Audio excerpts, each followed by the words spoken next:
Especially if I unmute myself, I'm still here.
Good morning and welcome to the day 2 of the EMCSA Conference 2021. I'm joined in studio by Divan Mudli. Divan? Good morning, everyone. How did you find day 1 went for you? Oh, it was brilliant. I think it was the perfect foundation for what we're going to talk about today. We had the right speakers, the right caliber, the right companies represented. In my opinion, we are slightly behind the curve, but it's not too late. There's much to be done, but I think if we start the talking now, we can absolutely catch up in time. We've got the right public, the right public-private partnerships that can still be achieved. So it looks very good, and it looks good for the future. We're not going to have thousands of EVs on the roads in the next year. We've got plenty of time to build up the infrastructure. We've got plenty of time to get ready. And in my opinion, looking forward, we now look to local manufacturing. We look to start talking EV. We start talking it up. We start getting people ready that it is the future and it is coming. Fantastic. So let's quickly just recap day 1 for those people who weren't with us on day 1. So day 1, we were joined by a host of speakers, most of them focusing on where South Africa is now currently in the EV space. Mm-hmm. So what we had is we had Anami Fanamava from Green Cab talking about the opportunities for primarily women in the green economy to join in, and the opportunities for e-hailing vehicles. We then had Mr. Daryl Chapman from Eskom in the hot seat. I found that conversation really interesting in that he was open and honest about where Eskom is. Yes. But I think he was also pragmatic in the approach. And just like you said, we're not suddenly going to wake up tomorrow and have 5,000 EVs on the South African roads. Yes. We're not there yet. Yeah. So everyone saying, "Oh, I'm not going to buy an EV because load shedding and this and that." Eskom is cognizant of the challenges that they face. They're also open to public-private partnerships, and their intent is to focus on what they do, which is provide power to the grid and make the grid stable. Yeah. So I found that very refreshing. That he was. I found it a very pragmatic, very open and honest conversation. Not sensational like we often read in the news, and it was to the point. And I think it was a honest assessment of where we were. Yeah. Then we moved into, I think, 2 very interesting speakers, the Buerta brothers, De Villiers and Yaku from SolarF and Grid Cars. And Yaku gave us an insight into what the future grid could look like. And I think that was really amazing, and that he kind of painted a picture for us where we could very quickly solve some of the energy problems that we have in South Africa in light of EVs coming, and that EVs can actually even present opportunities to help stabilize the grid in terms of flattening out that energy curve that they talk about, and charging EVs in off-peak hours. But the message that started to come through from both of them was that there does need to be some sort of lifestyle change. We all need to accept that the change is coming. And then move on from there. And then I know we got on to Pat Wheeler from Professor Pat Wheeler from Nottingham. And I know you really enjoyed that talk. Definitely. What are some takeaways from what Pat shared with us for yesterday from yourself? For me, it's having crazy mad scientists that are now applying themselves in an area that we have a vested interest in. And it's not just about rocket ships anymore. It's about these EVs. It's about having these great minds, and they're going racing, and they're pushing the limits all the time. And all that means is a better product in the future. In my opinion, that's the kind of skills that we need to transfer to South Africa. We've got a strong automotive manufacturing sector here that needs our support, that needs to start building and producing these cars. We can't fall behind Africa. Africa's already taken a step forward. We need to catch up. We need to protect this industry. We need to protect our jobs. We can do it. There's still time. Sure. Yeah. And then I think we wrapped up day 1 with a very interesting conversation from Anzette du Plessis of Proof Communications. And basically she took the whole picture of where we are at the moment, and I think summarized it. And I think before we get into day 2, it's going to be important that we understand, that maybe the people out there understand, is that currently where we are in South Africa, and this is maybe my assumption, maybe I'm paraphrasing a lot of our speakers, is that the overriding thing that many of them said is that South Africans are ready for EVs. Yes. First point. Second point is we do need interaction and work with government, either in terms of creating incentives, tax breaks, There has to be some sort of legislation that's coming from government sides to encourage people to move across to EVs. Yes, yes. And I believe that that was every single speaker touched on that topic at some point. Yes. So it's obviously a critical thing, and we're saying that as an industry, we know that there's many industry bodies out there, but hopefully someone can start getting it right, because that seems to be the bottleneck at the moment. Yes. We've got a lot of EVs out there in the world, and unfortunately the only EVs that are getting here to South Africa are premium high-end luxury vehicles, which then limits the amount of people that can afford those vehicles. Yes. And I think that that's what Anzette touched on, is that when she commented on what was the one thing she would change in South Africa, it was obviously legislation, but then having more models and vehicles available on the showroom floors that appeal to a broader spectrum of buyers. Yes. And then that way we can have more people adopting EVs and more people using them in day-to-day life. And I think that that was a great summary of where we stand at the moment. And the summary from my point of view would be this. One, our grid is needing some work, but Eskom, with people like SolarF, are working on public-private partnerships to get us to the grid of the future. Yes, it's not going to happen overnight. We're not going to wake up tomorrow and suddenly have a stable grid, but we have the time to get there. Yeah. The second thing, government, and we need legislation, incentives, tax breaks, maybe even local manufacturing. Oh, that's a must. That's a must. We must go down that road. Something has to change. Absolutely. And then finally, from your side and in the OEM brand side, local production is key. That's where the profit is. Sure. And all the local OEMs know it. So we can't be importing cars built in other parts of the world with all the import duties and taxes and expect those cars to sell locally and compete against the ICE cars. So somehow we have to reskill, reset, so to speak. Cars have their own life cycle, usually 7 years.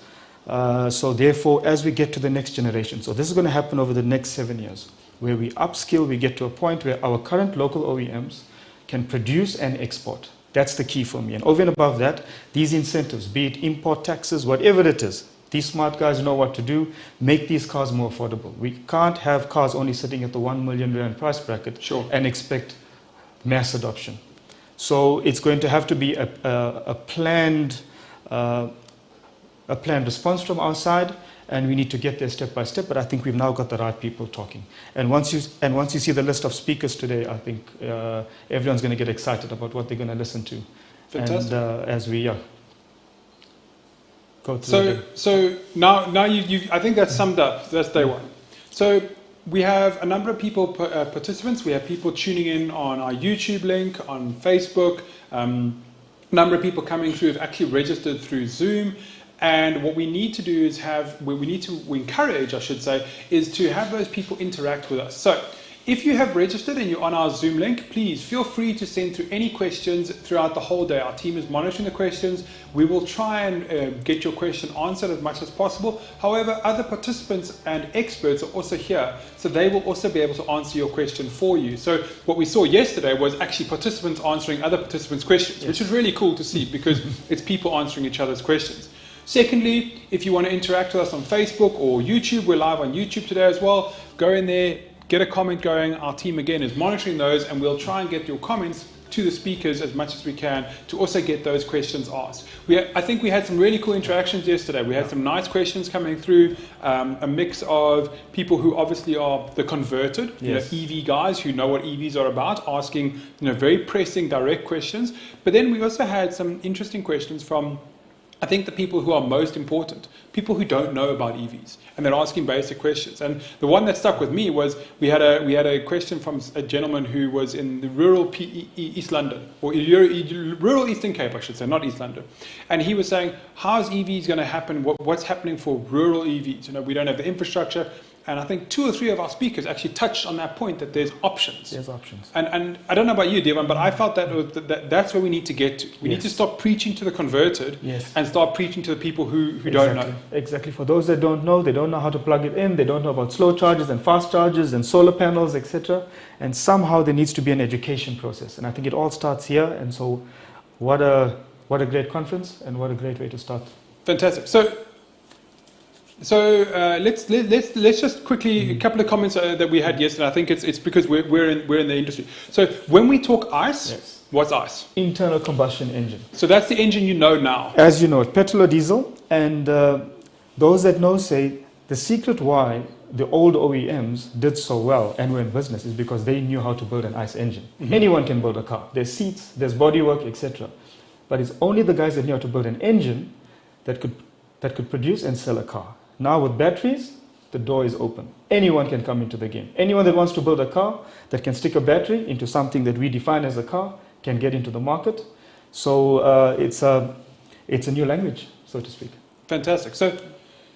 So and when we say EVs, what are we talking about when it comes to EVs? Because I know the range is very broad, I should say. We're not just talking cars, are we? No. So what are we talking EVs? You can sum it up for us. Electric mobility. Electric mobility. Skateboards, bicycles, motorbikes, cars, bakkies, trucks, boats, helicopters, planes. Okay. And would you say anything that runs with a pure electric drivetrain? Is that what we're getting down to? Is that the drivetrain of these vehicles, where they're scooters, bikes, whatever, is an electric drivetrain? Exactly. We are now talking mobility. Okay. Last mile, first mile, whatever it is, we need to move from place to place. And how do we do it? And that vehicle is an EV. Okay. Yeah. And do we...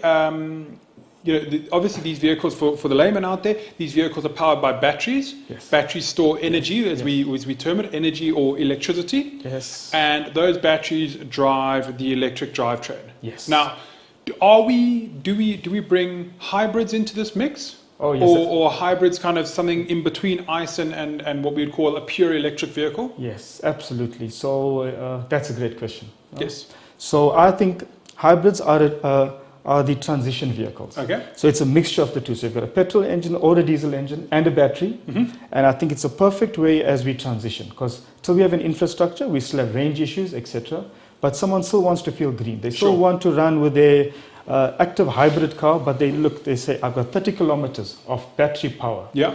And I can go to work and charge at work and get back home. Okay. So theoretically, I'm still clean, I'm green, but if I do need to do the long trip, I've got a petrol engine to take me through. But ultimately, that's not the way we get to zero emissions transportation. 100%. We have to go to complete EV, which is BEV, battery electric vehicle, Yep. and that will come as the next step. But hybrids are a perfect transition phase. Fantastic. So we're going to jump into day two. We got in our morning session, we got two great speakers. We're joined by Mr. Chris Selwood, AM, all the way from Australia. He's the director of the Bridgestone World Solar Challenge, and he's going to be talking to us about the future of mobility. So now we're going to be looking into the crystal ball. What do we see coming in the next 5 to 10 years? And then just after 10 o'clock, we're joined by Nhlanhla Mazibuko, and he's the founder of Mazibuko Motor Company, and he's got something very, very exciting to launch with us. And I think it's going to be exciting. If people want to tune in, that's one that they mustn't miss. Then we go through a tea break. Very quickly after that, we have Tiaan Oosthuizen and Johannes de Vries from TUT talking about a prototype solar electric vehicles in South Africa. Then we're followed by Cleisha Johnson, who's the manager for electromobility and on-demand mobility solutions for BMW South Africa. After her, we are joined with Gaylor Montmas-Sinclair, and he's talking around expanding policy options to support EV value chain. So I think that he's going to touch on some big things that we heard yesterday: incentives, tax. What policy needs to change. We go through a lunch break. After lunch, we come back with our two closing speakers, two what I would call real heavyweights. Robert Kuchen, all the way again from Australia, talking about the environmental impact of low and zero emission vehicles, because there is still an environmental impact of these vehicles. Yeah. So I think we need to understand that we can't think, because I'm driving now a zero emission vehicle, I'm having no impact on the environment. Yes. You still are having an impact, but what is that impact and how do we manage that impact? And then we close with Frederick John, who I know is a good friend of yours, and he's a senior consultant from Neckerman Strategic Advisors. And he's talking about why we need smart cities and the city of the future. So what could Johannesburg, Pretoria, Cape Town, Durban, what could it look like in 10 to 15 years' time? And I think that's key as we look towards the future. Yeah. So I don't know about you, but I'm super excited for day two. Super excited. Brilliant. So no further delay for myself and Devan in studio. I believe our first speaker, Mr. Chris Selwood, is with us, all the way from Australia. Chris, are you there, sir? Good morning to you, Rob. Good morning, Devan. Fantastic. Nice to chat to you this morning. Thank you for taking some time out. I know it's late afternoon there in Australia, so thank you for taking the time out. And yeah, over to you. So let's take it away. Thank you very much, Rob. Well, good morning, good afternoon, wherever you are in the world, everybody. My name's Chris Selwood, as Rob introduced, and it's my task to put the Australian perspective of the global context in this space. And I hope to perhaps touch on some conversation starters or heads up. Some things might sound a bit pessimistic, but really they are there to trigger our thoughts and to focus our attention on some of the issues that we've identified. So let me start with the statement that anybody who says they can predict the future cannot surely be trusted and must be treated with the greatest suspicion. So on that basis, Rob and his organisation has given me the mission impossible by asking me to predict what I think the mobility sector is going to look like in the future. Some things are, of course, certain, apart from death and taxes, that's a given. But of all the creatures that inhabit this lovely planet, mankind will continue to travel, and our desire, indeed our need for mobility, whether it be for business or pleasure, will only grow. And that presents a huge range of possibilities for everybody interested in this subject.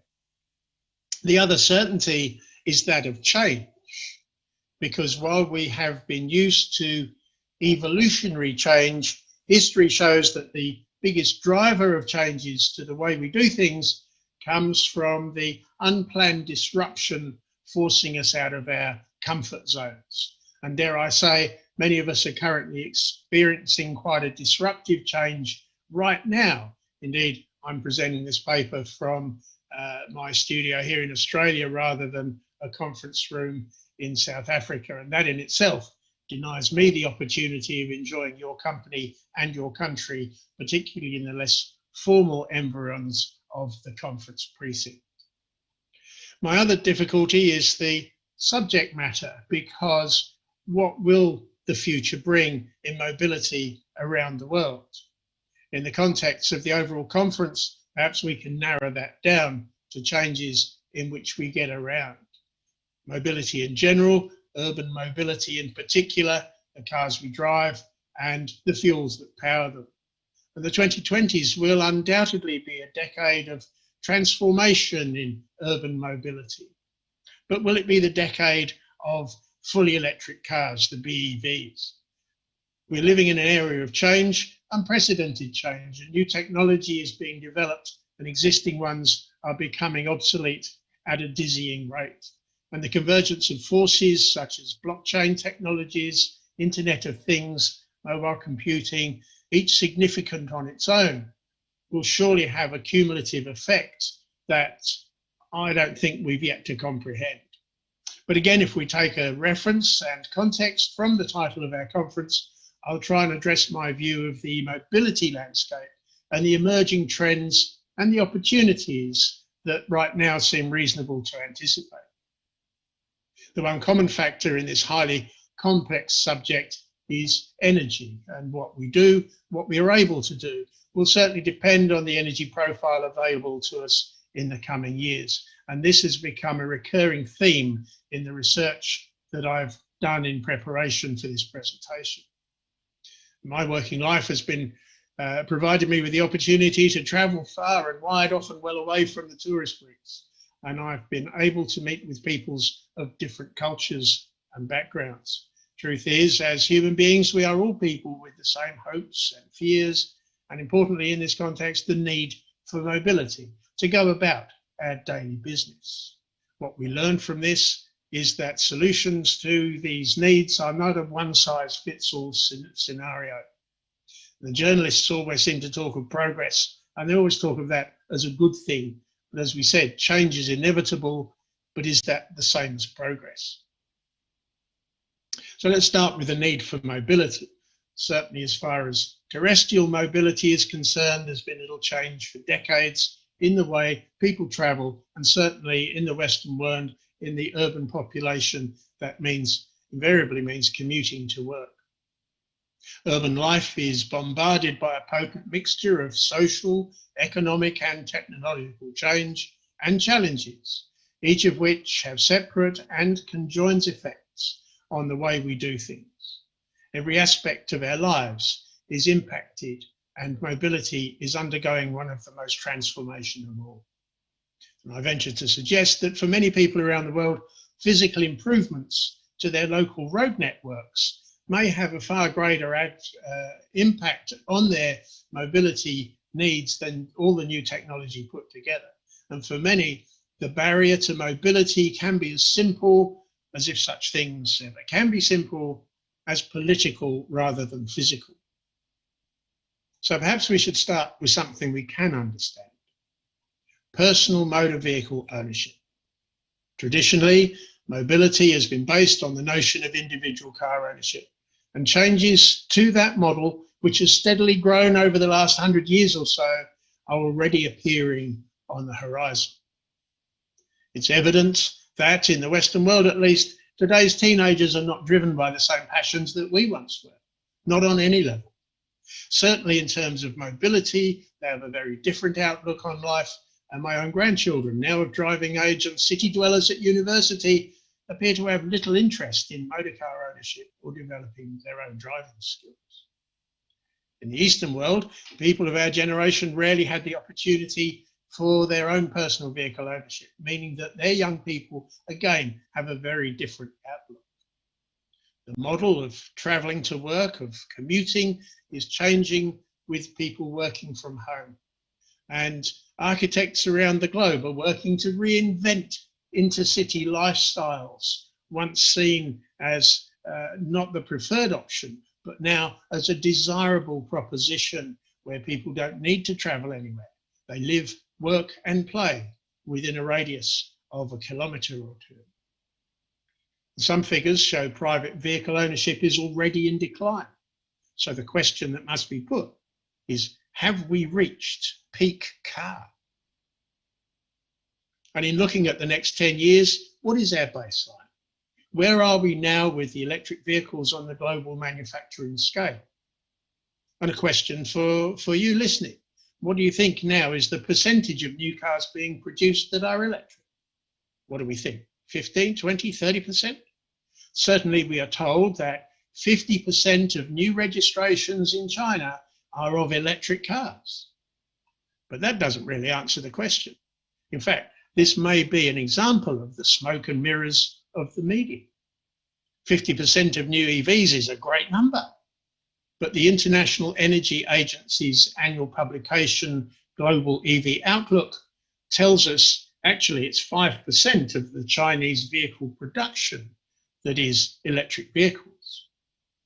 But that itself is twice the global figure, which the IEA report last year is 2.5%.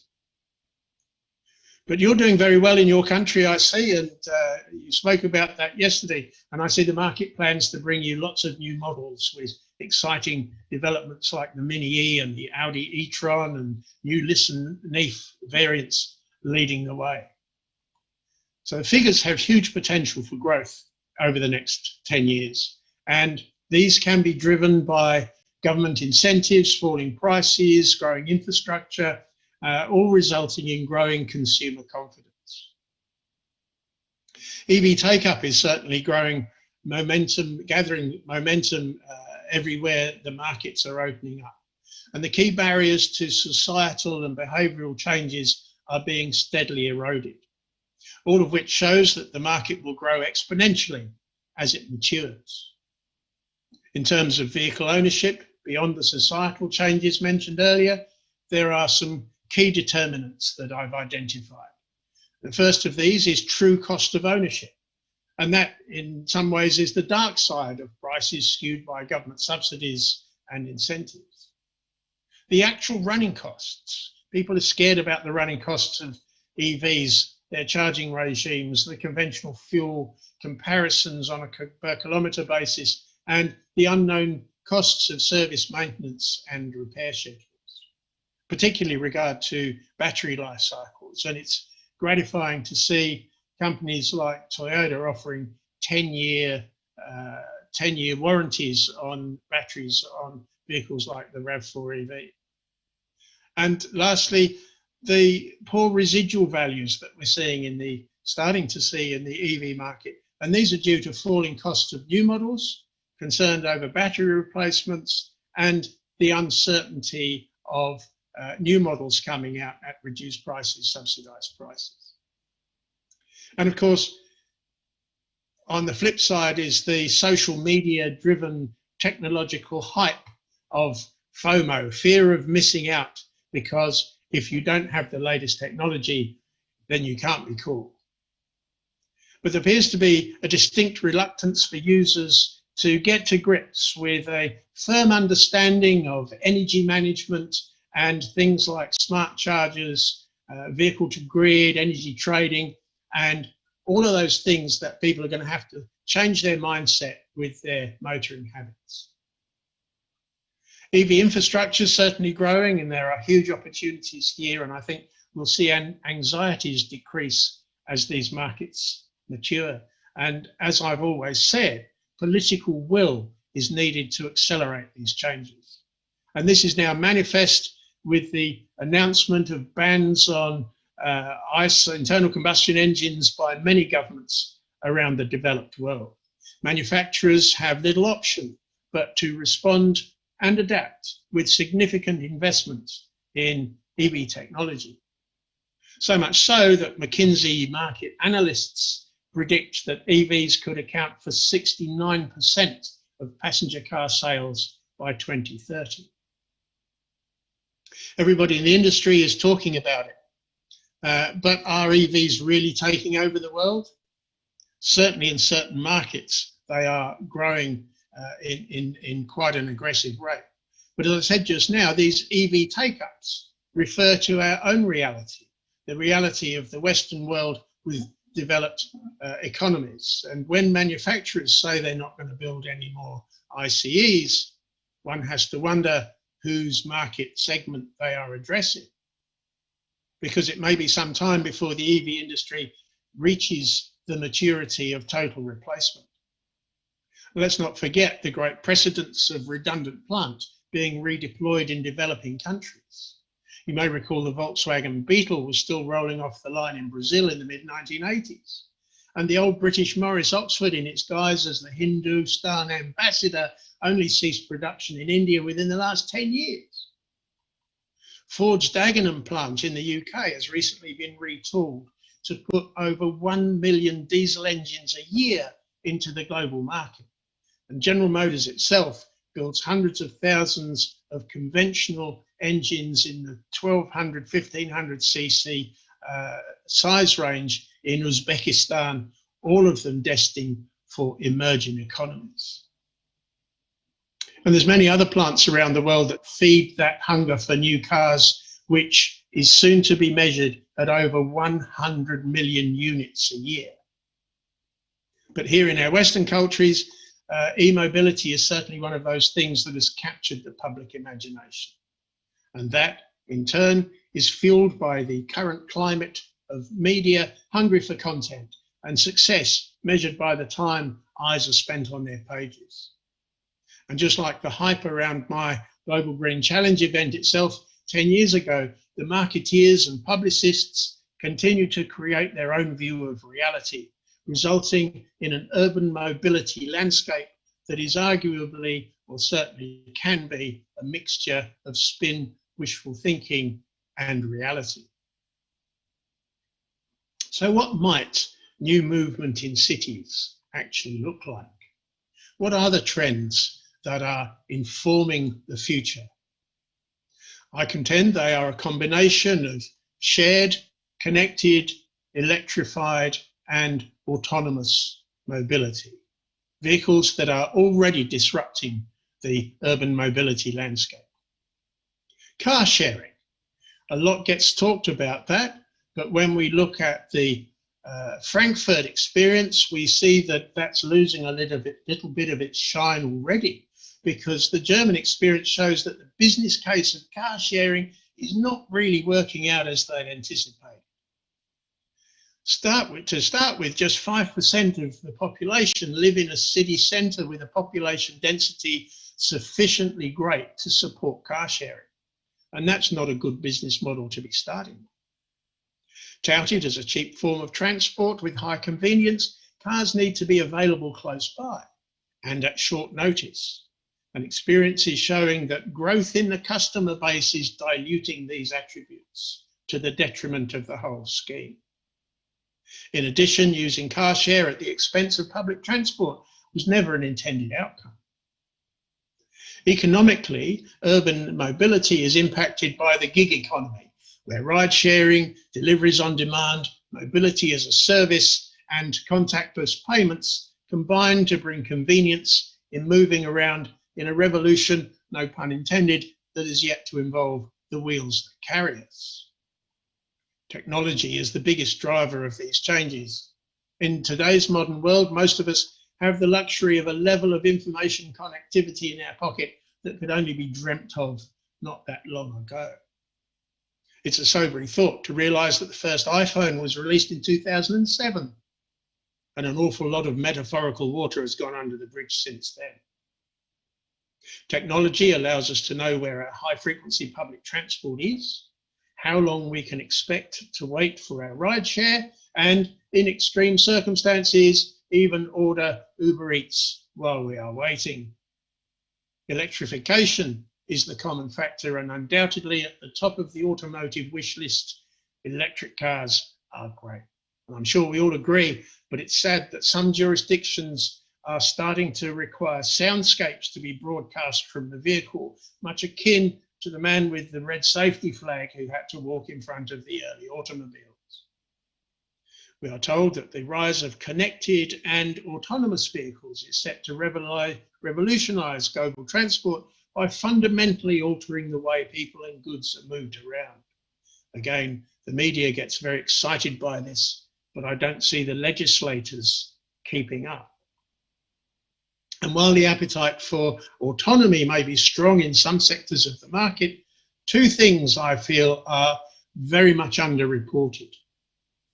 Firstly, a sound and secure operating environment will require a great deal of upgrades to existing infrastructure. Those of us who enjoy level 1 autonomy, a feature of which is automatic steering, know what happens when the white line on the road suddenly disappears. And those who have played with level 3 autonomy find well-meaning signage such as advanced speed limit signs get misread and misacted upon. And that can be problematic on a 100-kilometre road where a 50k speed limit refers to the upcoming side roads. Those who write the codes need to understand the diverse markets in which their vehicles will operate. In Australia's Northern Territory, it's common to have 130 km/h speed limits, which my car doesn't even recognise. And back to the energy issue again, energy itself is underreported, and the power requirements for vehicle autonomy are underplayed. Control systems themselves are said to embrace over 100 million lines of code, more than 3 times that of the space shuttle. Artificial neural networks required to process gigabytes of data every second. The computer power to do that is huge and hungry, and nobody talks about that or the redundancy that would double that effort. Increasingly connected cars will evolve to become computers on wheels and will generate more data than ever before. And it should be recognised that this scale of connectivity will also have implications in other places, even to the extent of questions around cybersecurity that will need to be addressed in the coming decade. Finally, the idea that autonomous vehicles will free up space used for car parks in cities certainly avoids the question of recharging and downtime. Nevertheless, it may well lead to more affordable on-demand mobility services as businesses, if they are to survive, learn to be agile and adapt to emerging and converging markets and respond to the disruption of those in decline. Because nothing, if it ever was, is forever. anymore. New entrants and startups are challenging the incumbents, who in turn look to leverage their experience and resources to build sustainable market positions that they hope will last their lifetime. I doubt that they will. In terms of mobility systems, the status quo is expensive, accident-prone and inefficient. So many opportunities for change. But are the promises of convenient, safe and economic mobility with less impact to health and the environment realistic? Certainly the prospect of connected, automated vehicles, distance travelled as a commodity, and even flying cars are the subject of a great deal of research, investment, and indeed media interest. And talking of flying cars, Gideon Litchfield of the MIT Technology Review reports that up to 20 small airborne vehicles might come to market in the coming few years. The timelines are aggressive, and some may be more realistic than others. The World Economic Forum in Davos was recently told that battery technology is on the verge of making electrically powered flight feasible.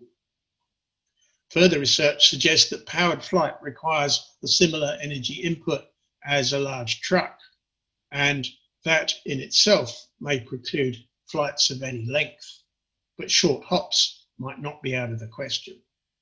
So I think it's doubtful that mass take-up of flying vehicles will be seen in the coming decade, and that again is due to the energy question rather than legislative will or anything else. But what is going to power our cars? Can we allow past decisions on fossil fuel use to determine future energy patterns? Our levels of material consumption have exceeded the planet's capacity to sustain them. And the scientists tell us we are running at a biocapacity of about 1.3. That's my segue into the question of electrochemical energy storage, which along with electric vehicles, battery capacity is of course projected to grow.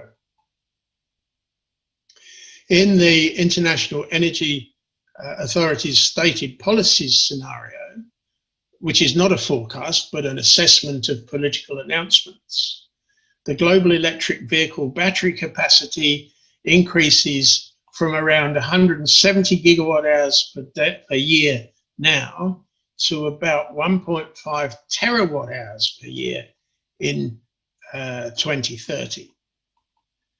And in terms of materials, that means the current demand of around 20,000 tons of lithium will grow to around 200,000 tons of lithium per year. And whether the planet can support that or not is unknown. In the IEA Sustainable Development Scenario, a forecast demand of 3 terawatt hours capacity is projected, with electric cars accounting for 85% of the battery market over the next decade. And the corresponding material demand, again, taking us into unknown territory.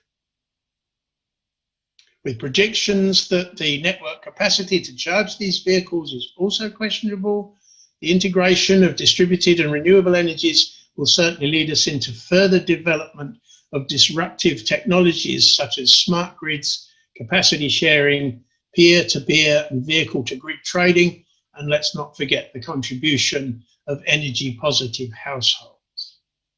Interesting times. But when isn't it? We can do it, but as Darwin predicted, we will have to adapt to survive. So how much energy is needed? We once relied on our understanding of current and historical demand to predict energy needs. And there's a growing realization that to balance consumption with future supply, energy use will have to decline, meaning our focus will need to shift from economic growth to meeting human needs. Life in a low energy environment will be very different. But the good news for our conference is the prediction that societies will have to become more locally focused with all that that entails. So what are we going to see in the next 10 years? Who knows? But whatever it is, it will be different. It will be environmentally challenged, social media governed, and artificial intelligence dominated in our world. When I was a kid, I dreamt about the freedoms a set of wheels would bring me, and I wonder what sort of wheels will carry the dreams of today's children. If indeed personal mobility by maglev or eVTOL AirPods will require any wheels at all. So thank you very much for your attention, and I would like to thank McKinsey, Ernst & Young and IEA for the reference material that has helped me develop this paper. I'm open to questions. Thank you. Wow. Wow. Myself and Devon are sitting here in the studio, and we're kind of blown away here. So thank you so much. I mean, it's a very difficult topic to try and predict the future of mobility, and I think 20 years ago it would have been an easy question. And I think as you've just alluded to, today it's one answer, tomorrow could be a completely different answer. And I think that's a really exciting but also a daunting world to kind of be in at the moment. So we got a couple of questions here. We got a couple ones that come through, and we're going to fire them and see what you say. So you obviously from Australia, and I think Australia and South Africa share similarities in geography in that we have some urban areas in certain areas, and then we have vast distances that separate those urban areas. How do you see that impacting on the infrastructure solution for countries like Australia and South Africa? Because when you talk about the UK, they deploy 400 chargers and there's a charger every mile because the country is not that big. But in countries of vast, geographical sizes, how do you see that impacting on the primarily infrastructure rollout? What kind of impact do you think that has? I think that's a very interesting question, Rob. And what we see is that in the eastern states of Australia, which are the more populated states, the infrastructure market has grasped that opportunity and put in recharging stations at major roadhouses where travellers can stop for a rest and a meal and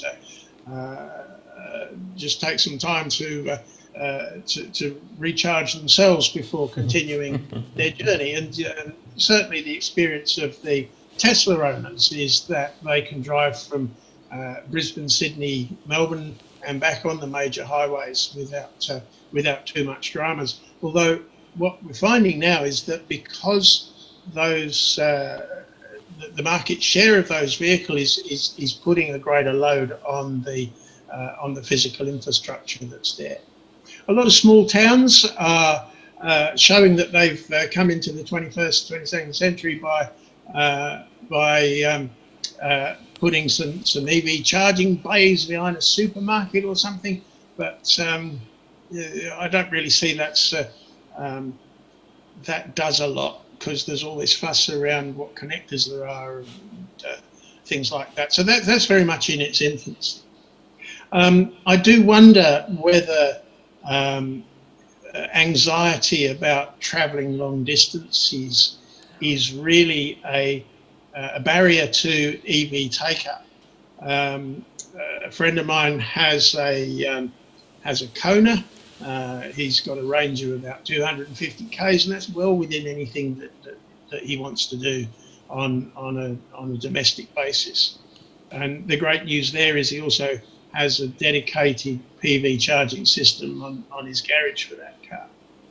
I always used to say, in fact, I still believe that the average Australian he wants the grunt of a vehicle that's going to tow the boat that he hopes to buy one day that he doesn't actually have at the moment, and he wants to load up his whole family and the dog and drive from Sydney all the way across 4,000 kilometres to see relatives that he hasn't spoken to for 20 years. And he also wants to drive up the mountain he doesn't live near. Very similar to what we have here in South Africa. All of those things that people think they want to do but don't actually do. Yeah. If the industry can educate people, look, here's a car for your everyday needs. And many years ago, we we were talking about promoting electric vehicles by saying, buy one of these, and there's a picture of the little urban EV, and get one of these, there's a fancy sports car, and one of these, which was the big SUV, for free. And the deal was that if you signed up for the EV, you got vouchers for the vehicle rental to have one weekend a year. You could have the fancy sports car, and another weekend a year you could have the SUV. But I think that may be an interim solution, that it's not one size fits all. And if you do want to make a 2,000-3,000 kilometre trip through the outback, you rent a vehicle that's suitable for that purpose. People in town really don't need Land Cruisers, nice though they are. I can say it's not a problem for me because it's 3 kilometres to the front gate, and then it's another 100 kilometres to town. But the notion that you need the urban hardware to take the kids to school is a myth, and I think the industry can play its part in educating the consumers about those realities. Fantastic. Yeah. Devon, Wow. you got some hot topics there, I'm sure. Yeah. Chris, nice to meet you face to face. Much respect. I just want to pick on your wisdom, please. We have a very strong automotive industry in this country, as you well know. And there's tens of thousands of jobs involved. And up to now, we've been building ICE cars, and very successfully. So we've got a strong set of skills, but ultimately, to save ourselves for the future, we need to now adapt. In your opinion, please advise us on next steps to all our local OEMs. How do you see us moving forward as an industry? How do we protect these jobs? How do we somehow adapt to live in the new world? Well, I think that's a very good question, Devon. And I think if your OEMs approach that with an open mind to grasp opportunities rather than problems, those opportunities will arrive. There's a couple of things there. We in our country now are worrying about the coal miners' jobs. In Ireland, they worried about the peat diggers' jobs. In England, they worried about the people that went round. What's going to happen to the people whose job it is to go and light the gas lamps in the street every night? Things change, things evolve, and there are different ways of doing things. Now, in terms of your mobility and your automotive people, I don't know what your regulatory environment is like. I know what it's like in Australia, and we can't currently do it, but the idea of small, lightweight cars that are very cheap to build and very easy to put together. We did a paper at a conference back in the 90s about plastic electric cars are not dangerous, because they're not. They're dangerous only if they're sharing the road with huge vehicles, and the Dutch experience is that they've got dedicated spaces where huge vehicles aren't allowed. Only the little urban mobility pods, if you like, are allowed. But in Amsterdam, it's between the canals, for example.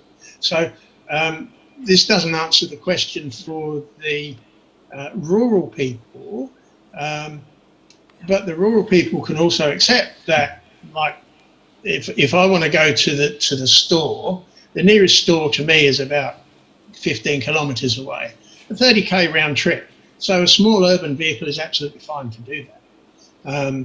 We could churn them out by the lots of them.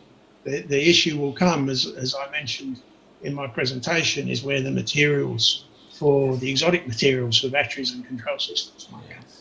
But I think there's with change comes opportunity, and I think we need to grasp those opportunities and see where innovation can come and what services can be provided to keep those people employed. Otherwise, wonderful. we'll go back to looking after the horses again. Yeah, well, we go back to the cart and horse age. And Chris, you know, I have the pleasure of knowing you quite well. I've met you once or twice in person. I know what I'm going to ask you now is a passion of yours, and I think somebody's just put it in because they've seen your title.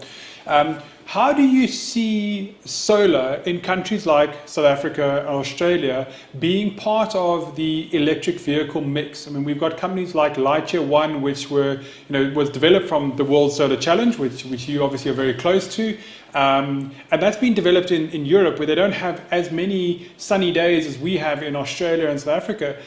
Do you see that solar could potentially be an answer to this range problem of big countries where, maybe your battery gives you 400 or 500 Ks, but it's supplemented by solar cells, which can give you an extra 150 Ks? Do you see that kind of technology coming into play in a big way soon? I certainly see that as a component of the mix, and it's not just as a range extender, because if you're driving in remote areas and you're not looking for a charging station as such, you're looking for somewhere to pull over and have a rest and make yourself a cup of coffee or something, and while you're sitting in the sunshine, your car is charging. So there's great opportunities around that. I've got an electric vehicle here on the farm that never sees, notwithstanding that my whole property here is off grid, that vehicle never sees any external charging other than some PV on the roof of the barn where it lives. And whenever I need that, I just go get it, drive it, put it back. So it's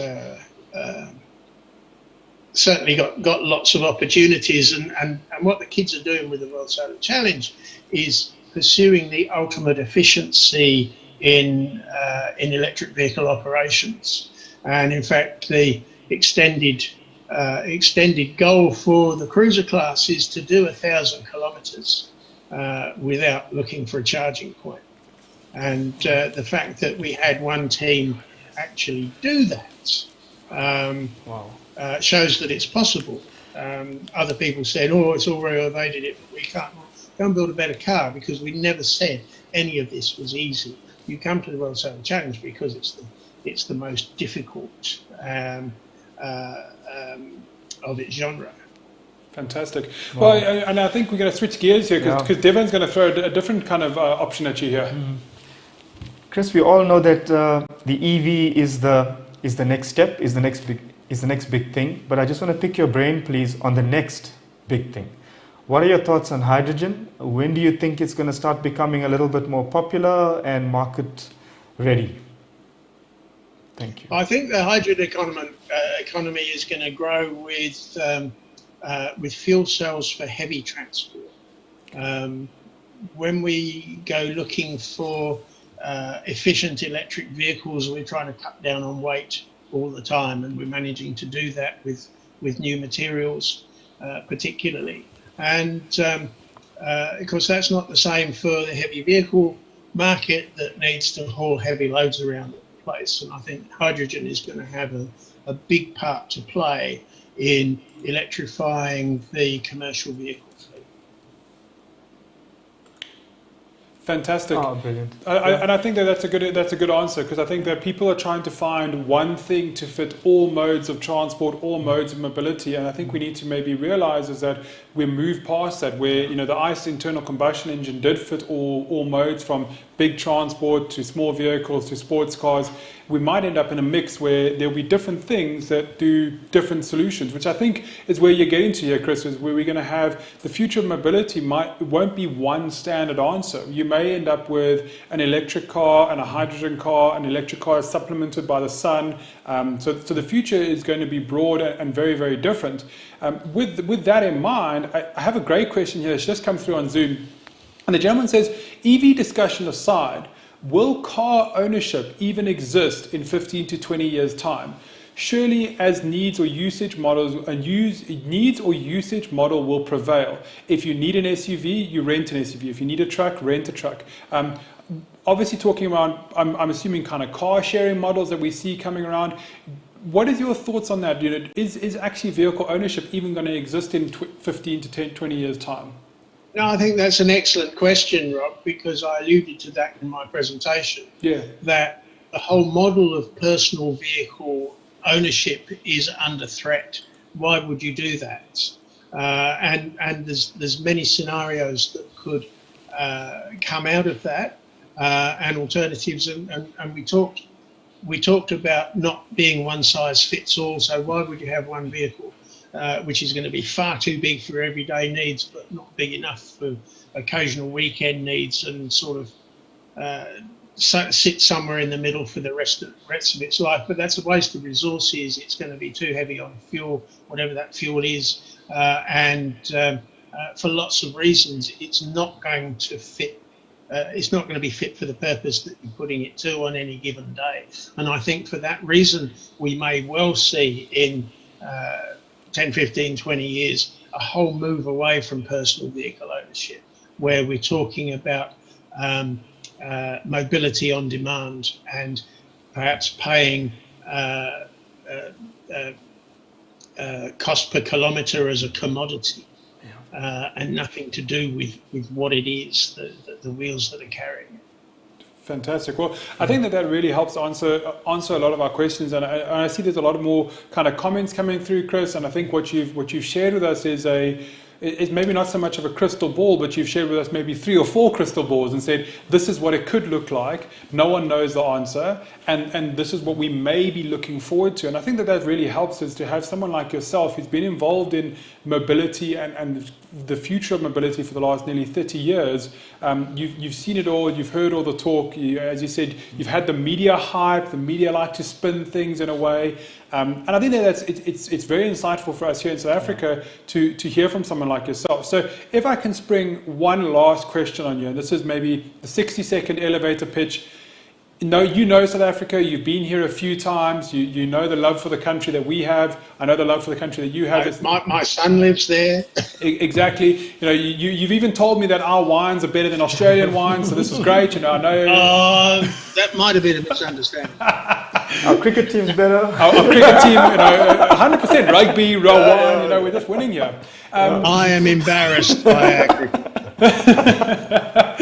So if we said to you, Chris Selwood, you can do one thing, not anything, you can do one thing, whatever you'd like it to be. You can change one thing to speed up the adoption of EV vehicles in South Africa. What would you as Chris Selwood do, one thing?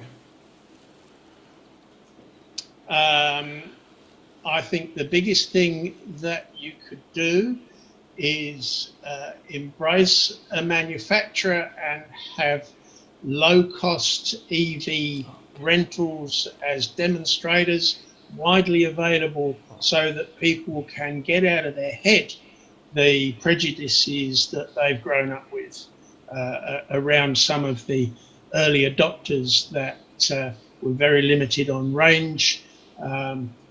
Change the mindset somehow through education that we don't. I noticed Tesla the other day had advertised, this new car will do 0 to 100 kilometers an hour in 3 seconds. Whoopie-doo, buy a new set of tyres every month, why don't we? We don't need to do that.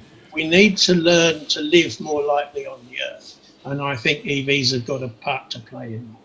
Fantastic. And I think that's a great thing we haven't heard, is that people get out their heads, have local cars that people can test drive. Yes. Because, again, you can't expect someone to go and just drop all their hard-earned money on something that they may think will do their job. Is actually let them experience it and let them believe that it can do their job. And that's just great. I hadn't even thought about that. Same here. So, thanks, Chris. Yeah, Chris, we're fast running out of time here, but I would just like to thank you from myself and Devon here in studio. Thank you for taking the time out of your afternoon in Australia on this Tuesday, sharing your insights and your knowledge with us. I think you've left us with a lot to think about, as well as a lot of food for thought, and that final thought about how we can change and how we can speed up adoption of EVs. I think that's a very practical solution from someone. So thank you so much from myself and Devon. Yes. Rob, thank you very much for the opportunity. It's been an absolute pleasure.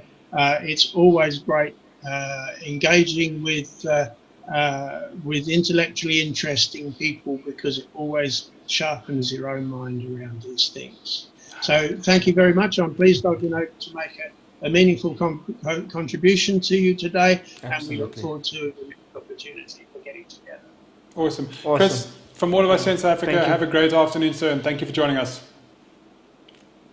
So, wow. what a conversation. Wow. I mean, here we've just been talking about EVs and, we have an electric vehicle, and what Chris has actually challenged us is to think about EVs and have different things, have different, you might have a different vehicle for a different solution. And I love what he touched on, because I think it's as much as we don't like to know that we're like the Australians, we're similar in South Africa. We wanted the vehicle that can drive to Cape Town, go over the mountain, tow the boat, go hunting, drive to Botswana. Maybe that one time I want to cross the Kalahari, it also needs to do that.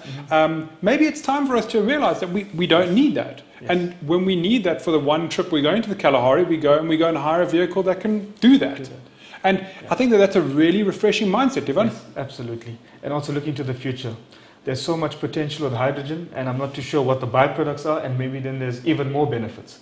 So all these new technologies, all these new ways of thinking, we have to explore them.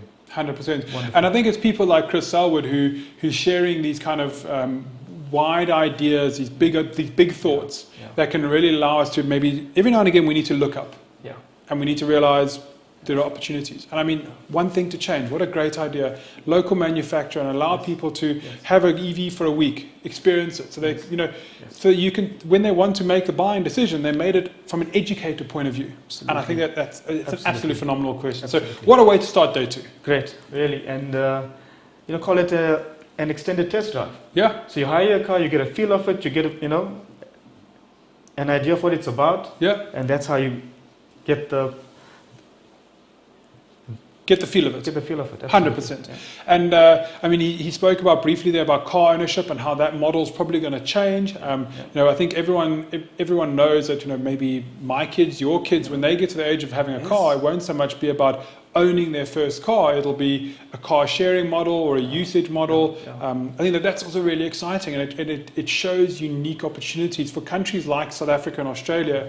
And I saw one of our Zoom comments was saying exactly what we were talking about earlier. European and smaller countries, which are geographically smaller, they can drop 500 chargers, and it makes a huge difference, because then there's a charger everywhere. Yeah. Countries of the size of South Africa and Australia, you drop 500 chargers and you only touch the urban areas. So we've got different challenges that we have to appreciate and understand, but also different opportunities. I mean, how nice is it what he spoke about? You could pull over, have a cup of coffee, and your car could charge itself based on solar cells. Yes. I mean, that technology is exciting. So what a great way to finish, to start day 2, I should say. Now we welcome a local gentleman who I think is going to bring up the energy in the studio. Yes. We had the pleasure of having Mr. Nhlanhla Mazibuko, who is the founder of Mazibuko Motor Company, which in itself sounds exciting. Yes. We talk about local manufacturers, there sounds like there's a hint coming here.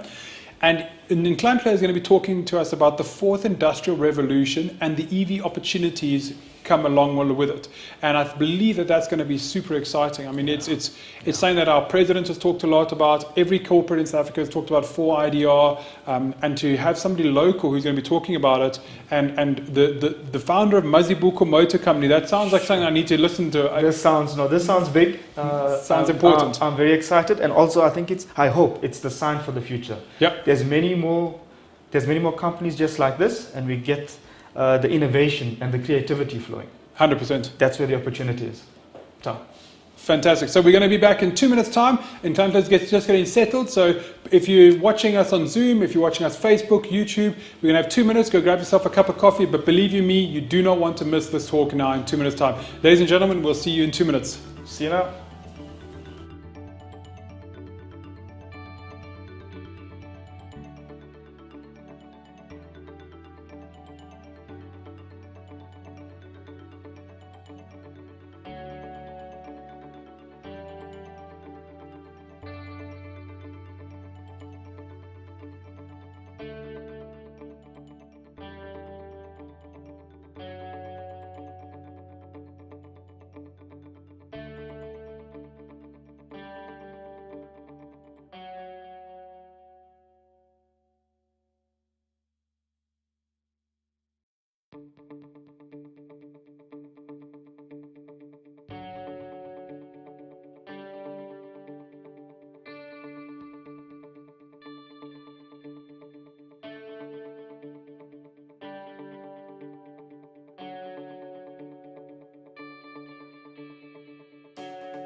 So, welcome back. Have a quick comfort break. Everyone got a coffee or whatever. And I believe now we have Mr. Nhlanhla Mazibuko, and he's ready and he's online with us. I'm excited to hear what he's going to tell us. I'm super excited. I think this might get I've heard a whisper that this may get the media and press talking. Yes. I don't know what. That sounds exciting. So I just want to hear it because done deal. I think it's going to be big and Done important. deal. Awesome. Nhlanhla, are you with us, sir? Hi, I'm here, guys. Good. Welcome. Good morning, sir. How are you? Hello. I'm great, and you guys? Good, thank you. So Divan and I are very excited about what you're going to be talking to us about this morning. So I think we're going to get out the way and hand the stage over to you. So take it away, sir. All right, thank you. So my presentation today is about the fourth industrial revolution and current electric vehicle opportunities in South Africa. And we're going to be talking about that and what we do at Mazibuko Motor Company and what we have in store for you guys. First of all, I'm the presenter, Nhlanhla Mazibuko. I'm the founder and CEO of Mazibuko Motor Company. To the next slide, so the introduction. So the fourth industrial revolution, it can be explained as a fundamental change in how we live, work, and relate to each other. Basically, unlike the industrial revolutions that we've had before, this one merges our physical, digital, and biological world, meaning how we live and what we do is more connected to the digital world. And then, when you please move to the fourth industrial revolution in e-mobility slide. And the next one. Yeah, so electrification is at the heart of, when you talk about e-mobility, electrification is at the heart that is driving the change and that is into the fourth industrial revolution. As we can move on to the next slide. Electrified vehicles are changing how we design cars, from the body, the chassis, and the powertrain. Even yesterday, VW said that it's going to use its minibus to create its self-driving vehicles, because how we create vehicles from the electric vehicle, it has changed how we do everything. So how does this connect with the fourth industrial revolution? It starts with the connected car. So cars are more connected now. You get things like over-the-air update and vehicle-to-vehicle communication. But then what does that mean? Can you please go to the next slide? Connected. So what does it mean when we say cars are connected? It means that they're able to talk to one another.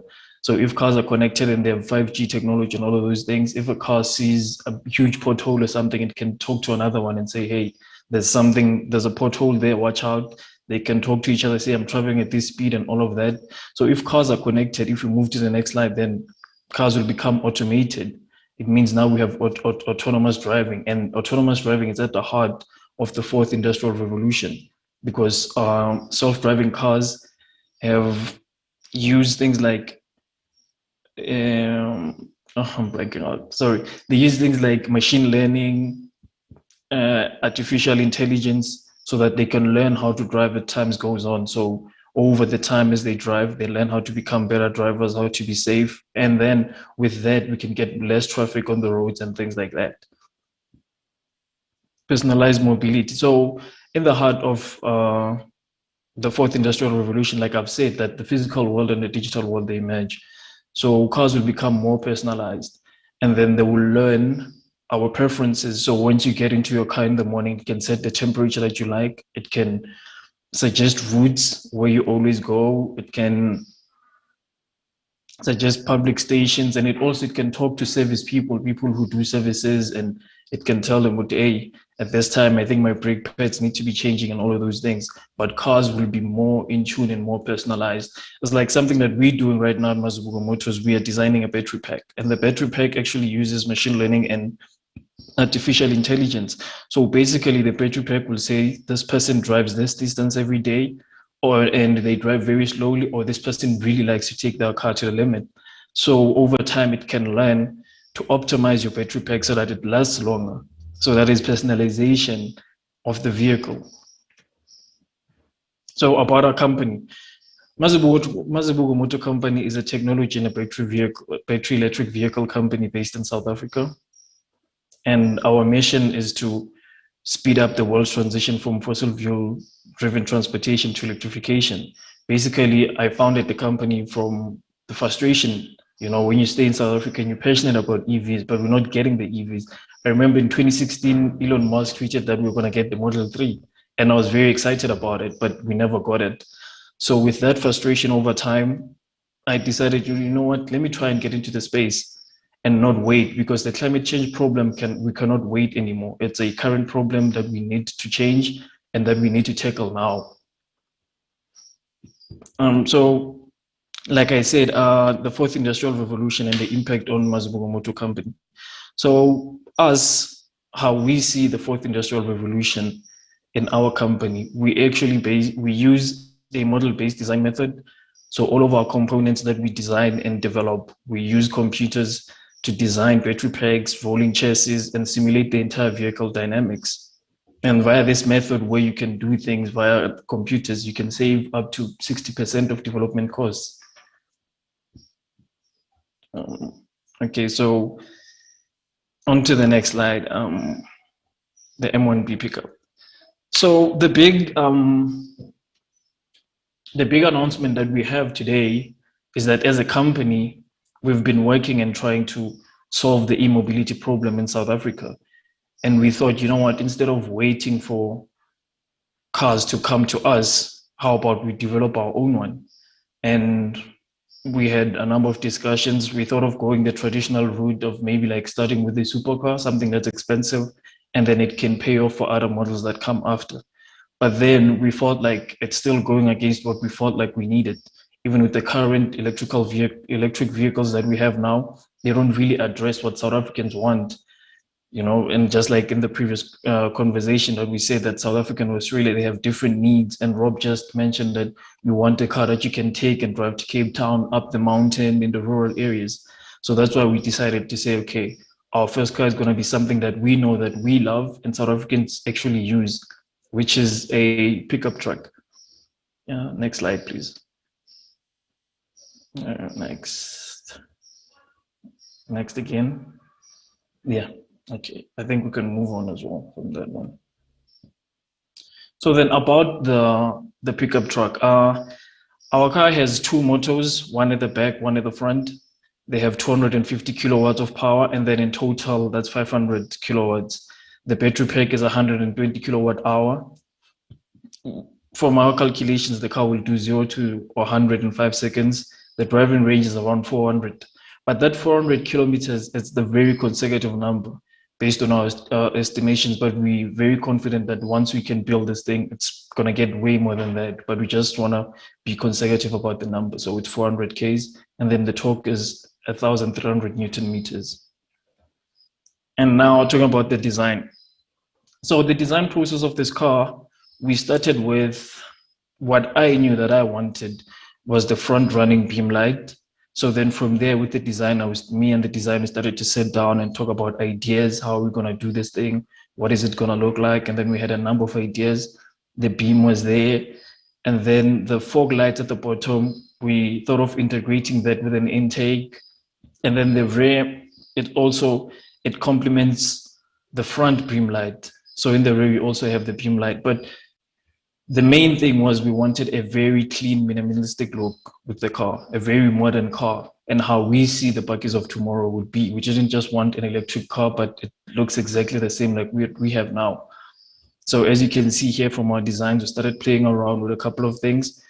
And on the right, with the white pictures, that's where we had our two designs. And then we had to decide which one we're going to go with. And ultimately, after doing a mini research with our team, we decided to go with the top right. Yes. So we decided to go with that and then start playing around with how it's going to come out. And from that, after that, we started to shape out the look. Then we started with the body shape before we could put in all the details. And then we did the body shape, started to put in the lights to see how it's going to look like. We designed our wheels. Okay, then next. And then after that, we had the car that we wanted. But from here, we felt like it was still missing something. To me, it felt like it was, even though we wanted to go for a very minimalistic look, we felt like it still lacked more character. You know, we wanted it to be clean, but we also wanted it to be mean, to have big wheel arches but also very clean. So we went with the cameras instead of the rearview mirrors, because a bike is very not efficient. So we thought, where can we not mess up the shape too much or create a shape that people are not familiar with? But also we had to think about aerodynamics and things like that. So we removed the handles, we made them to retract in, and then also for the rear viewing camera. And then now, as the slide you can see right now, that is the bike that we have now. And after adding a couple of more details, like the protective plastic at the bottom, we put in some reflectors just to give it a bit more character. And this is it. This is our concept car, the M1B pickup truck. And then those are some of the slides again. That's how it looks in the back. We also have the running beam light all the way into the back. And that's the side. Fantastic. So, Nhlanhla, let me just stop you right there, because you've just 18 minutes and you've blown our studio away. Exactly, Myself and Devon firstly want to know, when can we place orders? Because I mean, I've got a bucky, and that, I would drive what you've just put out there. So when can we place some orders? I mean, we need some branded buckies here. Exactly. Where are you in the production cycle? I mean, I don't even know where to start. I kept a bit quiet yesterday, but now I'm like speechless because I am. Talk us through. Okay. In terms of for now, we're starting a waiting list. We're just gonna take waiting lists, and then orders. I think that's gonna be probably in December once we have our prototype built out. Okay. And then people can actually see it and try and test drive it. Then you can place orders. But for now, it's just a waiting list. Okay. So what you're telling me is that we're talking to South Africa's next. You're going to take on the Cybertruck. Is that what we're doing here? Not the Cybertruck per se, but definitely the Hilux and the Ranger. Whoa, but those are big boys. They're not fighting words. Now let me respect to them. Yeah. Let me just ask a couple of questions here, Nhlanhla. So, electric bucky, and I think any South African who wants to get into manufacturing, obvious choice. I mean, buckies are our biggest selling vehicles. They outstrip everything. I mean, we all love a good bucky, from the guy in Cape Town who wants it so that he can look like he's ready for the urban jungle, to the grandfather in the rural area so that he can load the kids on and drive around. So the buckies are everywhere. I mean, buckies are South African. I mean, I think if a manufacturer had to start with one vehicle, every OEM would say a bucky. So well done to you. Let me ask a couple of two quick questions. You said 400 kilometer is conservative. Is that realistic? Yeah. I mean, is that a sales pitch, or are you really telling us that that's a conservative range? It is a very conservative range, but I don't think it's going to go up that high. But I'm very confident we can hit that 500 kilometer range, especially in South Africa, because South Africa is very gifted. Our weather, we live in a very warm climate, and the batteries love that. So in a very warm climate, you can get more range. So we think in the real world, we might get close to 500. Wow, close to 500. Devon, Yeah. you come from the OEM world. I'm sure you got a power of questions. So I know the challenges. I know the process that you're going to have to go through. Please, even if we can talk, if I can help in any way, but ultimately you need a production license. You need to be an OEM. Yeah? And I guess it's not easy to get one of those licenses. Yeah. And then obviously there needs to be the entire, the build up, the ramp up, the jigs, the quality checks, all the certifications, to get to a point where you can say, I've got the prototype. Much like the Rimac story, there's a whole process in terms of testing, development, crashing, homologating, etc., etc. Where are you in that process? We're still building up to that, because right now what we're mostly doing is getting partnerships. So we're talking with a couple of suppliers, but also what we're looking at into production. I think our first two models, we might actually use a contract manufacturer for that. And we're still in early talks with two of them, which are two of the largest contract manufacturers in the world. So we're still in early talks with them so that maybe they could manufacture these cars for us. And then with other models, then we can take that on our own. Fantastic. Okay, I do have an OEM license, by the way, so I think we need to talk. Maybe you two need to get together. We definitely need to talk. Yeah. Okay, so I think one of the things that we touched on this morning, Nhlanhla and Anzet spoke about it yesterday, is critical for South African EVs, is what are we talking about here? Are we talking about another R1 million bucky that only 5 people are going to buy? Or are we talking about a bucky that is affordable for the general public? I mean, you mentioned you want to take on the Hiluxes and the Rangers. That's a very definitive price point that you're coming in there. Yeah, but in terms of pricing, I think it's going to be very expensive. Yes. It's going to be very expensive, especially the first few models. It's going to come in at a very high price point. But we're very confident that in other models that we're going to be releasing, then it's going to drop down with the economies of scale, of course. Definitely. I mean, you're taking on Toyota of the world. I think that's when Toyota took on Ford in the start, and when Ford took on Ferrari in the racetrack. I mean, that's exactly what you're talking. When we're talking David and Goliath here, and these guys, they know what they're doing, and they're very good at it. That's why they are still in business after all these years. But I mean, big respect, and obviously, if we can support and help in any way. So count on us. I would like to chat a little bit more about the technical specs. I mean, you've mentioned what kind of chassis are we talking here? I mean, some of the guys who are on here, I know they're technical guys. You have a presentation that you're going to talk us through the technical specs of this vehicle, if I'm correct. Yeah, later on in the presentation, I'll talk about our chassis. Okay. Fantastic. So, if you're going to talk about later on, one thing I'd like to ask before we get into the technical specs, I mean the design looks good. Wow, it looks like something that most Africans would buy. I think your designers have hit the nail on the head there. You say you want to open up orders. I mean, look at that thing. I mean, that's a good looking bucky. I could definitely see myself loading the kids and the bikes and going for in the back of a Mazibuko M1B. Tell me, Nhlanhla, where I think a lot of the questions that people ask is, have you done any kind of modeling around the charge times for your vehicle? I mean, if we're talking about charging times, what are you looking at in terms of fast charge and normal charge? Have you done any kind of modeling on that yet? Yeah, we have. In terms of normal charge, it's going to take, if you use a Type 2 charger, it's going to take around 3 hours.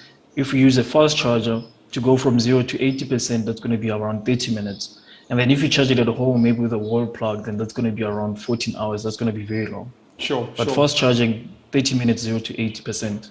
Yeah. Okay, so you're talking industry numbers. I mean, this is numbers that other big OEMs are talking about. Yeah. Yeah.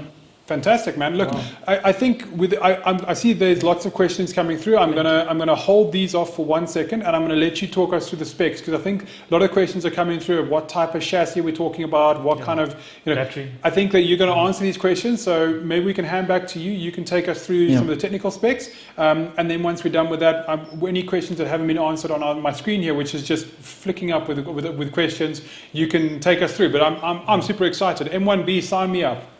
Yeah, blown away.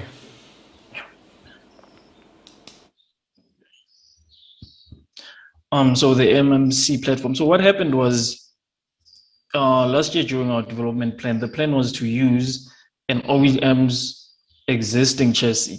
But then we found out that the process of actually getting it was very slow. There's a lot of negotiations, and also there's not a lot that you can do with it in terms of licensing.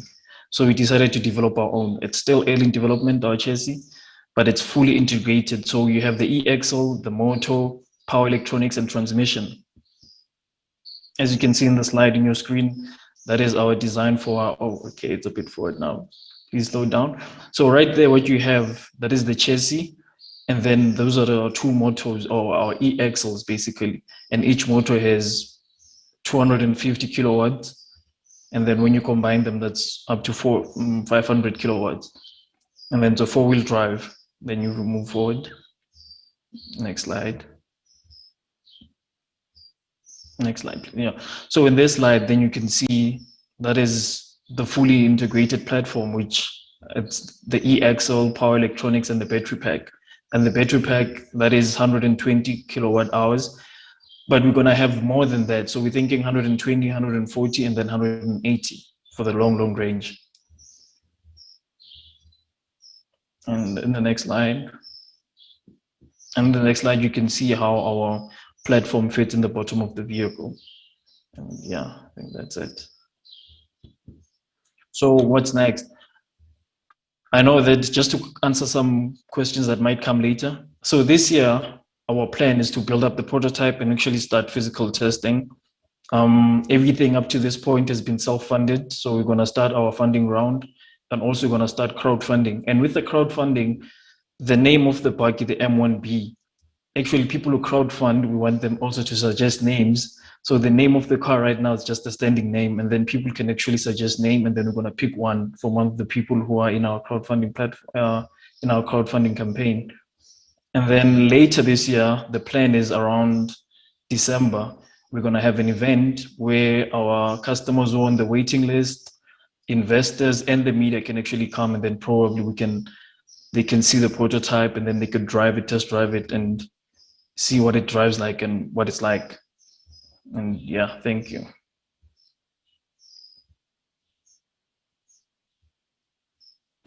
And that's the end of the presentation. So in Klantler, you know, I hope we've got you, and I hope you're ready for a flood of questions, because you have got the 180 odd people who are on our Zoom call at the moment, extremely excited. So there's a lot of questions coming through here. Firstly, I can tell you, we've been running a poll since we've been talking, and we've been asking the question about, would you prefer a local manufactured EV over an imported one? I can tell you 74% of people are saying yes, they would, and it would actually affect their buying decision. So, you know, 75% of people are saying that because it's a local manufactured vehicle, it would actually affect the buying decision. They want to buy local, they want to support. So I think for guys like you, that's great. That's a great bit, first bit of news. We've also just opened up a poll for you, so we're gonna tell you the results in about a few minutes. I can see the votes are flying in. Would people buy an M1B? And I'll let you know the results at the end of our conversation. So we've got 100 plus people on here, and I'm going to get their votes, and hopefully they can vote, and we can give you some feedback about if they would buy an M1B. So I think that's great.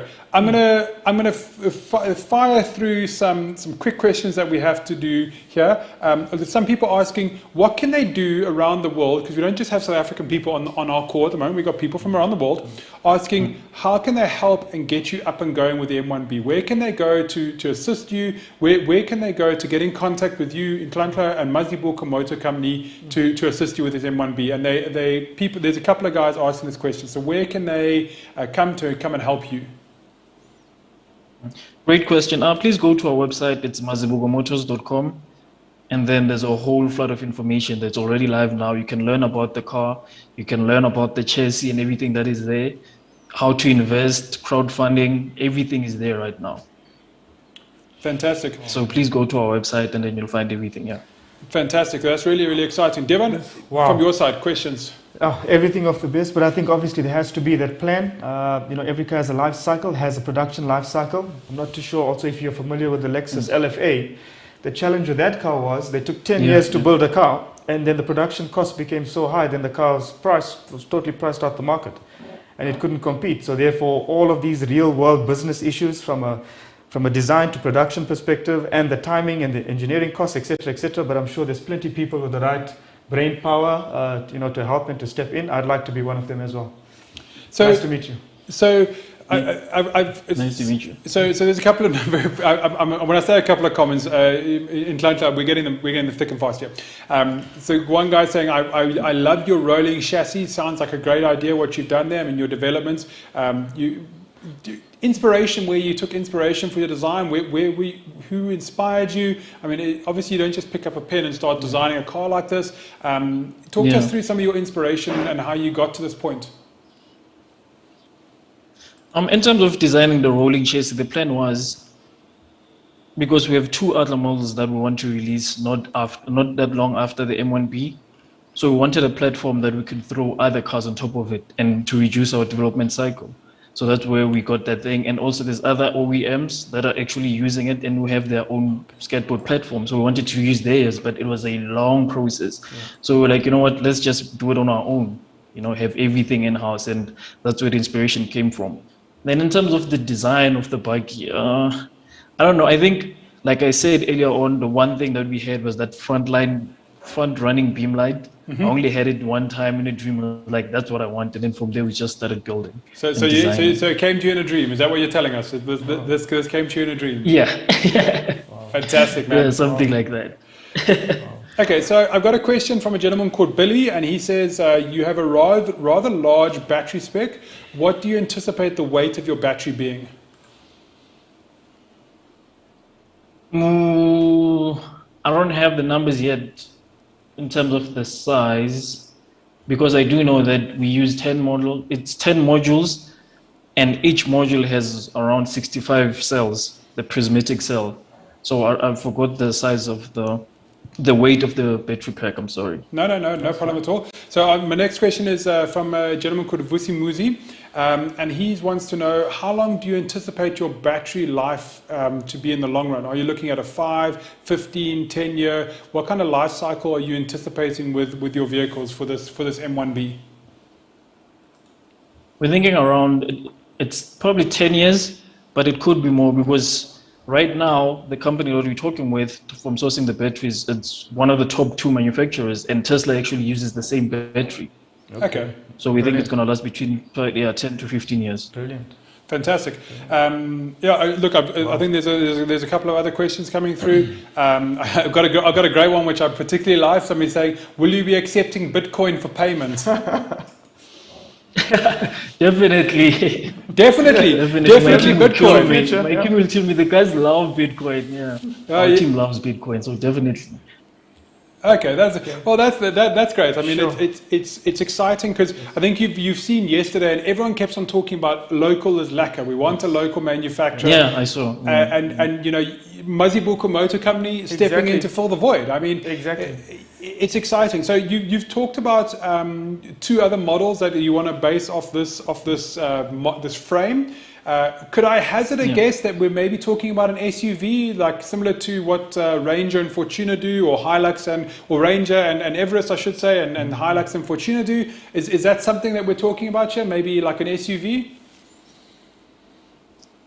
I didn't want to say, but yes, definitely. I talked you into it. What can I say? Working on Wow. We're really looking at the designs, and it's definitely going to be a bike in an SUV. Yeah, that's fantastic, man. Look, I think talk about fit for purpose for South Africa and for Africa. You know, that's the kind of vehicle we need. Yes, we can import cars from Europe, but those cars are designed for those markets, for their city type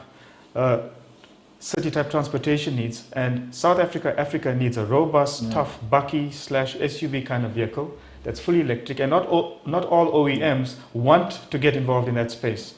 So big respect and well done. And thank you. Wish you all the best. Yeah.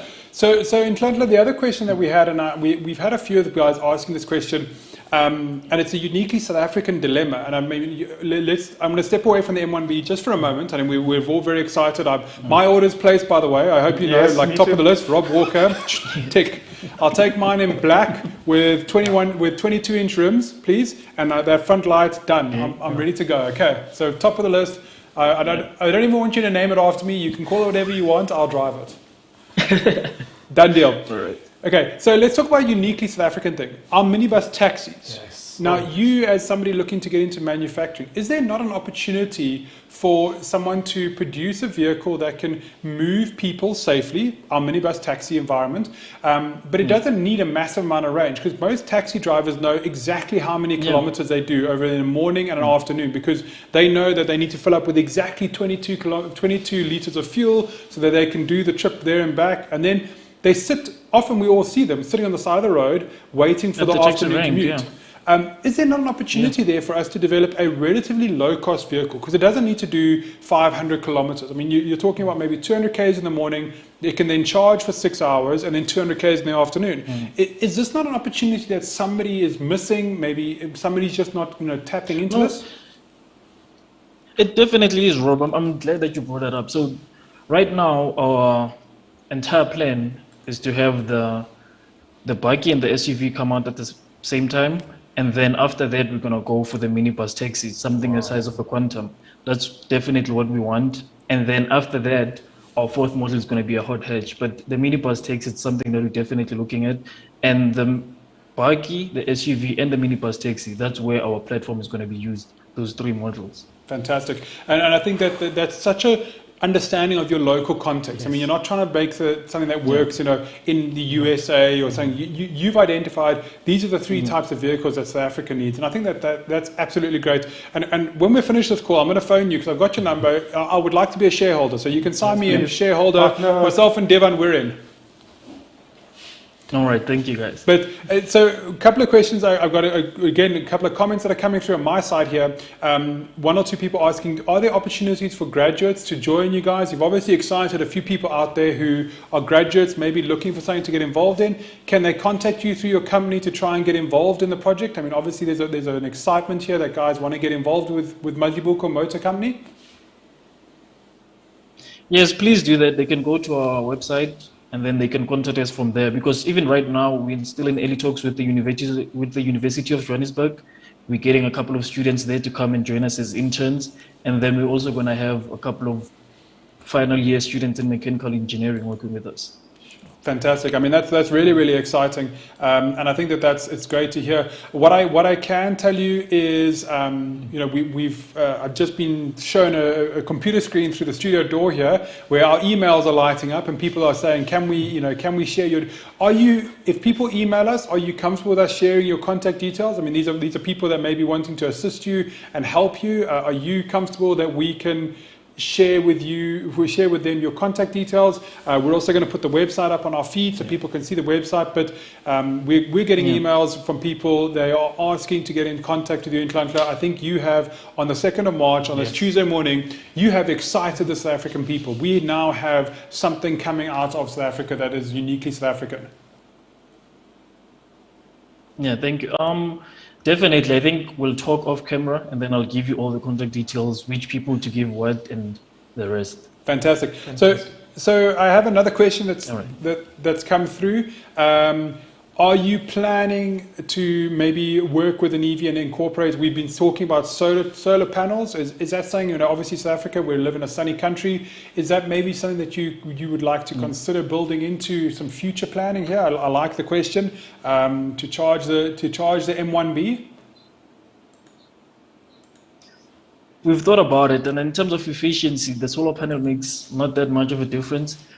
But an idea that we have right now is a cover for the back of the buggy. So those roller tents. Mm-hmm. So we want to have an accessory where that back cover could actually be a solar panel. So you can close it up and then that can charge the entire buggy. Or you can leave it at home if you want. Yeah.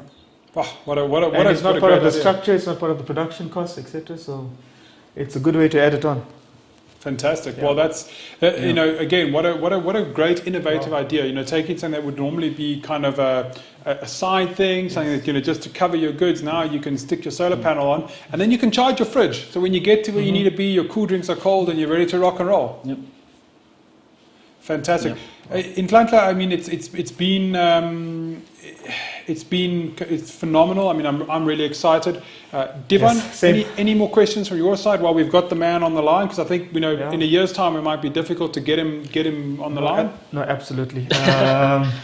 So many questions. I think you're gonna need a team of consultants. I think from all the different aspects, in terms of engineering, production, sales, brand, marketing, and the whole stuff. But I'm sure this country is happy to support you. I mean, what a proudly South African initiative.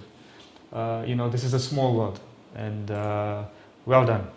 So before we let you go in Nhlanhla, and I mean, I'm pretty sure we're going to be hearing more of you in the newspapers really soon. Really try and get this out there. I'd like to share our poll results with you. So everyone who's voted so far, 66% of people who are currently on our online chat are telling us yes, they would buy an M1B, and that's just from seeing a few renders. So 67% now, people are voting. That is a strong indication that what you have initially put out as a concept is a great concept, and people are already thinking of buying and wanting to be in touch with you. So I think you guys have a very bright future ahead of you in Nhlanhla. I'm super excited. I mean, I couldn't be more excited. A real privilege Thank you to have you. I think we still have time. Are there any more questions? We do have some more. We still have time, don't we? We do have a few more minutes. Because we didn't take a 5-minute break, No, so we do have a couple more minutes. I'm just quickly going through a couple of... I have a nice question. Maybe this would be good for you to answer. What are your thoughts around manufacturing? Obviously, you're moving into manufacturing EVs. So we've established that big news headline. In South Africa. What are your thoughts around the challenges facing people like yourself looking to manufacture EVs in South Africa, and taking into account all the components and processes that are required for manufacture? And go. The challenges. I think specifically if we talk about location, the main problem could be maybe battery production because we don't have any battery production locally. But I don't think that we have that much of a problem. I mean, like what Devin always says, South Africa has a very large culture of manufacturing. We have people who've been doing it for many years, and we have professionals who know how to do it, and we have one of the best plants in the world. So I don't think it's that much of a problem. Yeah. Just the problem could be maybe sourcing, especially batteries. Batteries, that is the biggest problem right now, sourcing for batteries. But anything else locally, we're good to go.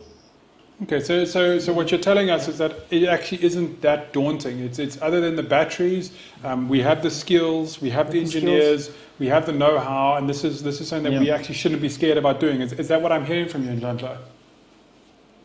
Yeah, definitely. Yeah, absolutely, and we've got the the local production facilities already, so the skills are there. So you just need to hire them in. And I'm sure just like how we import an engine and build a car locally, but the engine's completely imported, so we import the battery for now till we can start producing on our own. Yeah. So just like we do it, for all the other cars, we can do it for you. We can do it the same. Yeah. Thank you. Fantastic. And in Nhlanhla, I got another question. We got some viewers here from other African countries. The question is very quickly: is will the M1B be? Are you looking at more than just Africa? Are you looking up into Africa? Are you looking at international sales? Is that kind of the second growth phase once your vehicles are out there? And should those people also be looking to place pre-orders come December? The rest of Africa wouldn't say they should start with their pre-orders now, but as a company, that's why we developed the car, to save us Africa and probably Australia, but definitely Africa was the entire goal, because Africa always gets horrible cars. Even when you talk about ICE vehicles, we get second-hand cars that emit a lot of pollution, and we don't get any good EVs. So that's why we started this company, not only to service South Africa, but Africa as a whole. So we're definitely going into the rest of the continent. Okay, so before we get to the end here, and I have got an interesting question that's just been come through, and I think it's going to be a key one, is when you talk of crowdfunding, when you talk of investments and those types of things, do you? I mean, there's obviously a big number that we're going to talk about here. Where are you looking? What kind of capital is Mazibuko Motor Companies looking to raise in the near future? I mean, what kind of numbers are we talking about here? For our seed round, we're looking at 150 million rands. Okay. And then for our crowdfunding campaign, we're looking at 50 million. Okay, so we're looking at a total of 200 million to get you to the point where manufacturing can happen and we can start rolling M1Bs off the production line. Yeah.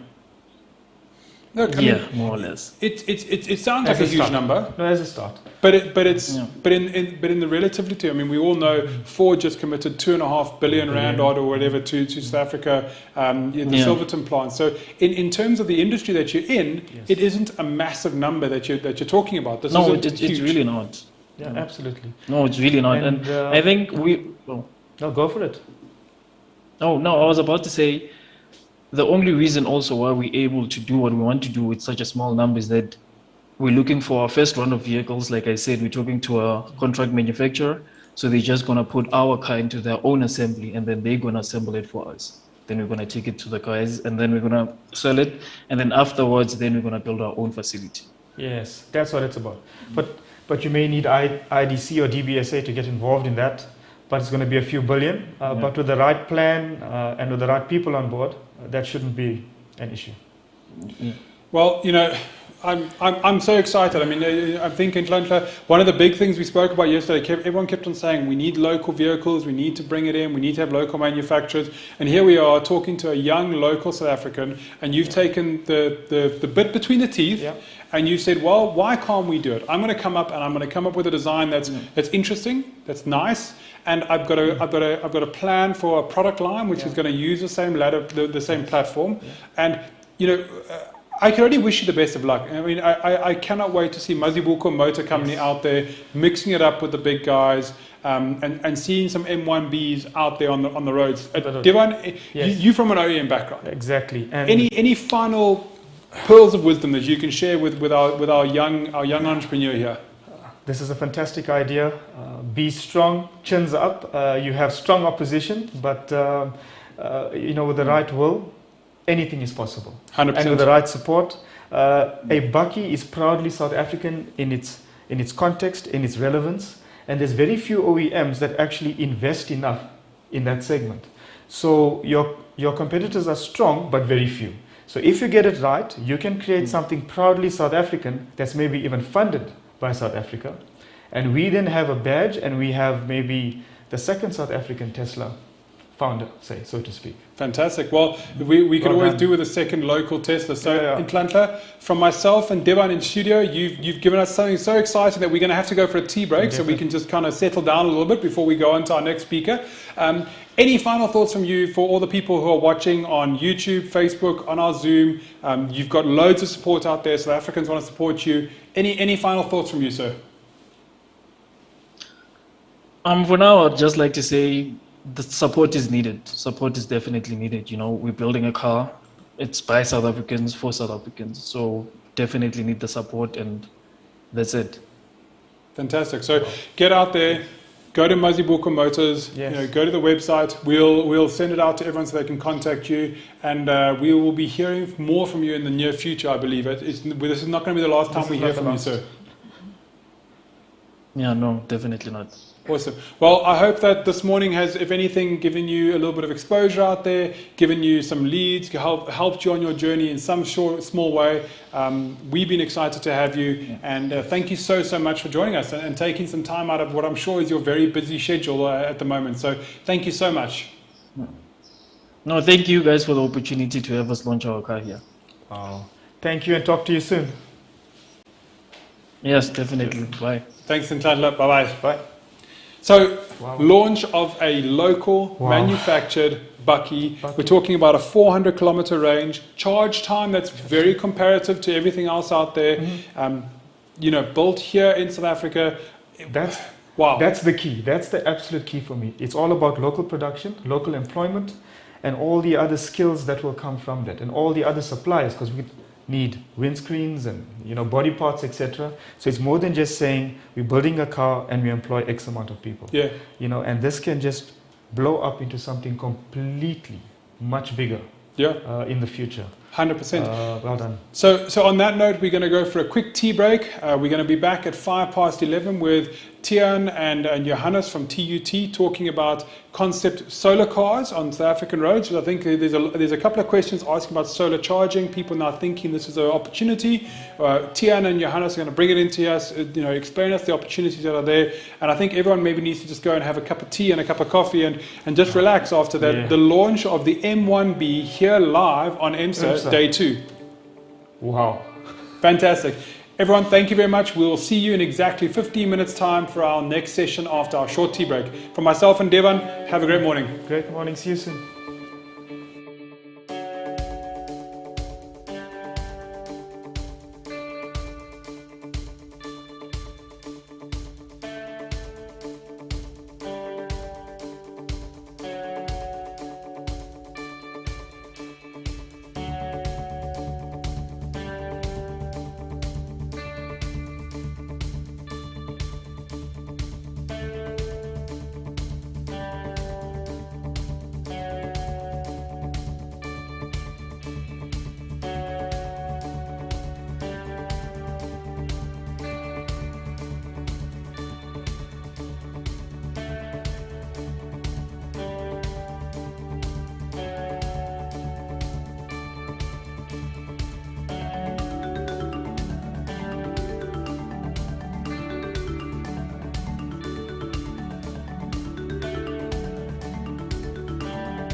And welcome back. Quick tea Good to be break. back. I think everyone's refreshed. Yes. Everyone's had a moment to get themselves a cup of coffee. I know we've had a quick come down after that big news of the locally manufactured Bucky, That was Mazibuko Motors M1B. What great news! But now let's turn the clock forward. And I think a lot of people are asking the same question. And hopefully our next two presenters, Tiaan Oosthuizen and Johannes de Vries, who are mechatronics engineering lecturer and technician graduate from the School of Electrical Engineering at TUT. And they're going to join us with a panel discussion where the four of us are going to talk about prototype solar electric vehicles in a South African context. Okay. Because I think a lot of people are saying, hey, we live in South Africa. Like, could our cars charge from the sun? Yes. And I think these two gentlemen are going to help us answer that question. So I don't know about you, but I'm really excited. Tiaan and Johannes, are you there? Are you with us? Hi, we're here. So glad to be here today. Glad to Hi, have Rob. you. Yes, we are here. Thank you very much, gents. So Devon and I are both very excited to chat to you guys today and hear about prototype solar electric vehicles in the South African context. So I think we're gonna step back and let you guys take it away, and then when we're ready to have that discussion, we'll jump in. So over to you guys, please. Thank you. So let's just wait for that presentation to come on the screen.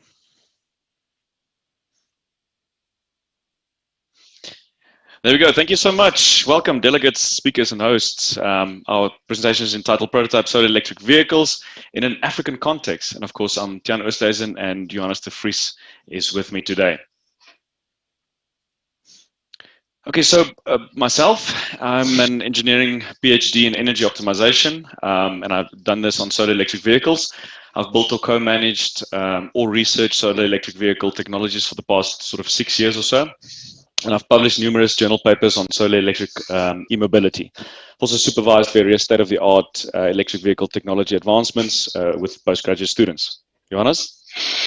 Yes, myself, I work for the Graduate School of Electrical Engineering. I was a student here at TUT and I stuck around. So I became a team member in 2012 of the solar car team, and then eventually moved over to 2014, where I became the team manager for the team, and then I stick around 2016 and 2018, and we evolve in the team, we develop new technologies, and we recruit more students.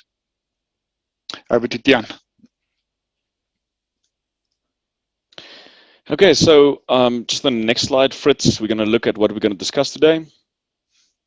Right, so just a quick run through. So we're going to create some context. We're going to talk about electrical vehicles in Africa in a broad sense, how we stimulate awareness of electrical vehicle technology through academic involvement, the Sasol Solar Challenge and TUT, our project and our background, how to develop your own solar car, especially in a university setting, and the various components thereof. Then we're going to look at technological advancements in this area. Some of them, of course, we can't go over all of them.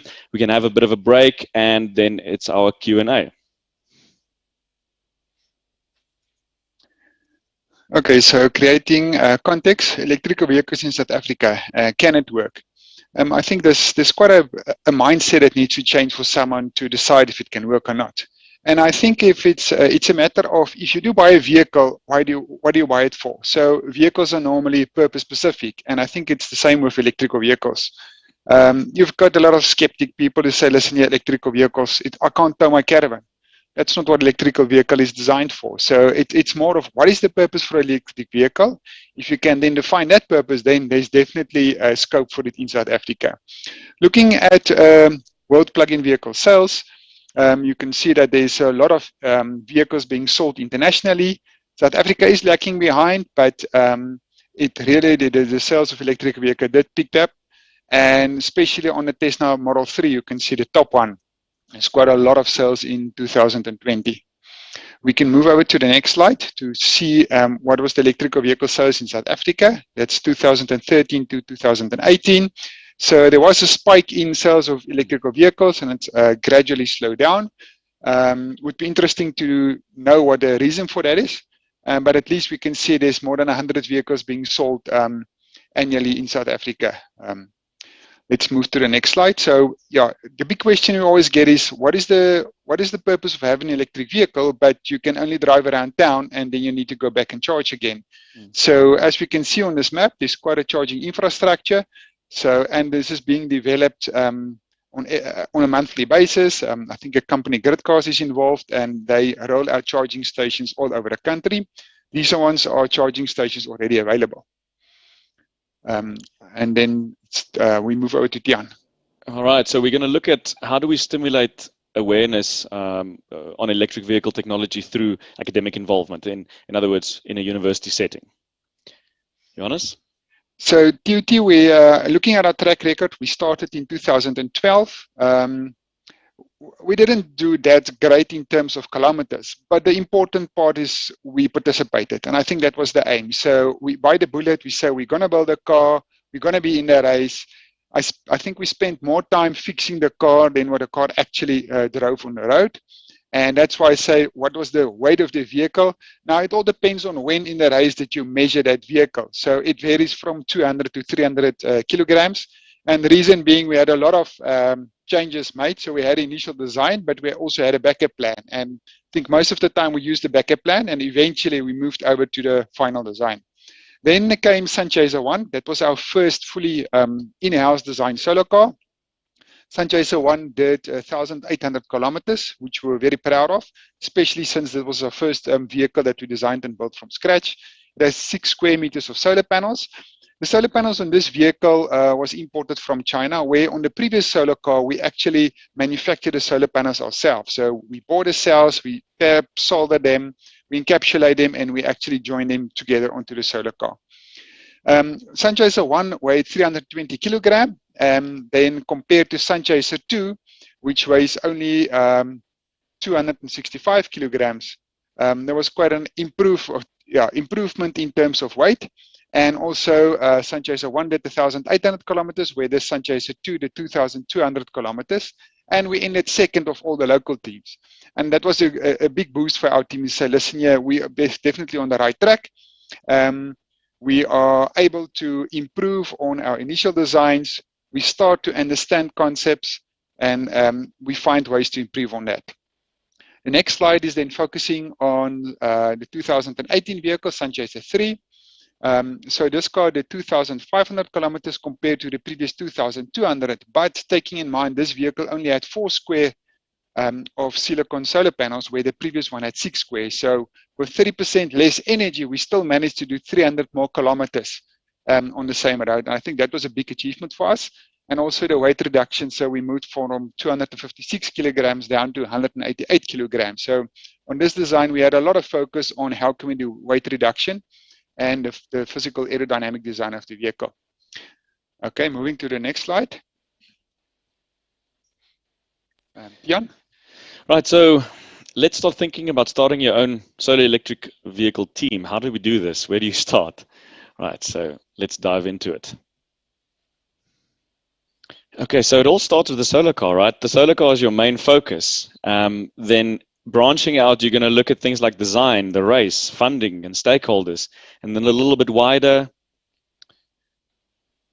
we're going to look at the mechanics, the ergonomics, the electronics, strategy, marketing, navigation, community engagement, logistics, procurement, and research. And then a little bit wider even, we're going to look at so many different systems, solar cells, maximum power point trackers, social media budgeting, Forex, having students on the system, finite element analysis, aerodynamics. It's pretty much endless. So let's go deeper into it and see what we can get together in terms of how to actually start a team. Johannes? So yes, you need to start somewhere, and probably you need to have a team manager.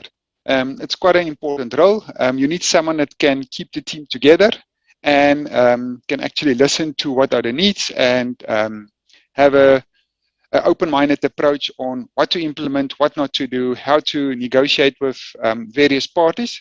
So under the team manager, you have a technical manager. That is definitely a very crucial role since it is a technical project. Then moving to the next slide, it will show us under the technical manager, we have mechanical systems. For mechanical systems, we have steering suspension, which is quite crucial because that will also determine your turning radius of your vehicle and your travel. your suspension travel, and then you have a lot of different mechanical designs, smaller designs like the hinging of the hood or the hinging of the wing, which many teams neglect up to last minute, and it comes around and it bites them. Then you've got aerodynamic development, and then under your technical manager, you have a lot of electrical subsections. One of them is the drivetrain of the vehicle and the solar panel and the charging. Then you've got your sub-circuits, which does your monitoring and communication and testing and data transfer. Then you're looking at your race strategy. So if you are on the race and suddenly the weather change or your vehicle break down, what are you going to do? What is the decision you do have to make? And that's really like you need to decide within the next 5 minutes, you're going to trailer the car, you're going to stop the race, you're going to continue, what is it going to be?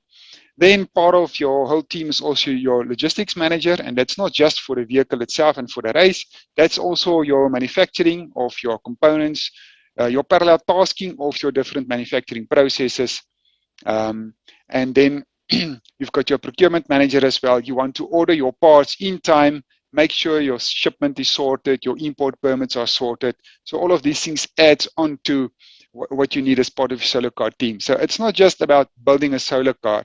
It's a bigger business around just the physical technical work in terms of getting this whole project off the ground. Okay, moving to the next slide. Okay, adding to this is also your marketing and PR manager, your community engagement, and also your sponsor engagement. Next slide. Okay, recruiting a team. So it's quite important to define your crucial roles for a team, and you should have a brief description of the key responsibilities in your team.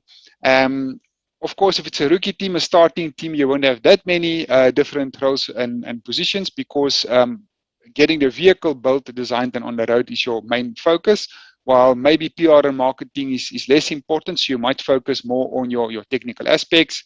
Then you need to plot the timeline of the project and the expected deliverables linked to dates.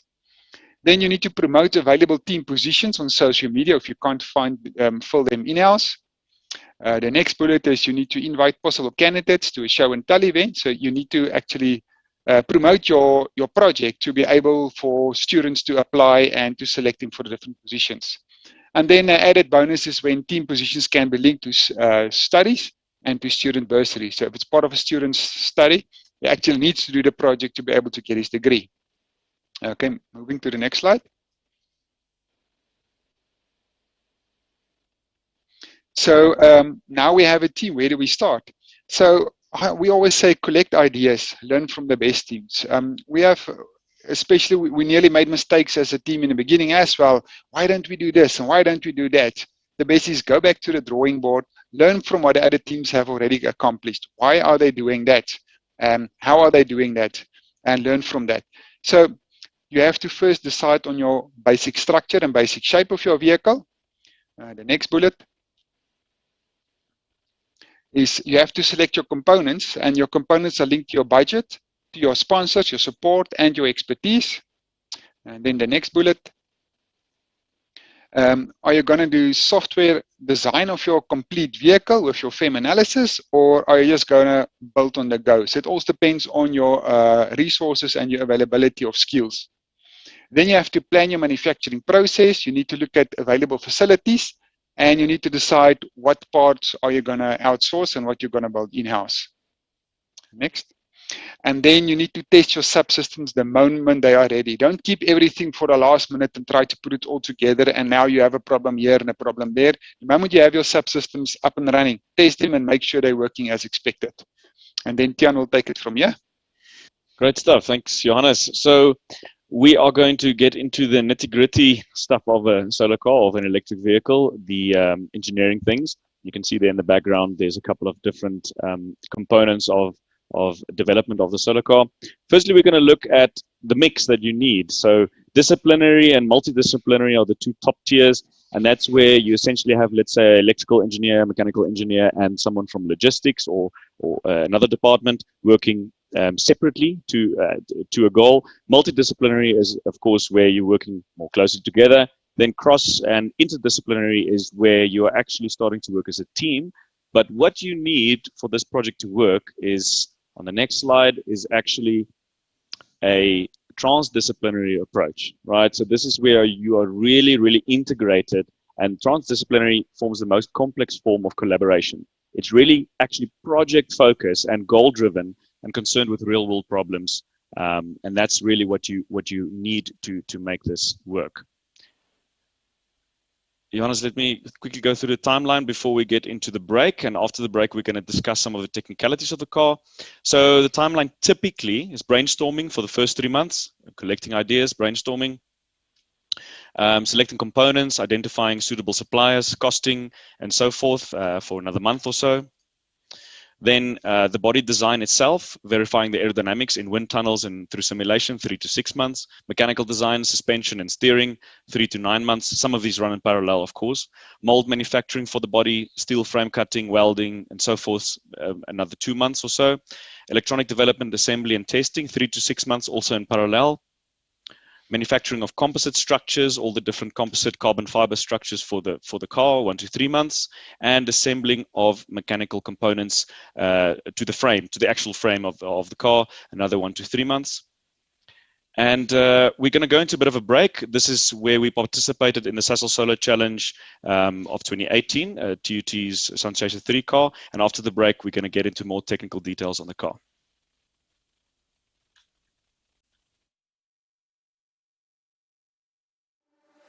Going to share with us?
Okay, so today is the last day of this SASA Solar Challenge.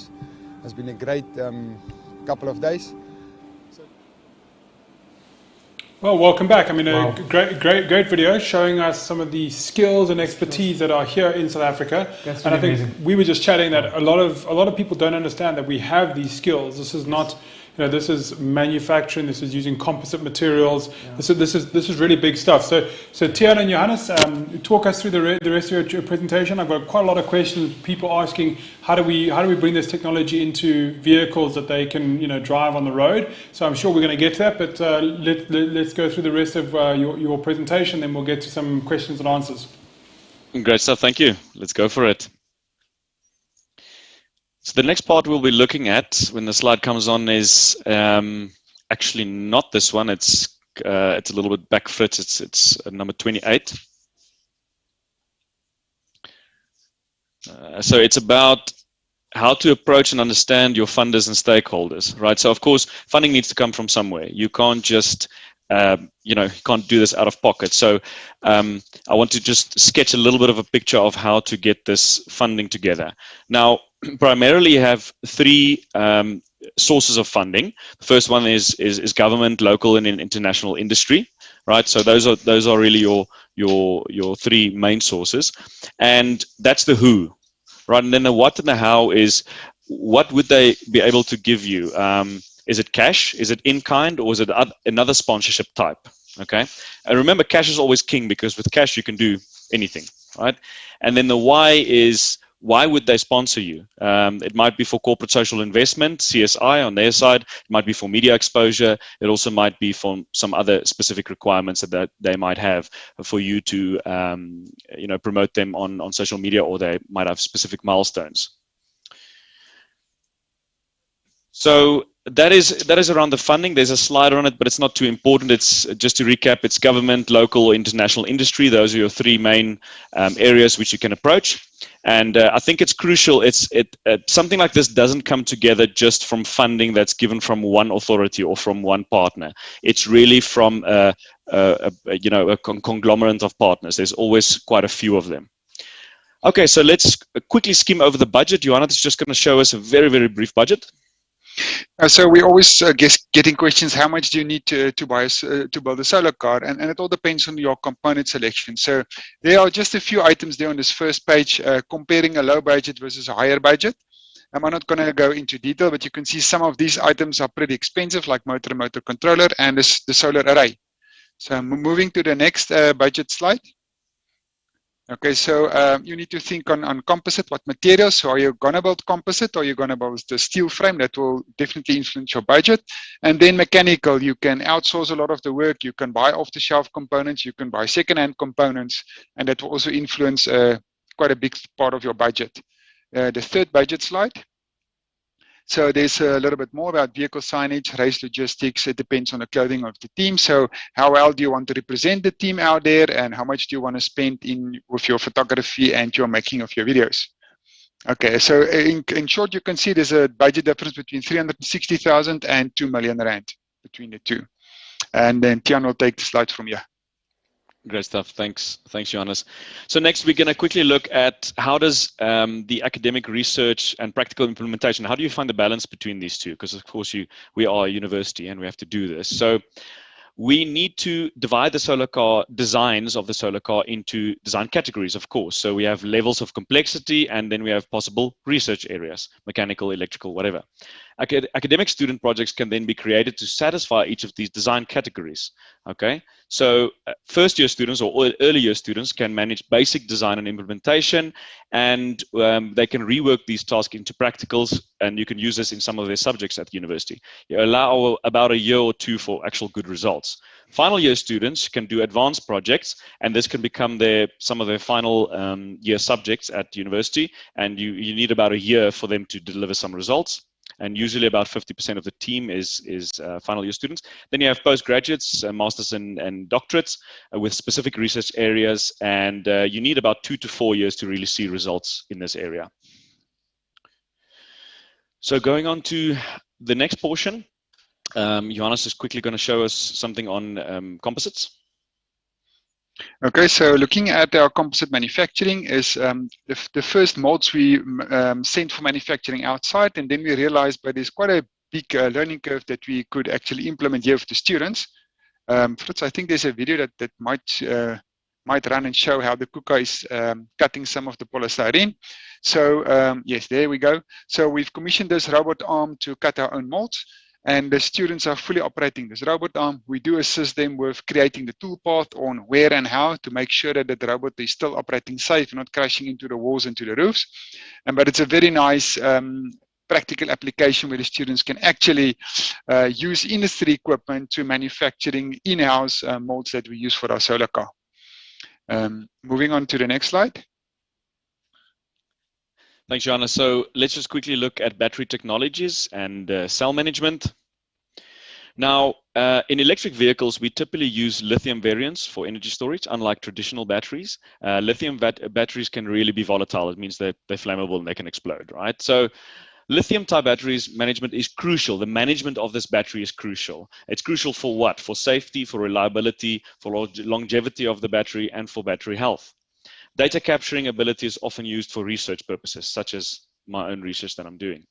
The cells you can see there are commonly used in electric vehicles. That's also used in the sort of, what's the e-cigarettes, and they are the 18650 format. And your typical Tesla contains about 8,000 of them, and your typical solar car contains about 420 of them. If we can just go forward a little bit, there we go. So these cells, these lithium cells, are about 7 times lighter than your typical lead acid battery. So they are top of the range. Okay, and now we're going to look at electric vehicle drive motors and the differences between them. So you typically have on the left, you have a direct drive, and then you have the non-direct drive, such as Teslas and other more commercial models. The direct drives, as well as the others, could be EMCSA, permanent magnet synchronous motors, or brushless DC, or even AC and DC motors. And the main difference is that the in-hub drive, as on the left-hand side, so the motor is the wheel, right? They're very high efficiency, they're low mass, but they're also high cost. And on the other hand, the non-direct drive is a lower efficiency, higher mass, of course, because there's a gearbox, there's a bit of a drivetrain, but it's more practical for day-to-day usage in like a Tesla or any of the other electric cars that are out there for the purpose of maintenance, cooling, and so forth. All right, now then in the background you can see our interface, our telemetry interface that we typically use on the race. It's just 2 years ago or 4 years ago already. So solar panels and energy management. Now typically you have the silicone types on the left, which is used mainly on for the commercial and the you typically put these solar panels on your roof, right? So gallium arsenide panels on the right hand side is about 10 to 20 times more expensive. This is used for typical space applications for spacecraft. They weigh much less, and of course they're smaller. So both these panels can get used on solar cars or on electric vehicles. Of course, the gallium arsenide is just way more expensive. So typically you see solar cars with silicone type panels on them.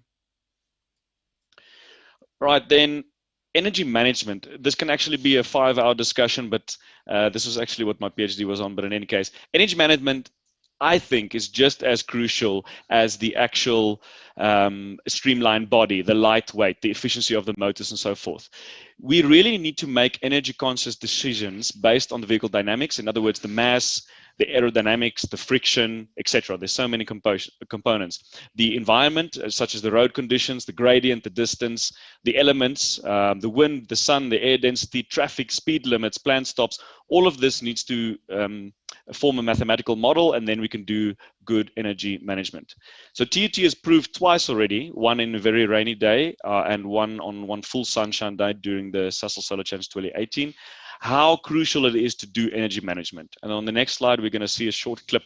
It's only a few seconds long. So this specific day, we had a lot of rain come through, and many of the teams didn't plan for this, so they didn't start their cars on the road. They actually trailered, which had them do less kilometers for that specific day. And we planned ahead. We looked at weather forecasts for 7 days ahead, updated every half an hour of the day, and we actually maximized our distance that day. We were the only South African team that were actually on the road. All the other South African teams put their cars on trailers, so we're quite chuffed with those results. Similarly, there was a day with beautiful sunshine, And it's deceiving because the teams were just doing more kilometers, not planning well for the massive Soloris Pass and the other hills coming up, and they needed to conserve energy really to get over the hill. So that's where energy management is really, really crucial. Okay, so some of the last sections is just the technological advancements of our own car. And if we look on the next slide, we can see how our cars actually evolved from 2014, 2016, 2018. And what you will see when the slide comes up is there's a three-dimensional isometric sketch. You can see that the car is getting smaller on all dimensions. So it's getting smaller if you look from the top. It's getting smaller if you look from the side. It's getting lower to the ground. It's getting, the angles are tighter. It's more aerodynamic. The profile is more streamlined. It's all to do with the aerodynamics, improving the aerodynamics of a vehicle, and therefore using less energy to go forwards. The mass is also, of course, less when your vehicle is smaller. And of course, our manufacturing ability got better as time went along. Right, and then the next slide, it might be a little bit unclear, but this is just in summary to show the advancements of the cars. And you can see the references on the left-hand side with the aerodynamics improved, how the batteries improved. We're typically using the same battery, but our management has improved, definitely. Our aerodynamics has most certainly improved. You can see a typical Tesla Model S is at 0.24 drag coefficient, and our cars evolved from the first to the fourth car from 0.3 all the way down to 0.1. Our solar panels, of course, also have evolved. We use very, very, very advanced silicone solar panels, and we have a 24%, 24 point something percent efficiency, which is quite good. Our top speed is still around 120. It might be 140, and it's about 250 kilometers that we can do with no sun, and about 500 kilometers that we can do with full sunshine. You can also see the weights at the bottom decreased dramatically. Right, so lastly, that's a rendering of our new car, our current car, which is in development, which should be done in a month or two. And yeah, that's Sunchaser 4. We're really proud of it, a lot of advancements there. And then finally, on the next slide, it's just electric vehicles in Africa, most definitely, bring it on. We're ready for it. And that's it from us. Thank you so much. We'll now gladly accept some questions. Cool. Look, really exciting, and it's great to see that we've got that kind of technology in South Africa, and to hear that this is what's happening. And I think what we're seeing a lot of questions straight on is, people are asking, transferring this technology to vehicles that they could drive on the road. I mean, the solar cars look great. Obviously, it's a single occupant vehicle. It doesn't look like the vehicle you're going to pop down to the shops and go pick up bread and milk with. So how do we transfer what you guys are doing into a vehicle that, we were talking to Chris Selwood earlier, and he was talking about a vehicle where you can pull off on the side of the road, have a cup of coffee, and it can charge from the sun. How do we transfer what you guys are doing at the tip of the spear, a little bit backwards to vehicles that we could drive on the road? Okay, let me try and answer that, and then I can give you honest go to. I think we need to, firstly, in academic environment, we need to work with agencies that enables us to commercialize these products. We're currently working with TIA, so the Technology Agency, Innovation Agency, and also MERSETA, the automotive CETA of South Africa. And these are long-term projects. There's sort of 3 to 5 year projects where we take pieces of technology from the car and we commercialize these pieces of technology. And we have done so with a couple of pieces of them. No, it's not sold in the Nissan Leaf and the other production cars in South Africa yet, but we're getting there. I think we also, let me let Johannes answer on what we're planning for a 4-seater car at TUT. Yeah, but I think it is quite important as well that some of the students that came from solar car teams, I think one student that did his master's degree with us, he moved now over to a company manufacturing electric vehicles. So you need to understand the fundamentals of, for example, battery management before you will be recruited by an international company where you need to design battery packs. Because if you don't understand these fundamentals, how can you do proper design? So yes, definitely whatever we implement here and the expertise we gain is definitely being used in the automotive industry. And our plans is for the near future to build a cruiser solar car, where we can actually have 2 or 3 participants or occupants in a vehicle. It is more like getting to the local public to understand and see, but it is actually viable to build not just a single-seater, but also a multi-seater solar car. There's a lot of challenges, and if you want to build a single-seater as well as a four-seater, you need quite a big team, you need a big budget, you need lots of facilities, you need to streamline your processes very carefully. And I think COVID didn't really help in terms of adding a lot of workload to the lecturers who need to make everything online. So I think time was a bit of essence here, but I think that's definitely still in our radar, that we do want to go that route and make it more like, listen here guys, this looks like a real car. And I think if you look at Lightyear 1, which is a commercial available solar car, you can buy it. It actually runs like a normal vehicle, and it does charge when standing in the sun.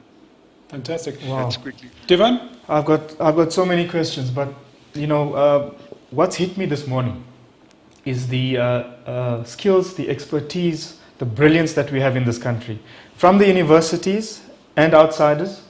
I've come from an OEM background where we build a car to a recipe, right? And it's designed in Germany or wherever else, and you get the recipe and you build the car accordingly. And what I've seen this morning is creative experts that now have the ability to build their own car, to design their own car on a budget. And if we have this kind of skills and expertise, what can we not do in the future? I mean, we can start building our own cars. I mean, the options are just endless. From aftermarket to sales to after sales to brilliant engineering, we could be designing stuff that the rest of the world will look back and say, wow, South Africa is the place to be. This is the incubator. Really. So well done, again, and somehow, in my opinion, we need to link our universities, our skills, then into OEMs, into people and places where they can take full advantage of the skills that we have. Yeah. Well done, guys. So I think for me, I think the big question is guys. Obviously, what we're talking about is adoption of EVs in South Africa.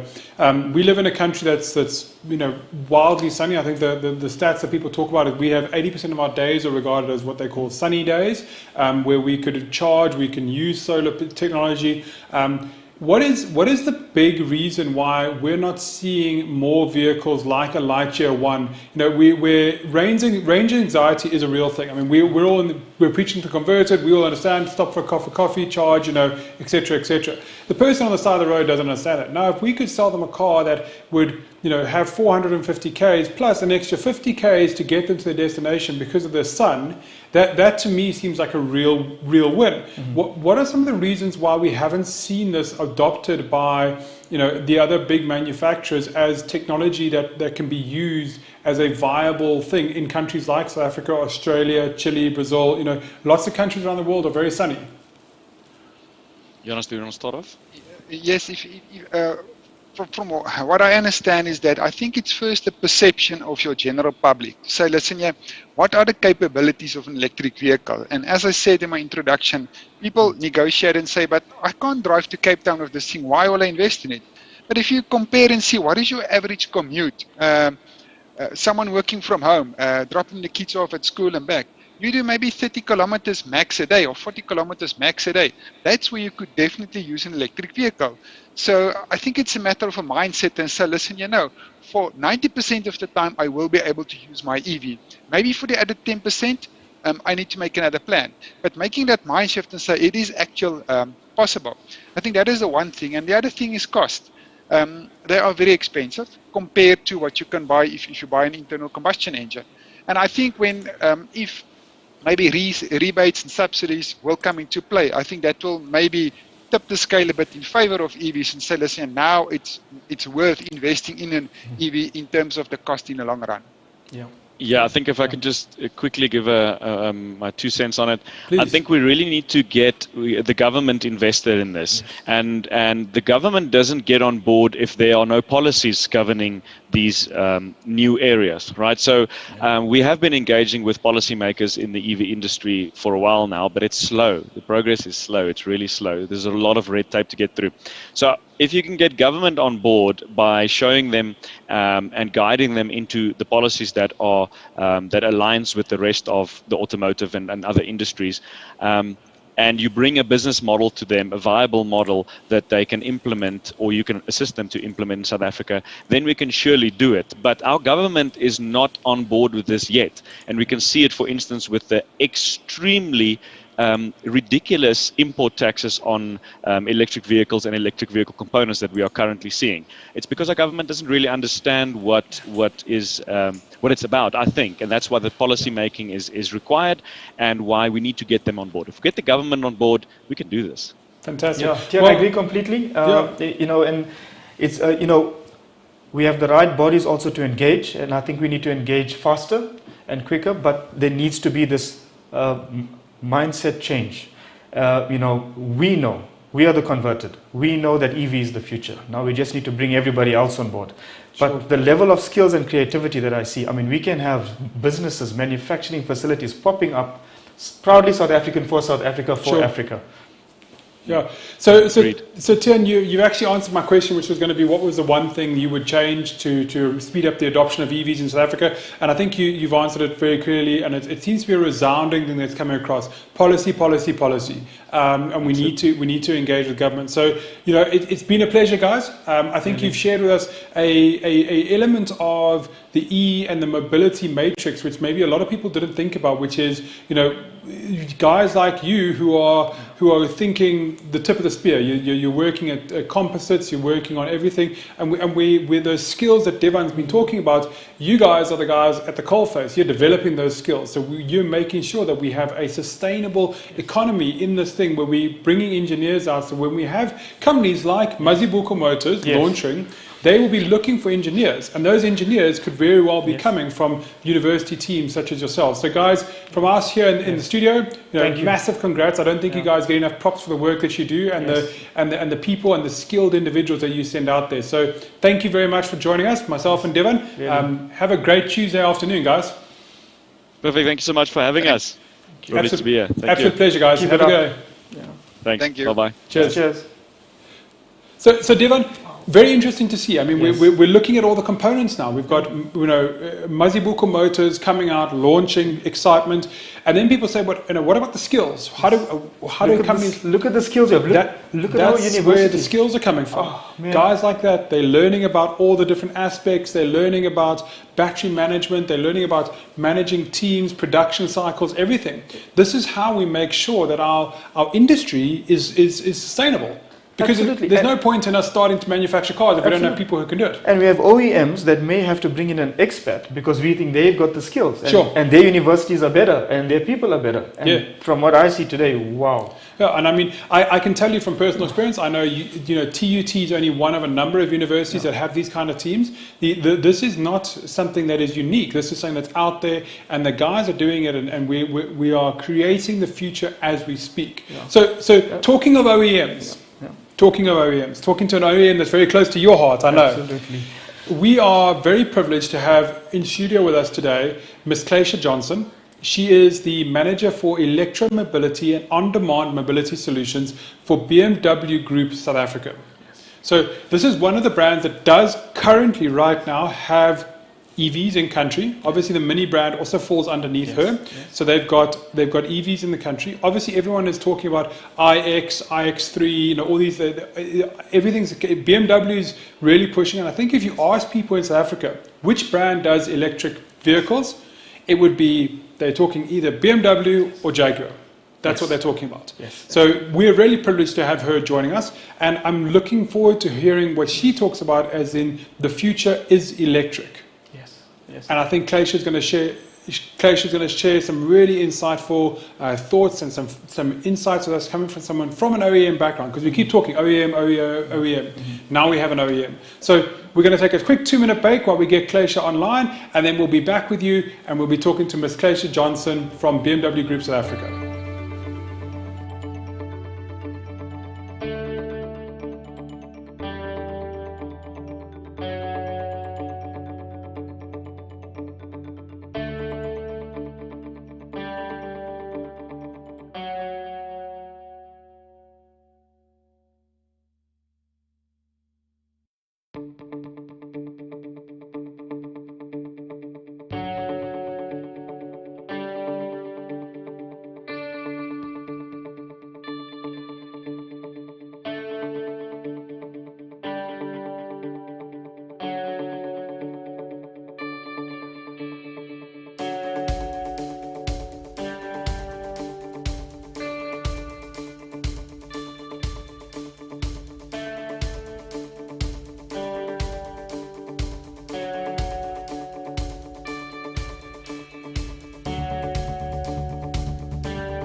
So, morning. Cleisha Johnson starts off with a beautiful video showing us the iX3. I'll take one in black, thank you. Yes, please, me too. Thank you so much.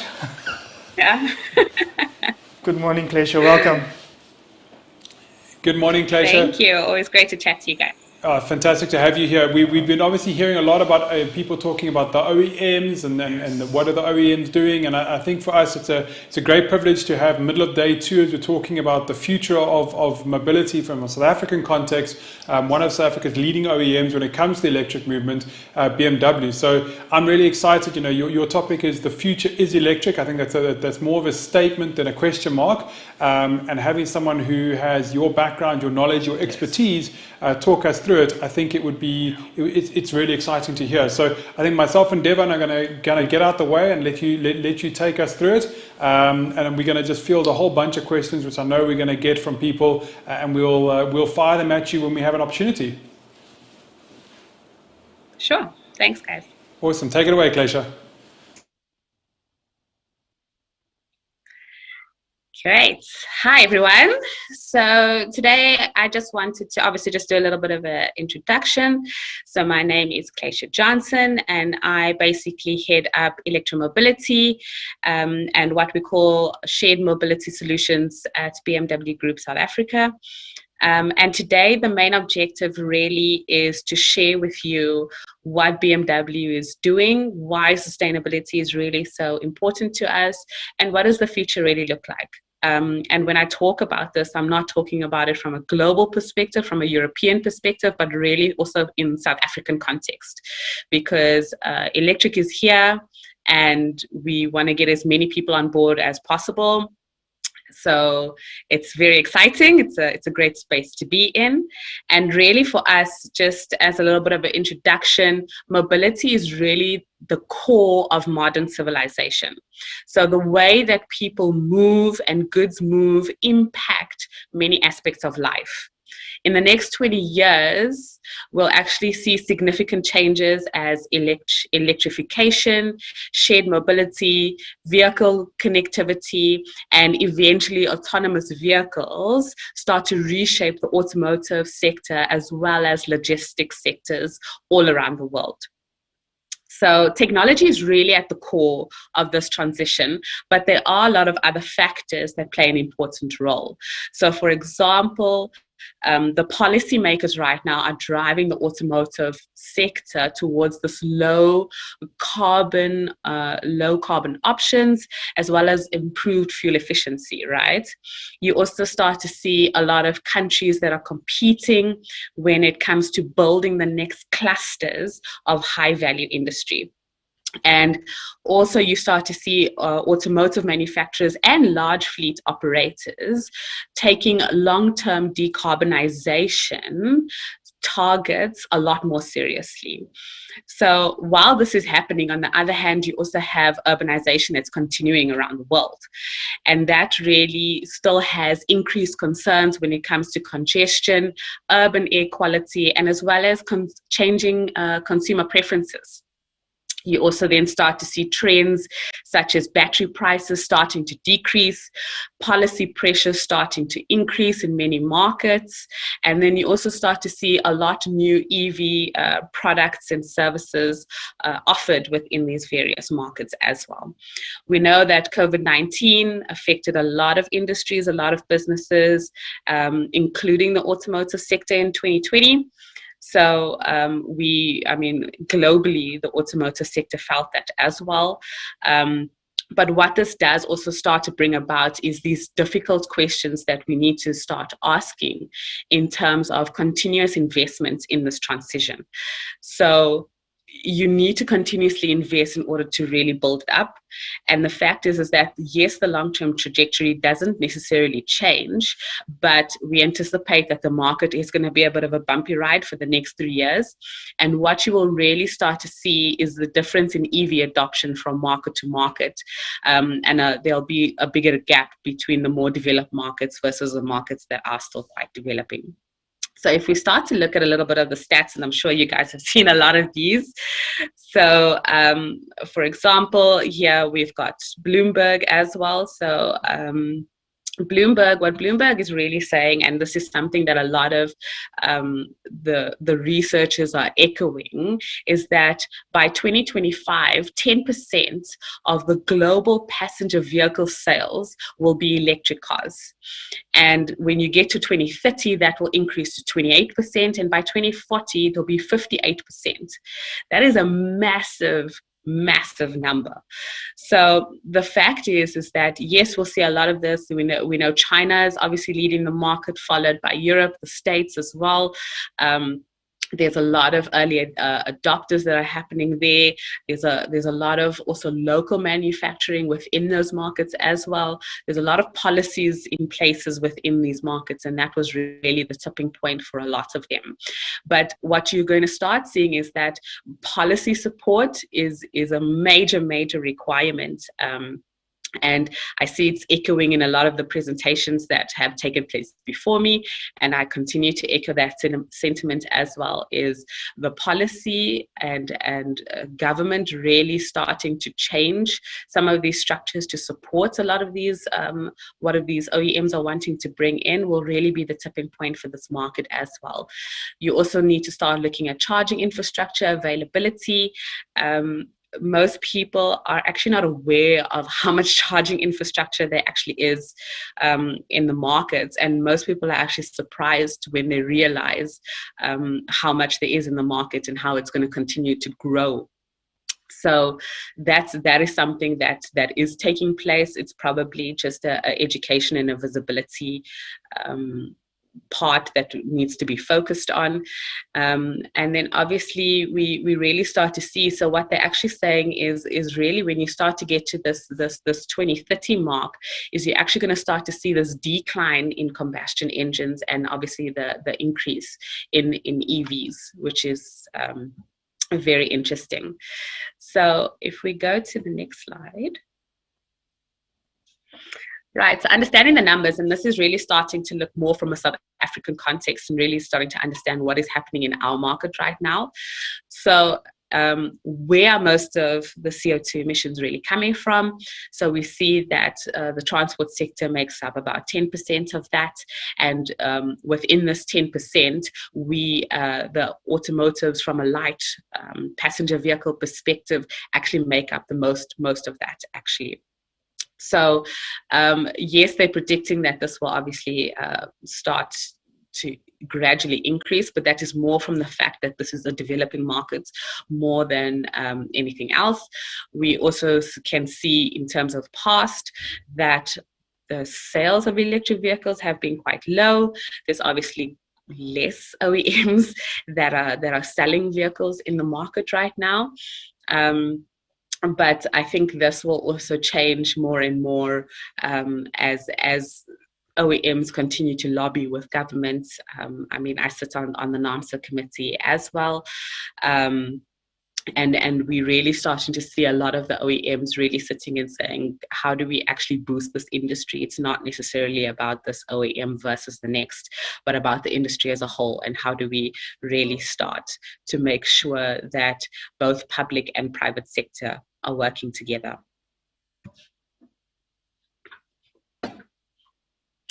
So from a BMW perspective, and I'll start from a global standpoint and then go or work down into a local one. So we follow what we call strategy number 1 next. And really what this looks at is it's really saying that from a BMW perspective, we want to inspire people on the move, and we really want to shape tomorrow's individual premium mobility. So from a vision perspective, and what is it that we stand for, and it's really about mobility, right? So we want to be part of people's mobility, right? We want to create this excitement, but we need to make sure that we are responsible as well, and we really have this emotional connection when it comes to the products and the services that we offer our customers. We also want to make sure that we continue to work on technologies, including the battery technologies over years as well, and really starting to deliver these unique customer experiences. And lastly, when we start to look at obviously a corporate culture, it's really just about the fact that we try to create this culture where fresh thinking is encouraged.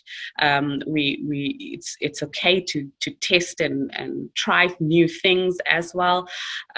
Not all the time, it doesn't always work out, but I mean, the fact is that it's great, and that's what we work on, and that's the type of culture that you want, because that's how you continually strive forward, right? So if you go to the next slide.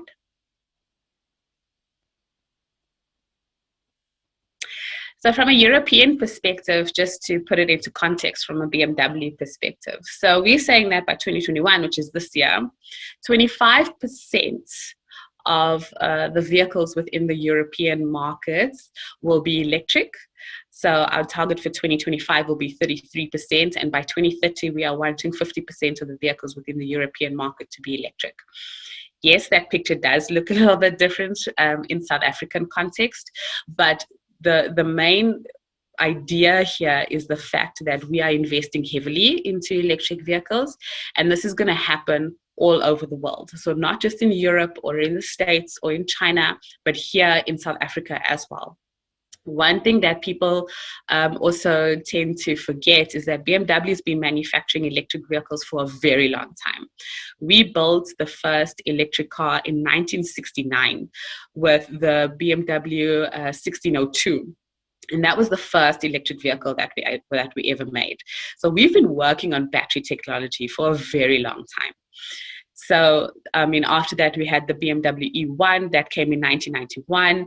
We then had the Mini E. I don't know who was fortunate enough to see some of them running around SA as well. We had quite a few that we were testing, and this was some time ago, even before we started selling the i3s and the i8s. We've then also been working on the Active E technologies as well since 2010, and then the BMW i3 came in 2013 within the South African market. It was 2015, and then the BMW i8 as well. So we've been in this game for a while. We've been working on our technology for a long time, but the fact is that it's not just about selling cars. So if you just go to the next slide.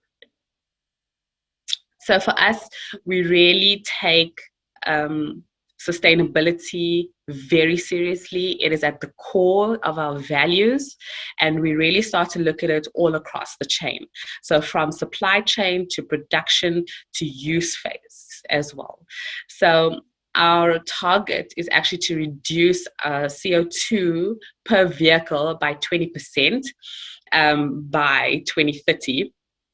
Which is a really, really big target, because we've been working with a lot of our suppliers, a lot of the people that make the components. How are they doing it? Are they using solar? How do we work together to really make sure that we decrease the CO2 per vehicle from production, and not necessarily so all the way from supply chain in terms of how they're making the components, all the way to production. So from a production perspective, we want to decrease by 80% per vehicle by 2030, which is a nice big target. And then from a use phase perspective, by 40%. And I'll just show you some more detail on that. So from a supply chain perspective, when we really start to look at how do we do this? So like I said earlier, we're trying to identify the most effective levers in terms of reducing the CO2. We are looking at obviously promoting a lot of green power. I mean, we saw our colleagues earlier talking about solar. So we also try to push that as well with our component manufacturers, the raw materials, and really starting to look at, how do we make these processes more sustainable? From a production perspective, we really start to look at how do we actually reduce the heating needs by reusing a lot of the waste and processes, and obviously closing a lot of those thermal cycles. We use a lot of data analytics on the machinery. to also reduce a lot of the power consumption of the machines, and obviously minimizing the amount of scrap parts that we have. And then from a production perspective as well, is we just need to make sure that we are doing what is responsible in terms of what it is that we can control, right? From a use case perspective, so yes, we're wanting to have delivered more than 7 million electric vehicles by 2030. I think it's doable. That's obviously a global number.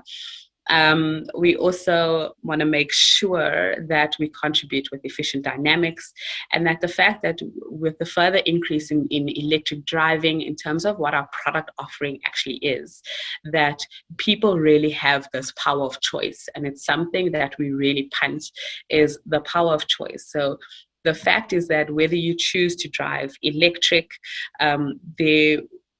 there's no just lost my word. You're not compromising on the driving pleasure that you basically have with your normal BMW. So the fact is in terms of the products that we're offering, you can barely tell the difference in terms of performance and the actual drive and the feel of the car when it comes to driving electric as well. And that was very important for us, but also allowing this customer the power of choice in terms of what it is that they want.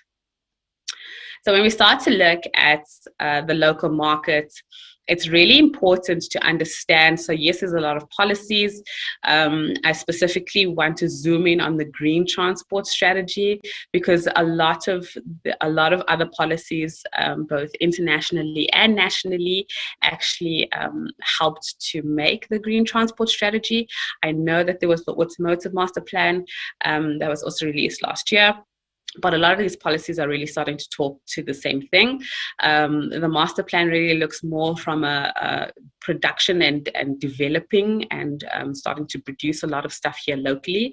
Whereas I think the green transport strategy really starts to look at it holistically. So they look at all forms of travel. But it's really, really important to understand it, because obviously it comes from a lot of the public transport strategy, the national strategy for sustainable development, electric vehicles industry roadmap. So that comes from NAMSA, because I'm a NAMSA member as well. I'm actually the vice chair. And then from an international perspective, looking at the UN, the Paris Agreement. So we've made our commitment from a Paris Agreement perspective as markets. And how is it that we're going to accomplish this? And really the how was where the green transport strategy came in. Next slide. Here we go. So when we start to look at the green transport strategy, I think it's really important, because this is where you'd really start to see a lot of stakeholders working together.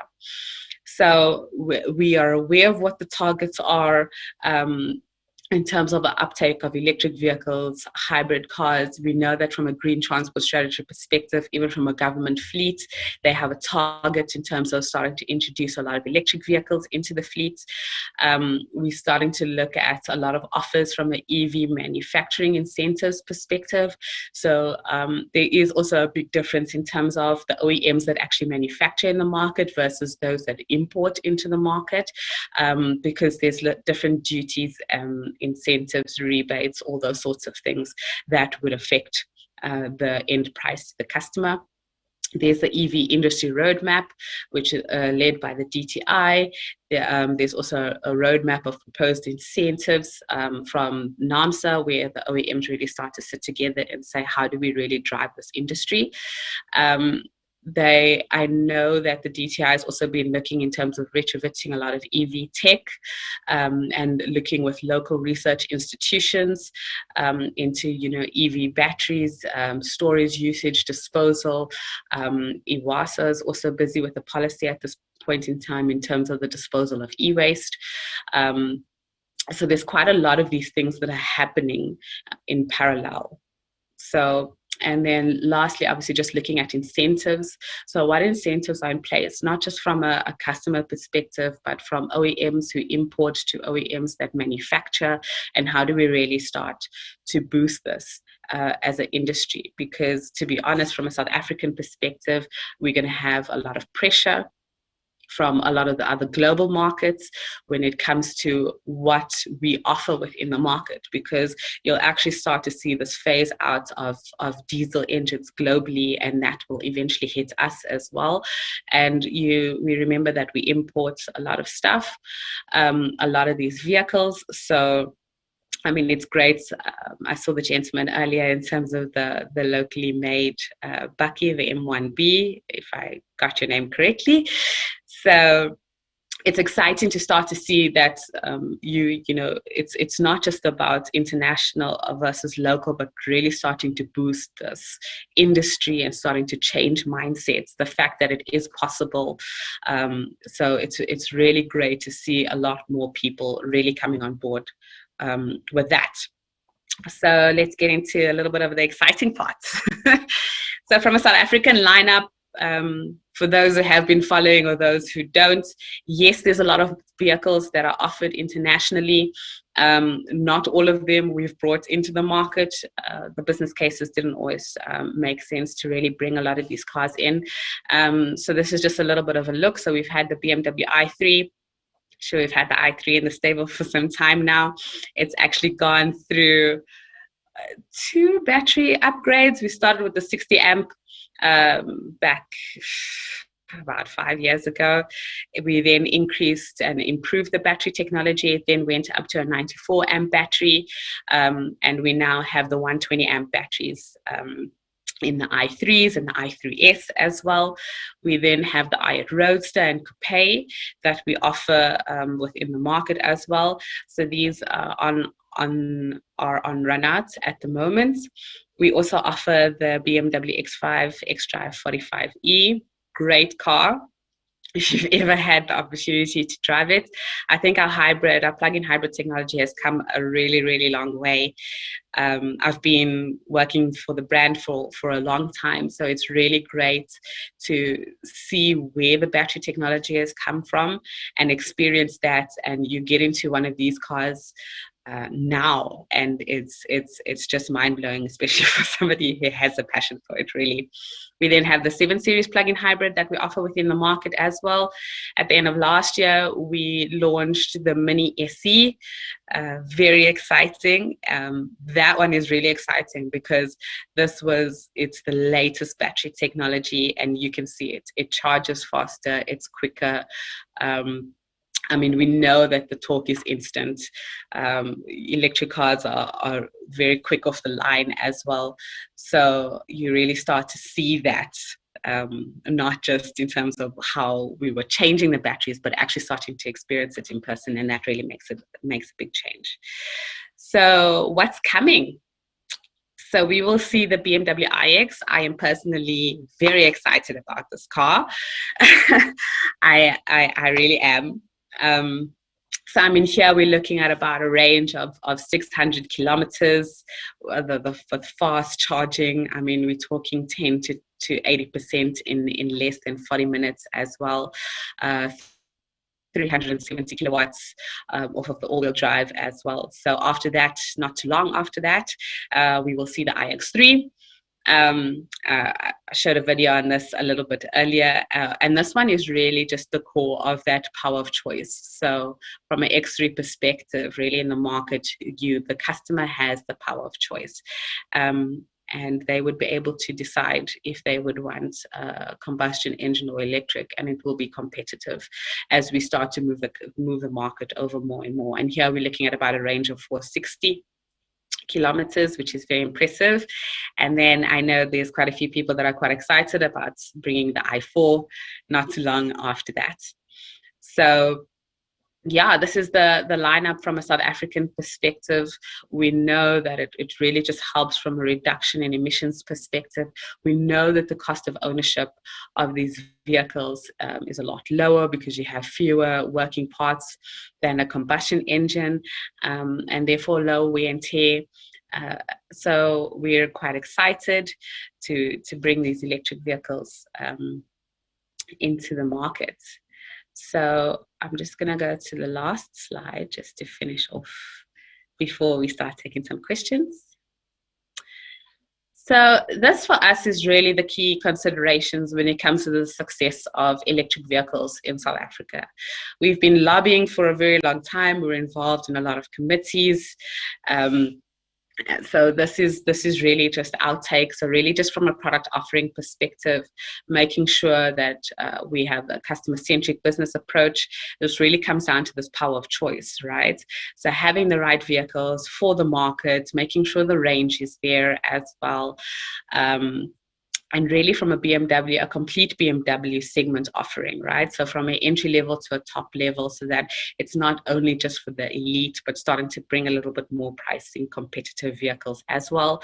Second life battery projects. So our batteries, and we've been working on battery technology for a long time, as I've mentioned. So we're really starting to look at, what do you do with these batteries afterwards as well? I mean, our batteries have been lasting a lot longer. So it's a little bit difficult sometimes to get some of these batteries, but even here locally in the markets, I'm already talking to a lot of stakeholders in terms of what can we do with second life battery, because there is life after the vehicle as well, and how do we make sure that we use it in a positive way.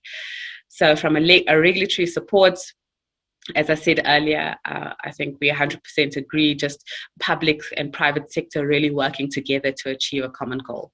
And we really need to start exploring incentives and how do we, what policies need to change, and how do we really work together to make sure that this industry gets boosted, both from producing and manufacturing here locally to what gets brought into the market.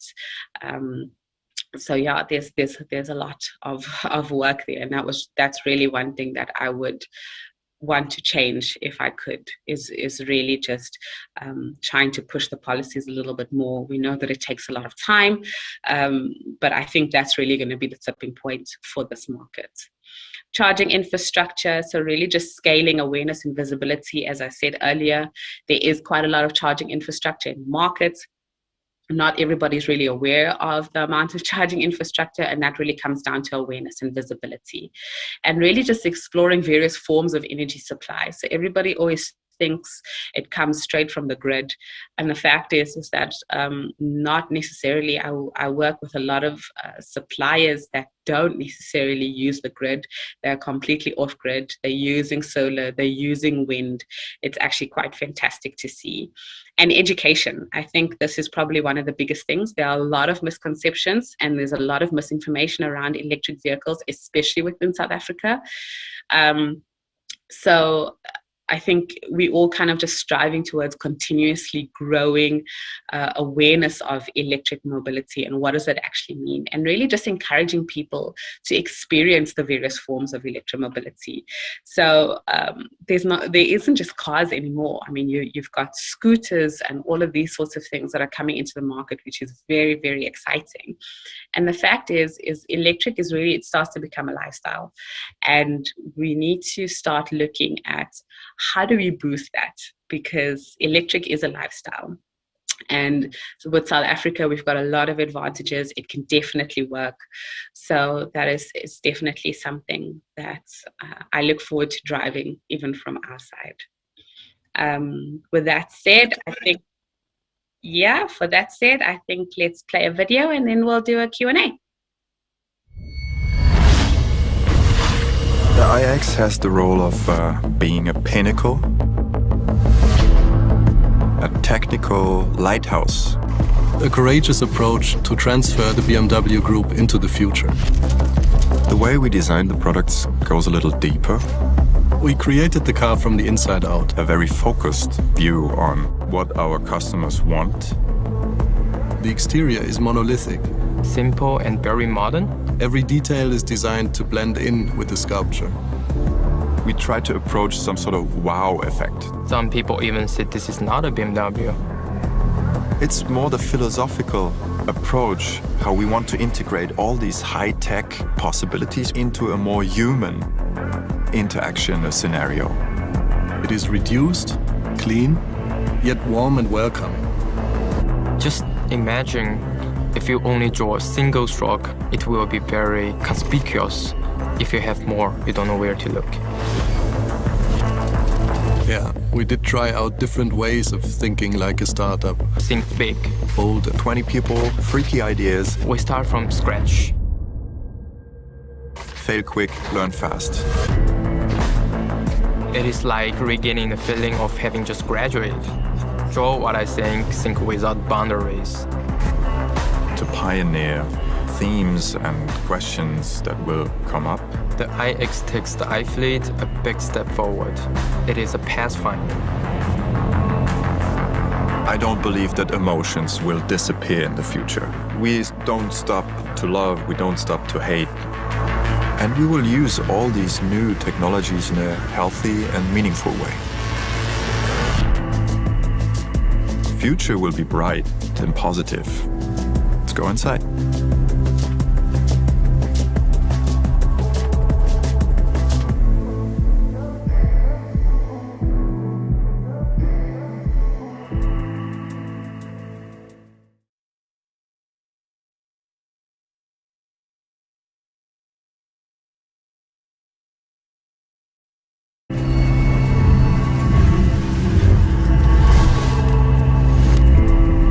We try to create a design where we start from the customer and we develop the car from the inside to the outside. Human-centric design puts people into center stage.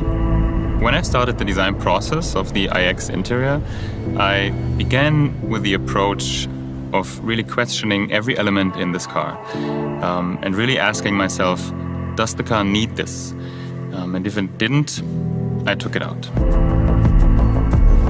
Perfect Space on Wheels is inviting, it's inspiring, and it's relaxing at the same time. It's a space that invites you to come in, to bring your friends, bring your family, a space that is open, that is light-flooded and very airy. Everything was more like, okay, how you feel more comfortable inside the car. A place that is uplifting and cozy at the same time. Especially in the interior, we really started with the approach of designing everything more like a living room interior. Armchairs, sofas, tables. We're not designing a car, but we're designing a living space. A truly purpose-built architecture. We didn't just settle for making a pretty-looking car, and throughout the process, all of our disciplines, they really merged. We basically reinvented the company regarding processes. For me, the future of mobility is very cozy, welcoming, and feels like a second home. We do have a lot of responsibility and taking care of resources which we use since we are strongly connected to our environment. We were able to use recycled materials and develop them into the highest level of luxury. I think we have to give back. We have to make sure that we leave a little footprint behind for the next generations. Sustainability is not only a buzzword, it's an attitude. Let's make the future bright, positive, and simple.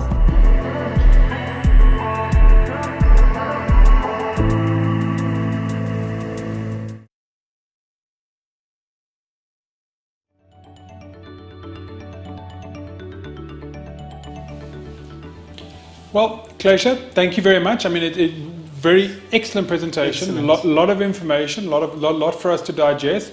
And I think you've answered a lot of the questions because you kind of knew what the questions were going to be. We had them coming through and we kind of been seeing the answers as you present. The one question which I do have, and two of our viewers have raised it, and I also picked it up, and I need to ask this question, is that one of your earlier slides, you showed a prediction, you talk about 2030, 2040, massive, big numbers of EVs. What we've seen from what you presented now is a little bit of a different picture to what perhaps the government and in particular, ESCOM and guys spoke about yesterday. Can you give some input? I know you can't advise on what they're doing, but is there a misalignment? Is government and OEMs OEMs over here and governments over here? And how do we get that everyone's talking on the same prediction? Because I think your stats maybe are talking a lot more what we could expect. And there just seems to be a difference between the two kind of modeling profiles. I don't know if you can maybe comment on that. Sure. So firstly, there's a lot of research out there. Everybody's doing research all the time. So the first thing I would obviously say is just making sure we're looking at the same sources. I think for the first time, and I know that you have Gaylor after my presentation as well. So for the first time, we actually did some independent research within the market as well. So I think what's great is we've always had a lot of these stats that are coming out of a lot of the European markets. And we really needed something that looked at the local market specifically. So I know Gaylor will speak into a little bit more detail. And the reason why I talk about Gaylor and TIPS is because obviously I sit on the NAMSA committee, and that's where a lot of the OEMs are sitting. So the fact is a lot of the OEMs are sitting together. We're all around the table. We're all talking about the electric vehicle industry. And we're all trying to say, guys, well, how do we work together and how do we lobby together with government? How do we make sure that we're very clear from an OEM perspective in terms of what it is that we need to drive this industry? So that is something that is currently happening. So the fact is that when it comes to an OEM's perspective, we're all sitting on NAMSA, we're all kind of aligned. But at the same time, what's really happening is the government is also starting to look at this and saying it's actually coming a lot sooner than we actually think it is. But I think we also need to start getting to a point where, yes, we can lobby, but we need to just make sure that at some point in time, we're working towards a common goal. So I think the OEMs are very clear in terms of what it is that we want, the type of research that's been done, and that's why you start to bring in independent researchers such as TIPS right now. They've done some fantastic research in terms of the country itself. And I think that's probably the most accurate that we've seen. A lot of the times we're looking at international types of research and really starting to say, how do we think it's going to look here locally? It's also really a tipping point in terms of when do these policies really come in? Because we can lobby all day long, but if policies only really come in 10 years' time, that will be our tipping point. If the policies come in a lot faster, then the tipping point changes. Sure, so 100%. I think it's the fact of we have to be prepared and we need to be flexible, and we just need to make sure that we're all working towards the same goal, I think, is that at the end of the day. Yeah. Devon, I know. Plenty questions. And hi, Klesha, again. Always great to connect. Well done. I mean, you guys have been putting money and resources and effort into EVs for a long time. I was one of the privileged few to have driven that Mini E test car about 10 years ago, and now to see the Mini E on the road and to think, wow, all that time, all that development, and now we've got a great car with a great battery, and there's a product on the road. So well done and big respect. First question, and there's many questions, but the first question, iX3, when can we expect that to be launched in the market?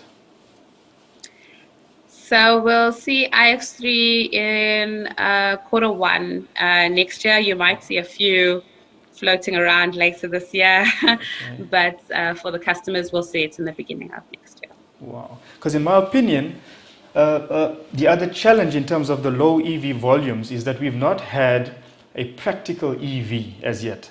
A car like an iX3, so a car that you can live with, a car with a big enough range, a car that can transport your family, etc. And now for the first time, there's a BMW option where one can happily live with a car. So thank you for that. Please just confirm though, will that car be built in South Africa or fully imported? So maybe just for a differentiation purposes, remember there's the iX, and then there's the iX3. Yeah. So there's actually two. Yeah. So we'll actually see the iX first. You'll see the iX this year. And then you'll see the iX3. I think we sometimes get excited about the iX3 because the X3 is locally made here currently. So currently in terms of the vehicles that were coming, no, they will not be made here. But who knows? Yes. In my opinion, that's where we need to get to. And obviously it is what it is. And the big OEMs at an international level will decide which country and which plant builds which cars. But I'm coming from the space of we need to get our plants in our country geared up for EV production and full EV production, and not just, we do the normal production and then the EV comes from another country. And hopefully BMW can be the leader again, in this regard on this topic, and we can get the industry going into a level where we are ready to build EVs and export. and not just import them. Yeah. Sure. So, I mean, we've been producing for a very long time. I mean, we don't think about today and tomorrow. We always think 10 years, 20 years ahead, because you obviously need to ramp up a lot of your production. But I mean, I think it comes back down to also just getting a lot of support. We need to make sure that we also, as we plan, increase a lot of skill sets. And we really just need to start working with governments a lot more, because it takes a lot of investment to upgrade a lot of these plants. And yes, you can do it out of your own, but also there comes a point where public sector and private sector really, really need to start working together. Yeah, and I think that's a great point, Clayshan. I mean, obviously, the OEMs like BMW, you can't produce in every country around the world, because every country is probably asking the same thing. And I think that you've raised a great point, and we have to have that partnership. What I wanted to ask you is that you've spoken a lot about the infrastructure and the education with the infrastructure. Currently on the ground, BMW in terms of infrastructure, what is currently there, and what is the plans to improve that infrastructure? Because I think there's a bit of a chicken and egg situation. Now, what comes first, the vehicles or the infrastructure? Can you maybe give us a little bit of insight on BMW's thinking and planning around that?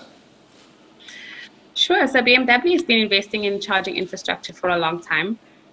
One thing that I must say is that customer behavior actually shows that 70% of charging actually happens at home. Mm-hmm. So we've invested both in terms of partnerships and bringing suppliers on board, both from a home charging front and from a public charging infrastructure perspective.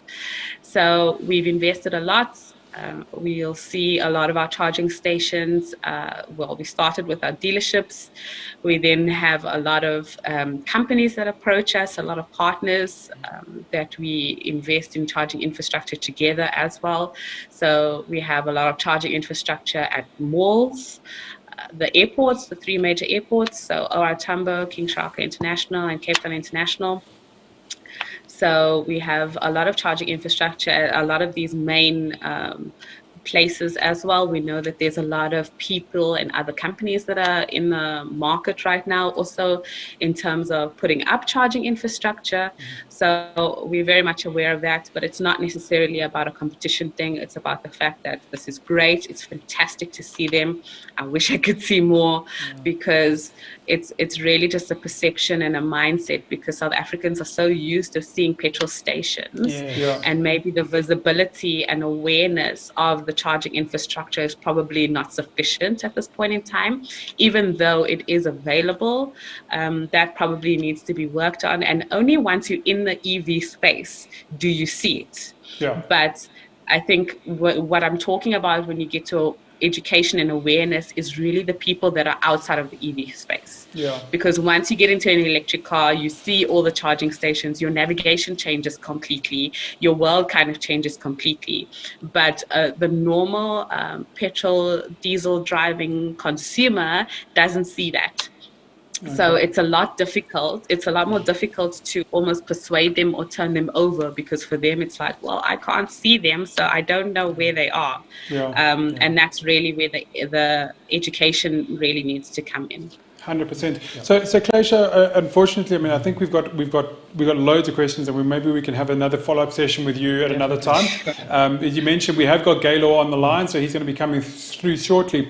I've got one quick question, and I think it's you. I can probably predict your answer, but again, if you as basically the head of e-mobility for BMW, what is the one big thing that you think in the next 12 months we have to get right in order to speed up the adoption of EVs? If someone said to you, Claysha, here's a deck of cards, you can choose anything. What is the one big thing that you think will make the most fundamental difference to seeing more EVs and the rate of adoption changing in South Africa? You're probably going to predict my answer, but I'm going to say policy. 100%. I think the policy is going to be the make or break here.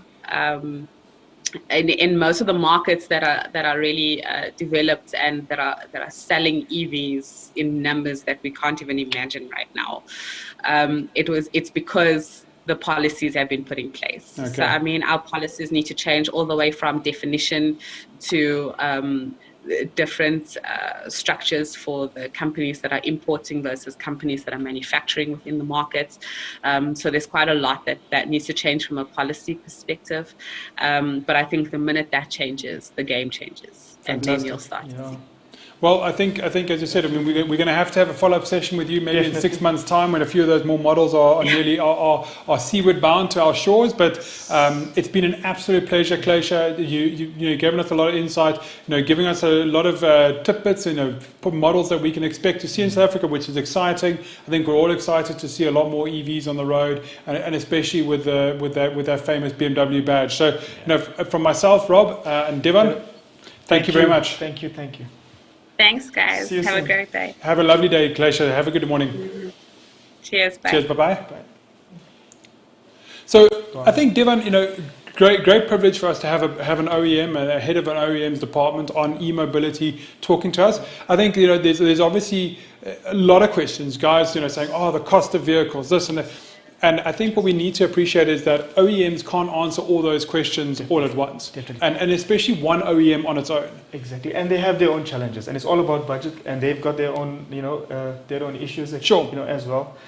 And it's going to take a team effort now as we move into the new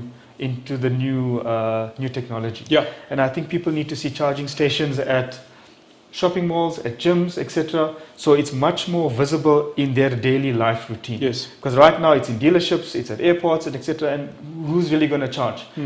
So once that happens, and once the policies change, we're going to see that shift. Yeah. So I think it's obviously policy, and I think that ties in quite nicely. I think the one thing that really struck me, which is really important, I think you alluded to yesterday, and it's been alluded to, is that there is definitely different data out there. And Klesha's model is looking at 58% by 2040. That's a huge number. I think it's going to be really important, and I'm not quite sure how we do it, but that kind of privately sourced data and research, it has to be shared or passed on to government. People at Eskom need to have access to that data, because we can't have our energy provider on one side, dare I say, predicting a curve that's like this, and a big OEM predicting a curve that's like this. Yes. Somewhere there's going to be a change. Absolutely. And it's going to be important that we get everyone on the same page, so to speak. Absolutely. And BMW is a premium player, so therefore, relatively speaking, low volume. Once the Toyotas and the VWs hit the market with their EVs, then you're going to see a proper change in those volumes. Sure. And then Eskom and all of us need to be ready for it. Yeah, and I think it's going to be critical that somehow we get this knowledge sharing going between the different groups, and everyone starts speaking the same language, because everyone's saying the same thing: policy. Yeah. But policy can only be done when it's based on information and the right information. And if the right information isn't with government, then the policy is not going to be correct. Absolutely. And they all need to be singing off the same hymn book, so to speak. Yeah. So we can all therefore plan accordingly, because I see everyone has a plan. So what's the target? What's the volumes? And then at least we're all trying to hit those targets. Yeah, agreed. So that was Klesha Johnson, Manager of Electromobility and On-Demand Mobility Solutions for BMW Group South Africa. Our next speaker that she alluded to is Gaylor Montmassinclair. He is the Senior Economist for Trade and Industrial Policy Strategies for TIPS, and he's exploring policy options to support the EV value chain development in South Africa.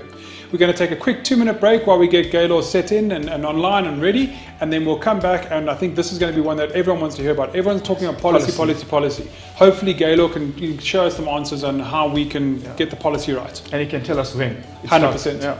Perfect. We'll see you guys in about 2 minutes.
So, welcome back. Quick refreshment break. Grab a cool drink. Getting something ready. And I think, Devan, to me, this is now critical. Everyone has said the one word. We've got policy. the guy. Yeah. Policy, policy, policy. And you know, Klesha alluded to Gaylor from TIPS, which is the Trade and Industrial Policy Strategies. And I'm hoping that, you know, Gaylor is going to really shed some light on this policy thing, because I think everyone's talking about policy. What does this mean? And how do we get the right policy so that we can unlock the full value chain in development in South Africa? And I think Gaylor is going to talk us through it and hopefully answer some of those questions, because everyone's saying the same thing. Absolutely. And when, if he has an idea. 100%. Because we know it's highly political, but ultimately that time point is when the light switch comes on for EV. 100%. Looking forward to this conversation. So, Gaylor, are you with us, sir? I am, indeed. Fantastic. Well, look, I think let's not waste any time, because I'm sure you've got a lot to speak about, and I'm sure we're going to have lots of questions for you. So, Gaylor, we're going to hand over to you and let you talk about exploring policy options to support the EV value chain development within South Africa. So, enough from myself and Devan here in studio, and over to you, sir. Great stuff, and thank you so much for the opportunity to be here today and share some thoughts on what it is indeed a very topical subject. You know, you've said it, it's policy, policy, policy. And on the onset, let me raise that this is work we did in collaboration jointly with the Department of Trade, Industry and Competition, the DTIC, and NAMSA, the automotive manufacturers. And for us, it's really critical because we're bringing both government and business together in order to do independent and evidence-based research. So trying to really bring everyone together. As a way of introduction, some quick fact, the obvious why we're here today.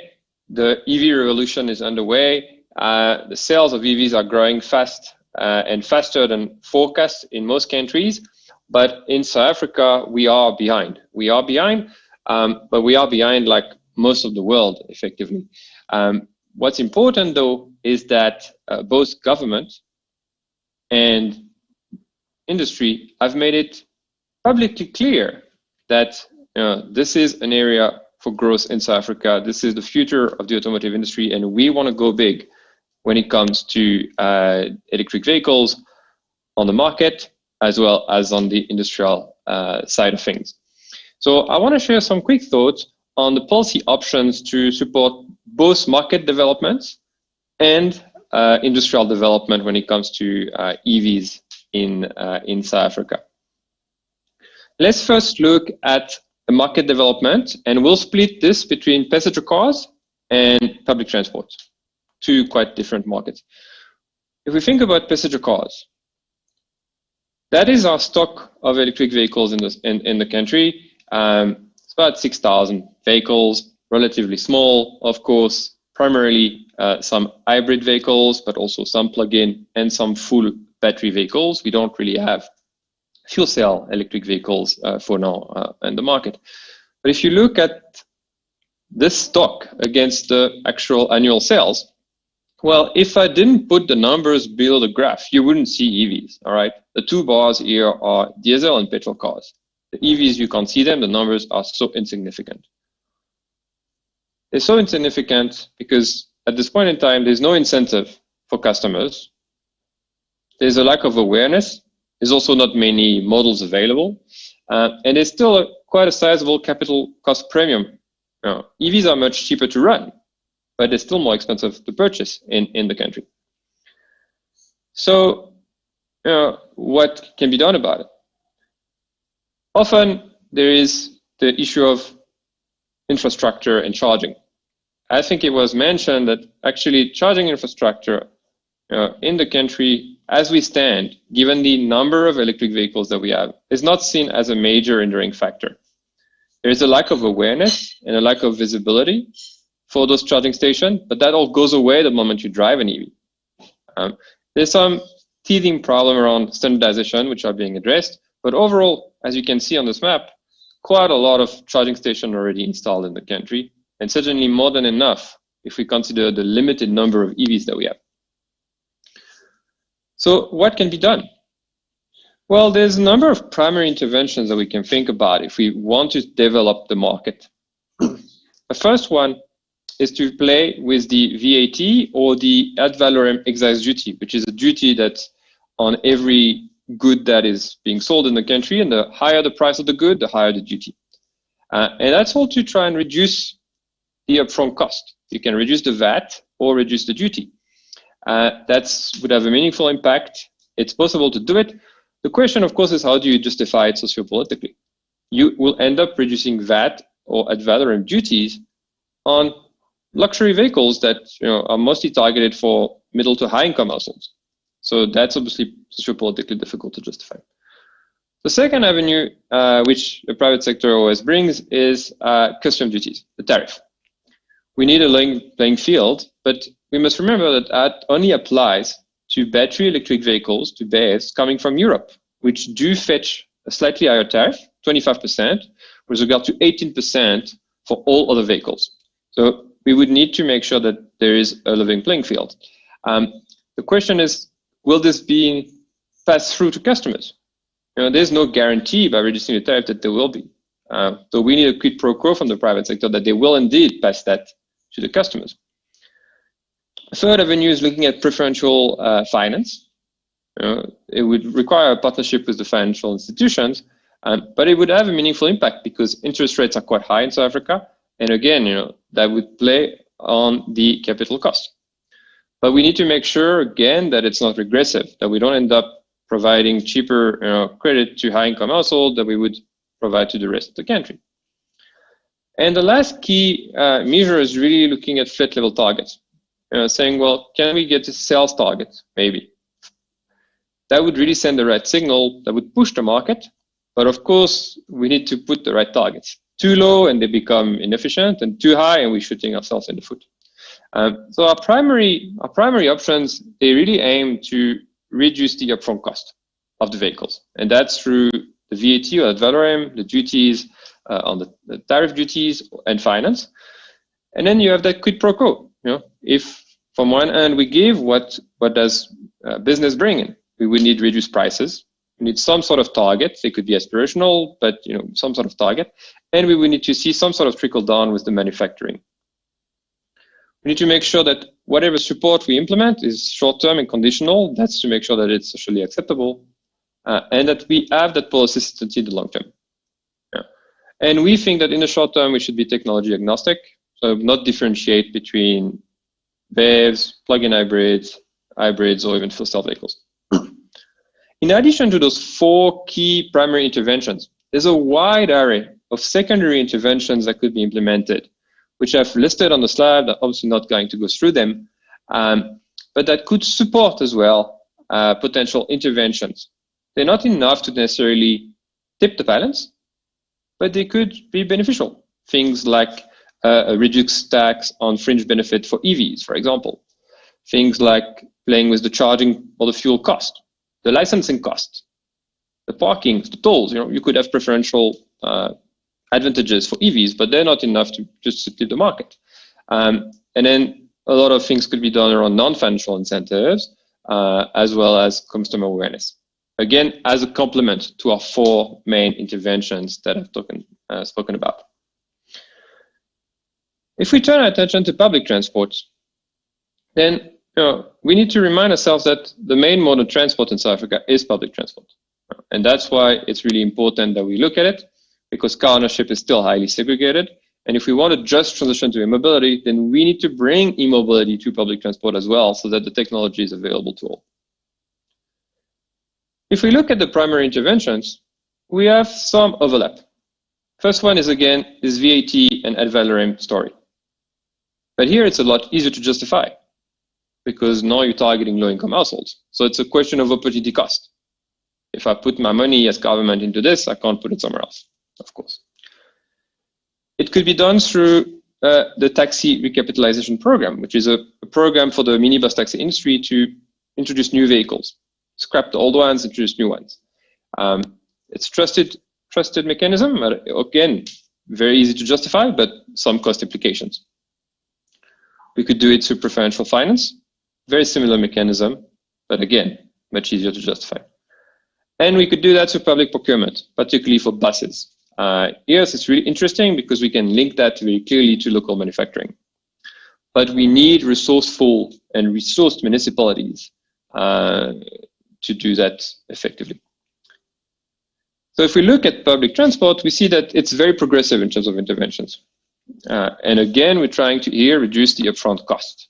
It's the story around the VAT, the taxi recapitalization program, and preferential finance.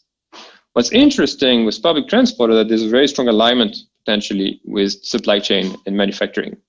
And that can be implemented through public procurement as well as the taxi recapitalization program. And I'll get back to that just in a minute.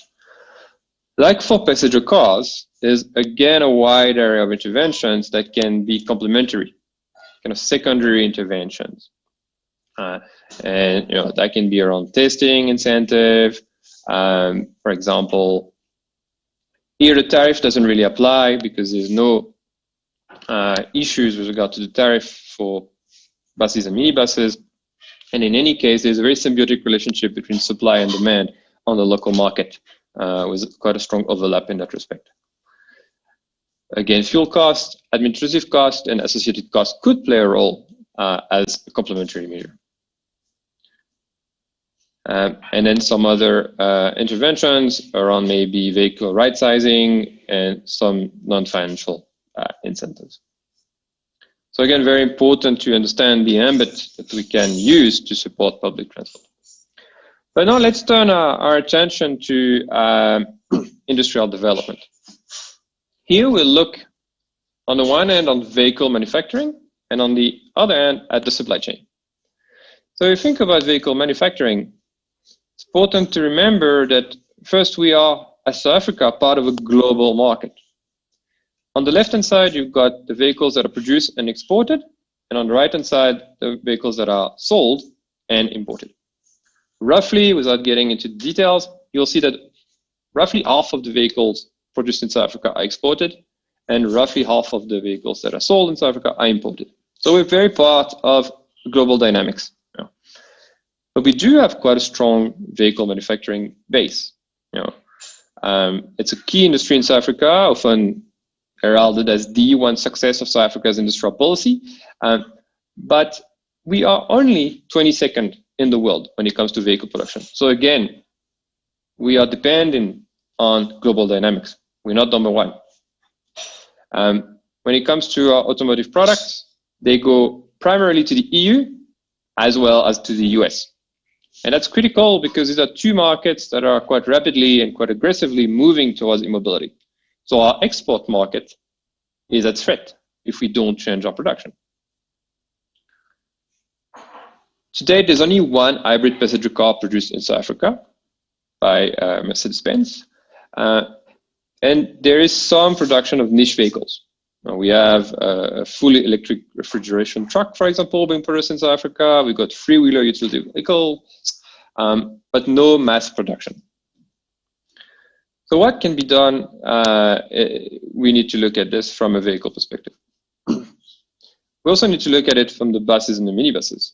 On the bus side, we've got strong local body manufacturers, but very weak local content. So there's a lot of imported part and then being assembled here. But we have some interesting developments when it comes to EVs, both for battery and fuel cell vehicles. On the minibus side, we've got two strong producers, primarily Toyota, but also BAW, that are producing minibuses for the local market. And again, some interesting EV developments in the country, but primarily around conversions to date.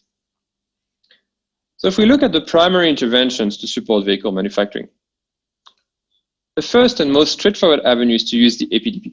The APDP is the Automotive Production Development Program. That's the policy support package negotiated between government and industry to support the development of the automotive industry. The question, of course, that if we think about adding additional support for EV production, it might be hard to justify because the automotive industry is already one, if not the most supported sector of our economy already. We can think about pulling manufacturing through local demand. In the short term, this is only truly relevant for buses and minibuses. As I mentioned, there's quite a symbiotic relationship on the local market between supply and demand of buses and minibuses. It's all being assembled and in some cases produced here. Import and export dynamics are very small. It's not really relevant for vehicles though, because we need to reach quite a high volume before we can pull manufacturing. And as we all know, volumes are very small at this point. So until we get quite high volumes of consumption of cells, basically of electric vehicles domestically, it's going to be hard to justify production here.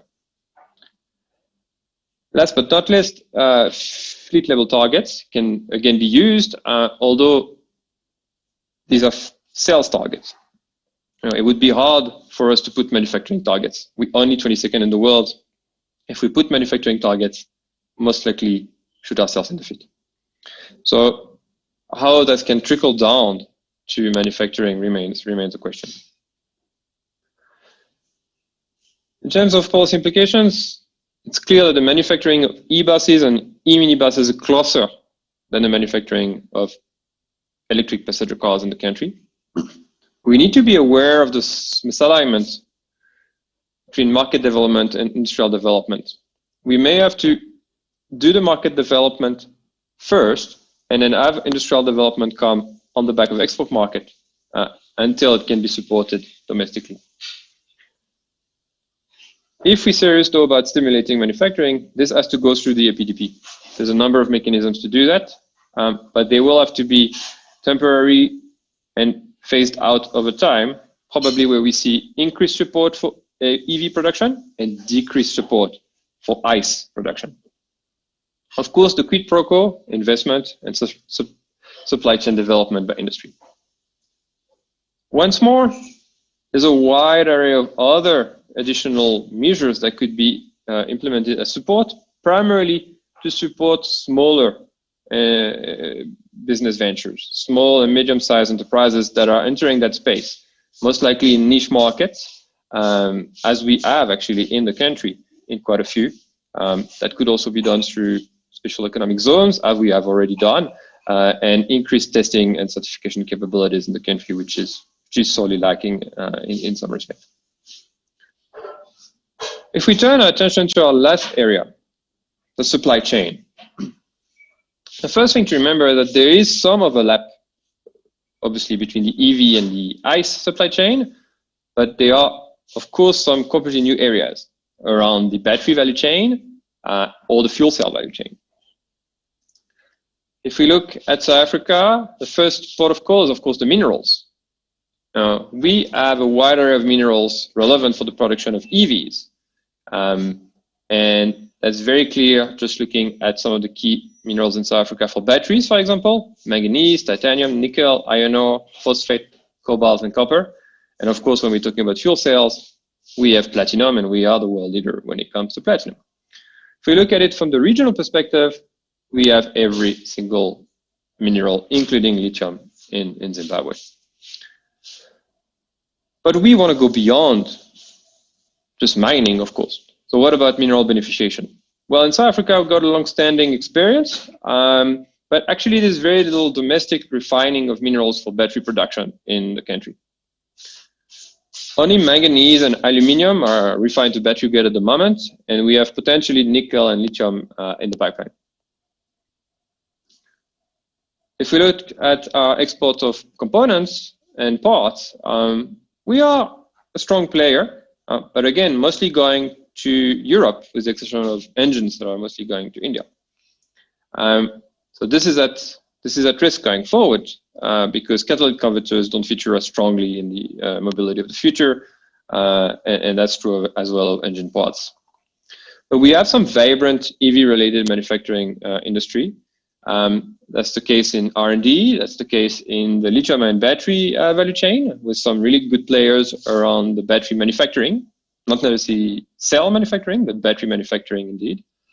We've got some players in vanadium-based batteries, in fuel cells, as well as in charging infrastructure. Some are really vibrant EV-related manufacturing industry, and we're actually about to release a completely new report on the lithium-ion battery value chain, which will detail all of that in very great detail later this week, actually.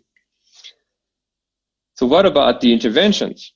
Well, the APDP here is, again, quite an important avenue. Even though it hasn't delivered much on supply chain development, there are recent changes to the program that should improve that by improving the emphasis on local content. But if we're really serious about supply chain, the second area is looking at mineral beneficiation. And we need a policy for that. That can be through development pricing, so pricing the minerals domestically cheaper for local companies, or have an export tax. Importantly, we also need value chain development.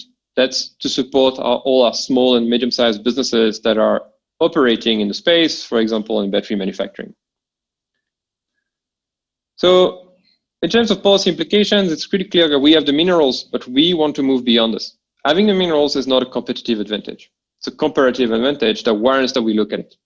We have key strengths in battery manufacturing and in mineral beneficiation that we should harness going forward through both top-down and bottom-up strategies, as well as ecosystem support. You've got it by now. There's always a number of secondary interventions that can be implemented to support that ecosystem, but we focused on the primary interventions. So if we conclude, we see that the development of e-mobility is really multifaceted, and we've only looked at 4 components of the market. We didn't even look at commercial vehicles, three-wheelers, two-wheelers. Just by looking at 4 components, it's already complicated. That's why we think trial and error is the way to go. We shouldn't discriminate between technologies. All technologies have a role to play, and we should focus on our strengths. EVs represent the only platform going forward to have a modern, sustainable transport system, especially if we couple that with our developments around renewable energy. And importantly, we think that the time to act is now. Yes, we have unknowns. Yes, there are many other areas to explore. Yes, we do not know everything. But the time to act is now if we want to seize the opportunities and be a strong player in that field going forward. You can access the full report here on the TIPS website. Look forward to the discussion. Thank you very much.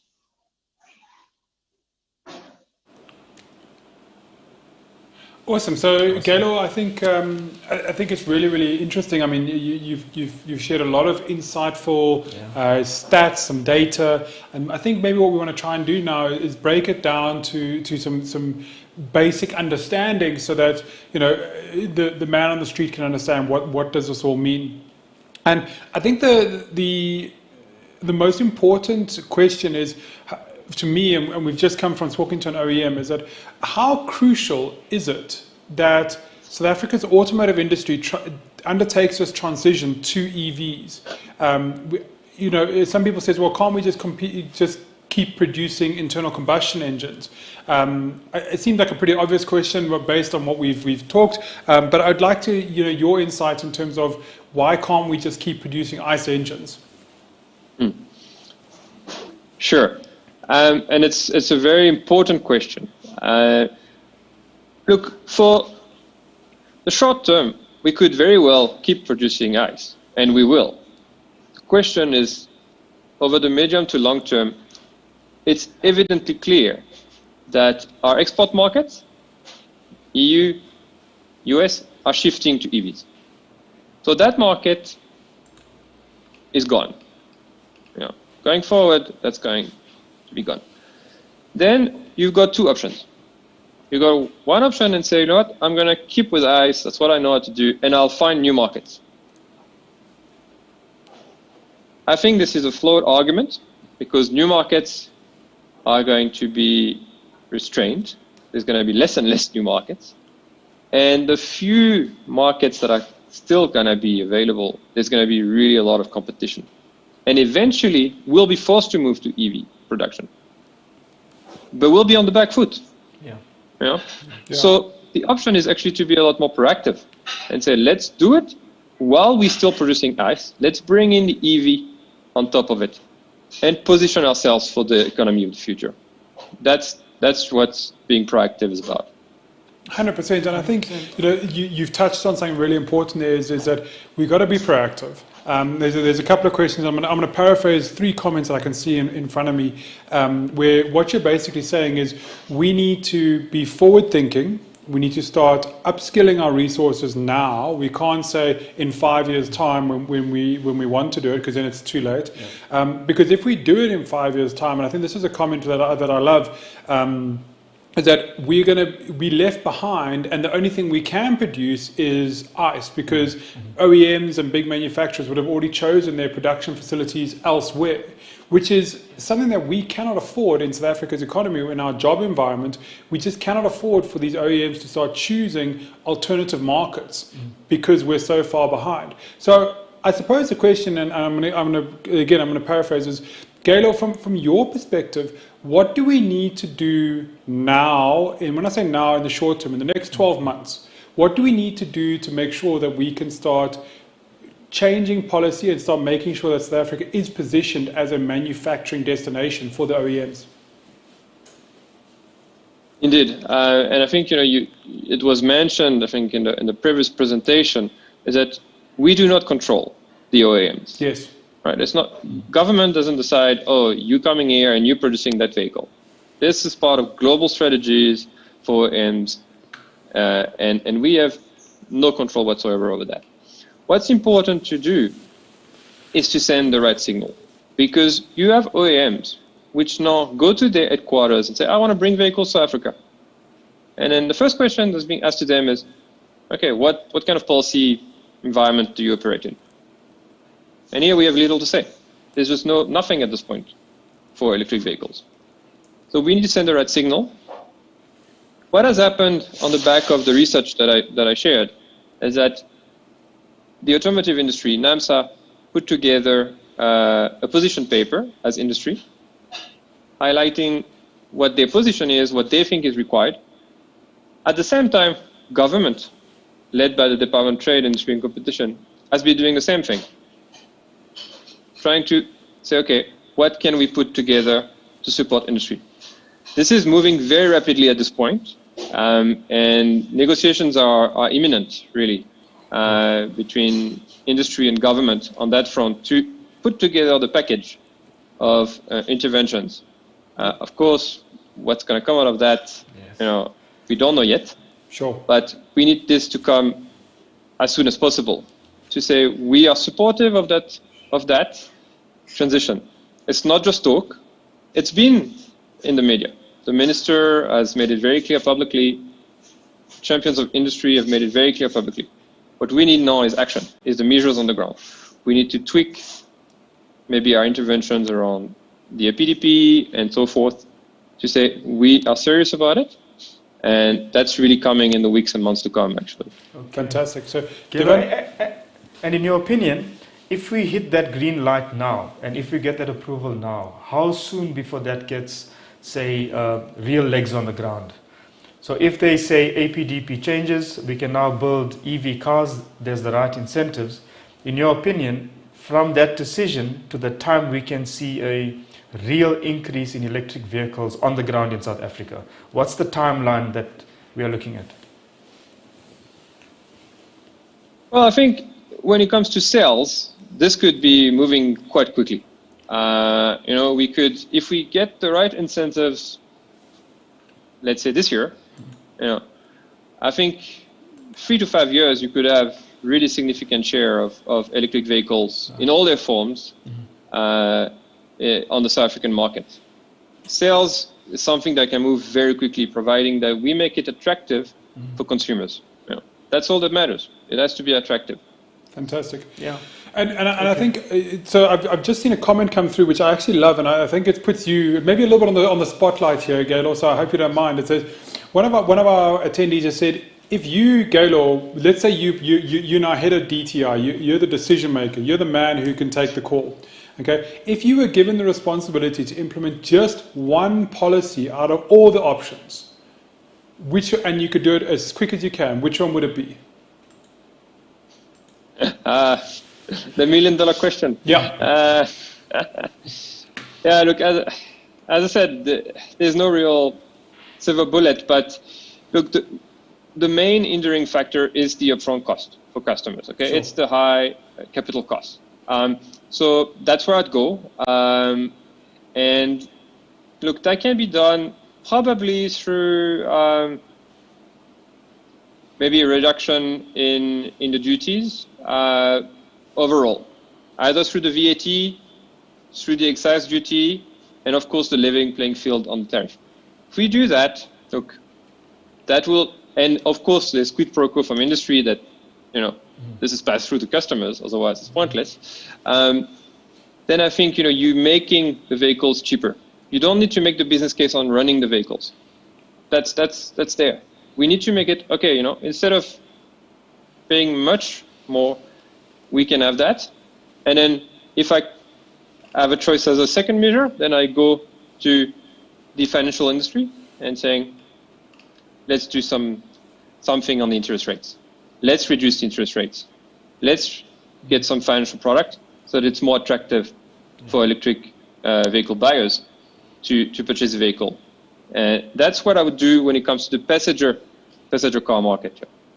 Fantastic. And I think that to me makes logical sense. I mean, I know you said there's no silver bullet, but that is one where we can have an immediate impact by doing that. That can be an immediate change. So that makes a huge amount of sense.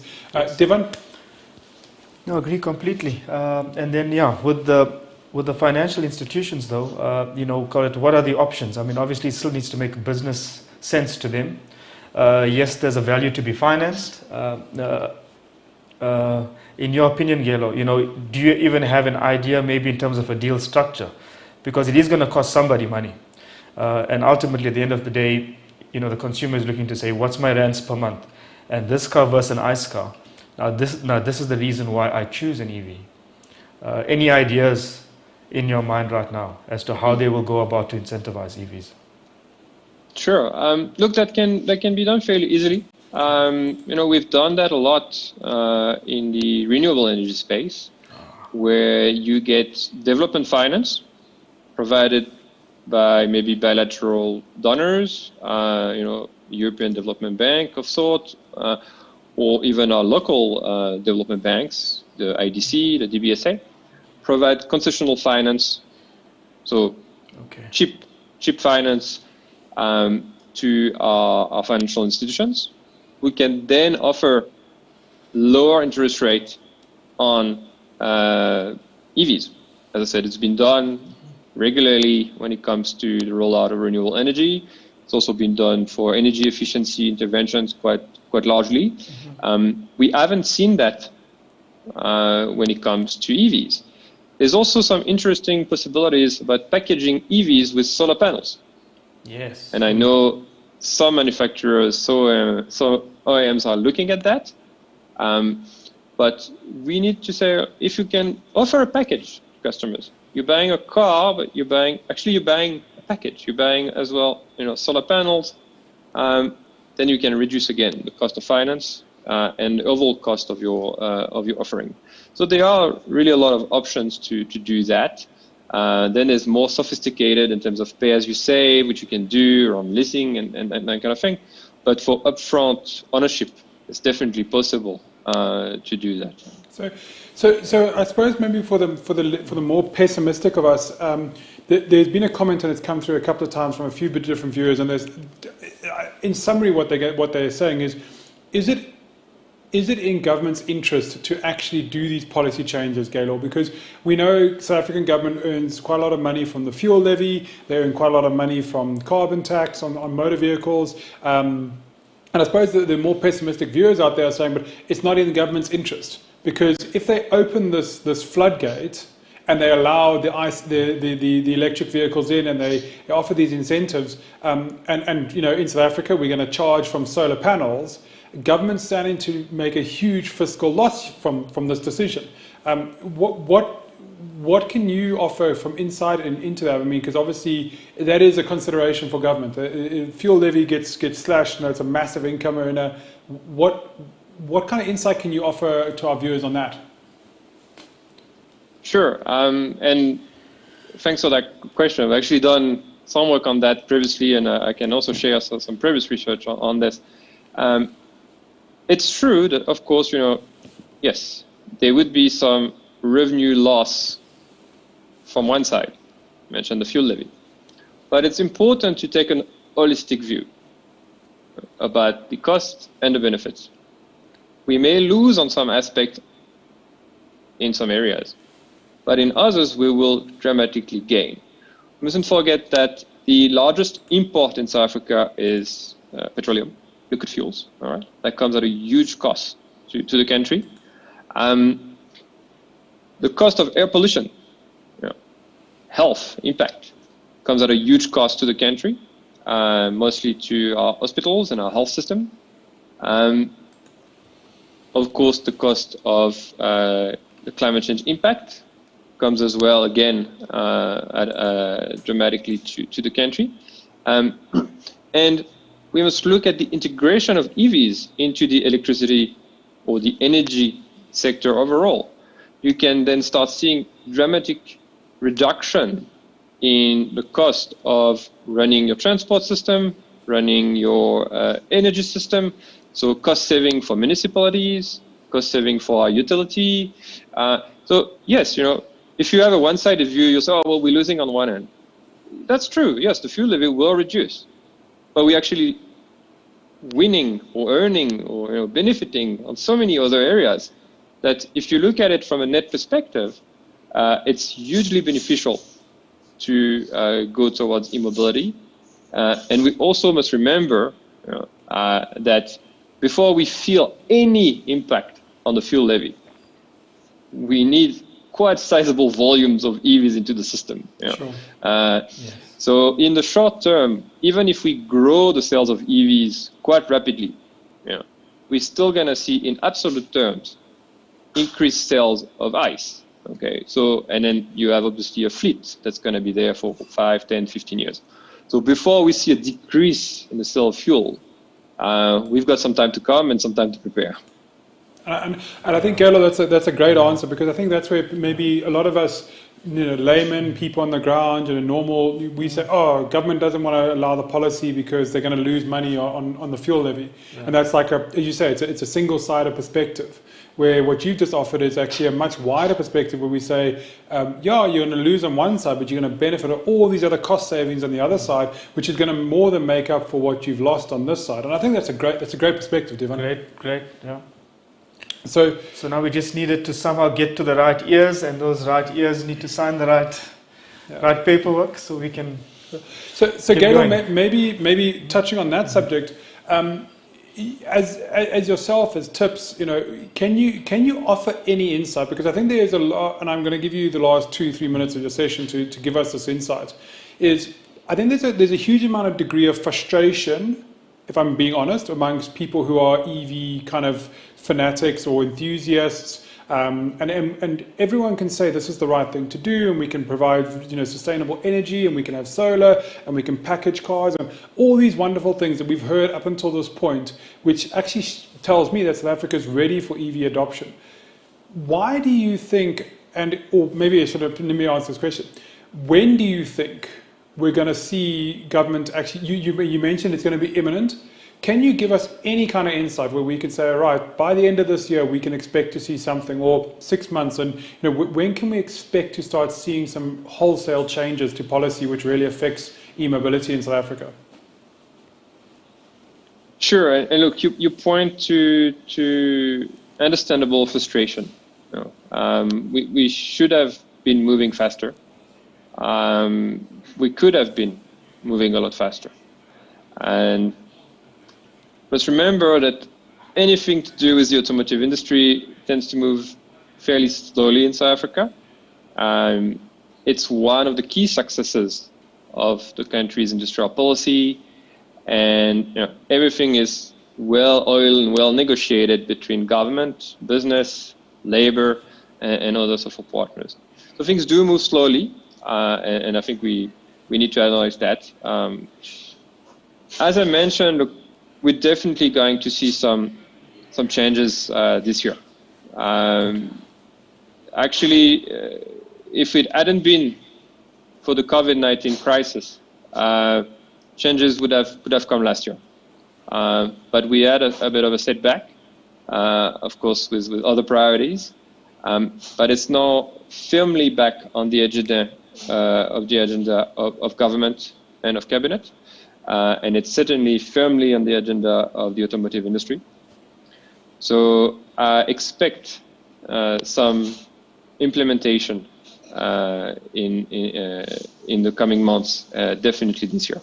Fantastic, and wow. I think that's something that we can maybe we can end your session on and say, hear it here first. Dare I say?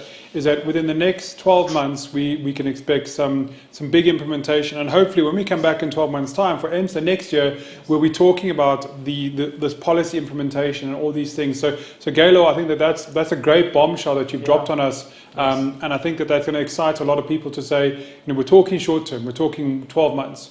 And it's on the agenda of government, it's at parliament level. This is something that is going to happen soon, and I think that's phenomenal. From my point of view, that makes me really excited. Devon, any final thoughts? Oh, absolutely. I mean, that's a big bombshell. Thank you, Gailo, because I know how the OEMs think and how they plan their future models and their future model introductions, and that kind of policy change will have an immediate impact in the numbers and the kinds of cars that they import. And up to now, they've not imported enough EVs because it just didn't make sense. There was not enough volume, there was not enough pull from the consumers. Now that policy change is exactly what they've been waiting for, so that'll incentivize them to get the cars in. And once the cars are in, it's their job to sell it. So they'll do their job, and we'll get the volumes. Fantastic. So thank you.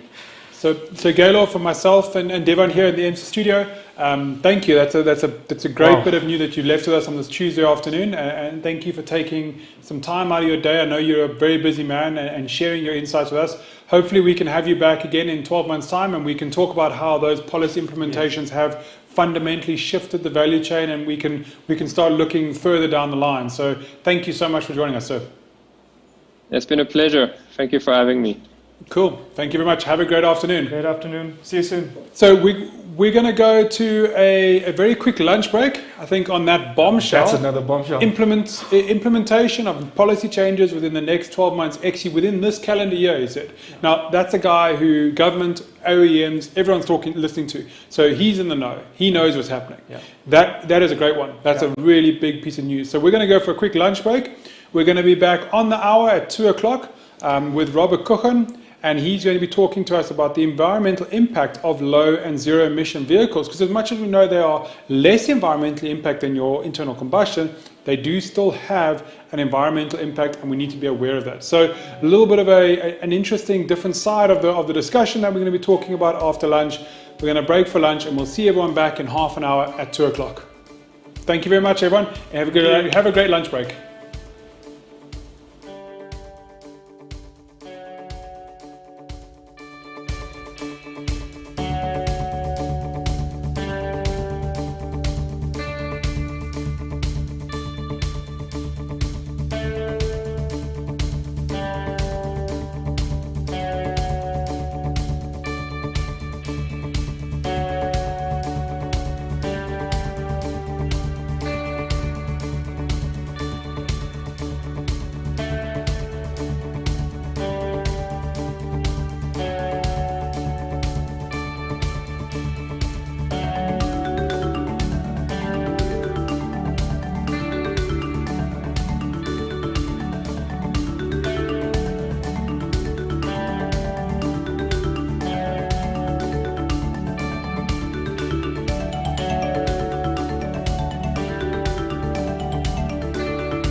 And welcome back. We are back from a quick afternoon lunch break. It's been good. And I think we were chatting now during lunch, and it's been an absolute morning of just headlines. Good news. Yeah? From a local manufacturer stepping into the void to wanting to a young entrepreneur looking to launch the South Africa's first locally manufactured EV. Mr. Mazibuko from Mazibuko Motors and his M1B, which is really exciting. I like the code as well. Like it. I like the name. Yeah. Very good. And then we sit down with one of the main OEMs in the country, BMW, and we hear from Clayshire Johnson exactly what BMW is planning. And excitingly, confirming a few models coming to the country in the next 12 months. Yes. And then on top of all of that, we listen to a man who, by all accounts, everyone tells us, is the preeminent kind of authority that the policymakers are talking to. And everyone said, policy, policy, policy. We need to fix our policy. We need to get policy up to date. And he drops the bombshell at the end of his session that we can expect fundamental policy changes within the next 6 to 12 months. Yeah. That's a game changer, Devon. Total game changer. It feels like this is top gear, and on this bombshell, because we've had plenty bombshells this morning, and the future is looking even brighter. Fantastic. Great stuff. So what has been very nice in this morning is we've had lots of interaction with our viewers. Mm-hmm. So we're back live on Facebook and YouTube. Our Zoom attendees are all signing in after their lunch breaks. And we'd like to encourage you, if you're on Zoom, please send a Q&A on the questions. We'll try as much as we can to get to them. And if you're watching us through YouTube or Facebook, please kindly comment on those feeds, and our team will monitor those comments and feed them through to us. And again, we'll try as best we can to get your comments and your questions to our speakers, and let's get those burning questions answered. Absolutely. What's been quite nice is that our speakers are really well prepared, and they're giving us a lot of info. So a lot of the questions are getting answered in the sessions. Yes. First quality speakers, first quality topics. 100%. And, I think a great start to EMCSA. And I really hope it doesn't stop. So we keep the coffee chats going as we build up to next year, EMCSA. 100%. So this afternoon, we have a gentleman who's joining us again from Australia. It's quite late where he is, so from our side, it's a real privilege that he stayed up so late. It's 11 o'clock at night where he is, so he's up late for us, fueled by hopefully a bit of caffeine and some coffee. Mr. Robert Kuchen, and he is the senior professional in the Sustainability and Resilience Australian Road Research Board, the ARRB.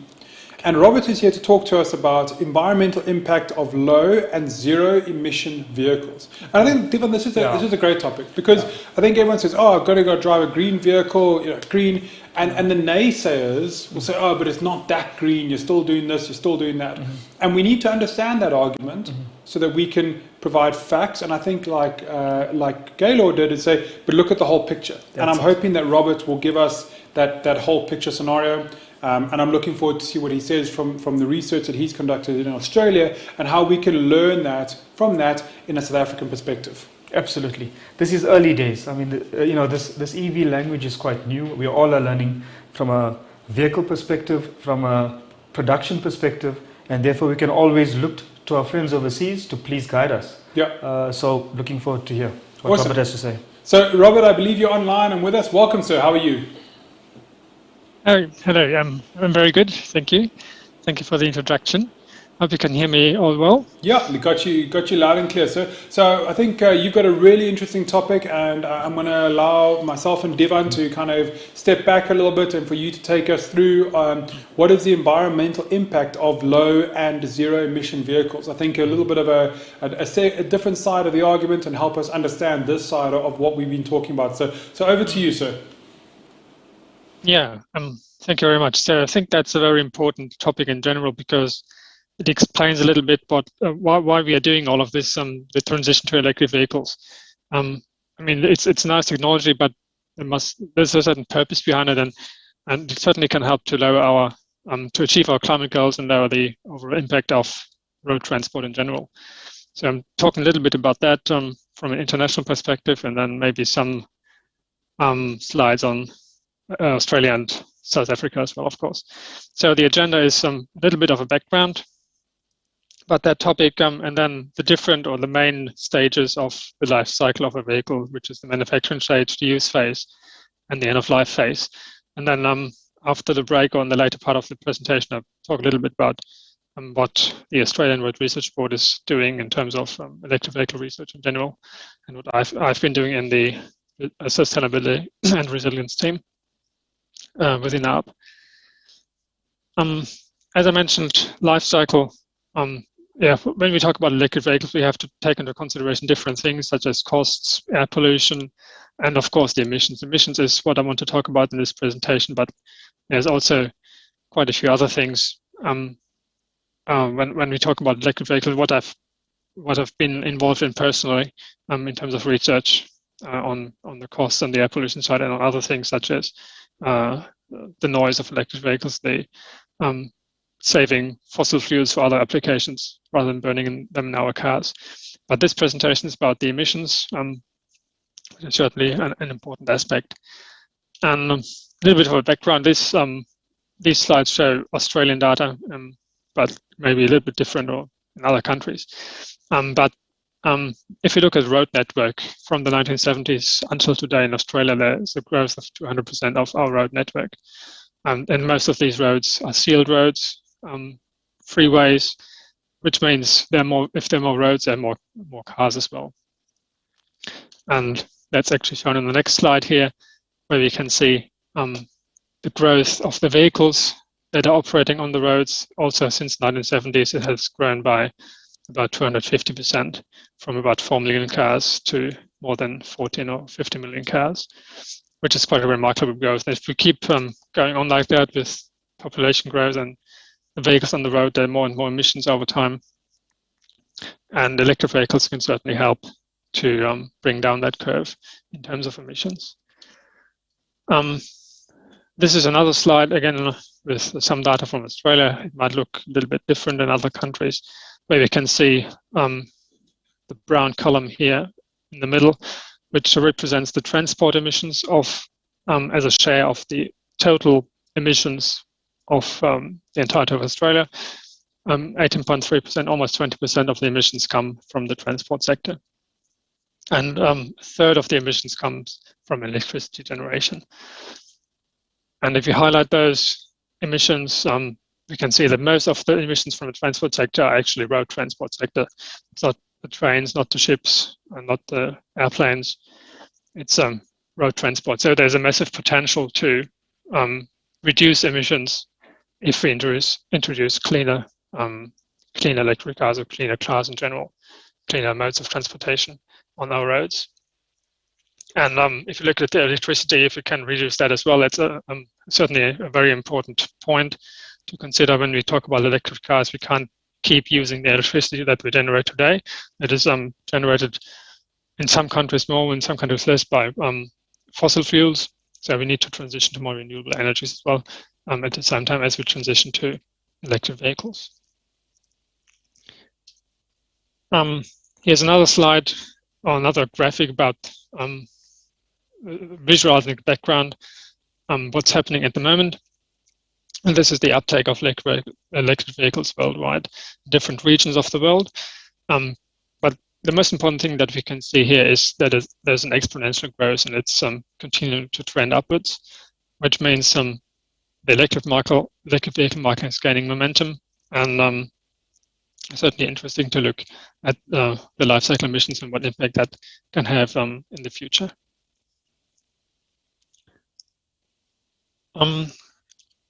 Then I want to talk about the different phases that I was talking about before, the manufacturing, the use phase, and the end of life of the vehicle. So this is a very brief overview, a very high level overview, but it gives you a bit of an insight of what I'm talking about here. In general, if you talk about the manufacturing emissions, an electric vehicle is not so much different compared to a normal vehicle, except for the drivetrain, the electric drivetrain compared to the diesel or petrol drivetrain.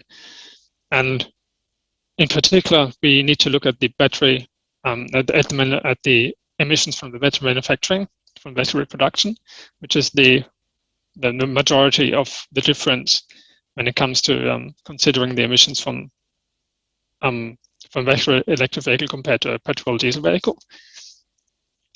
And in the past, the emissions from battery manufacturing have been estimated, but they are the studies we found are a little bit outdated.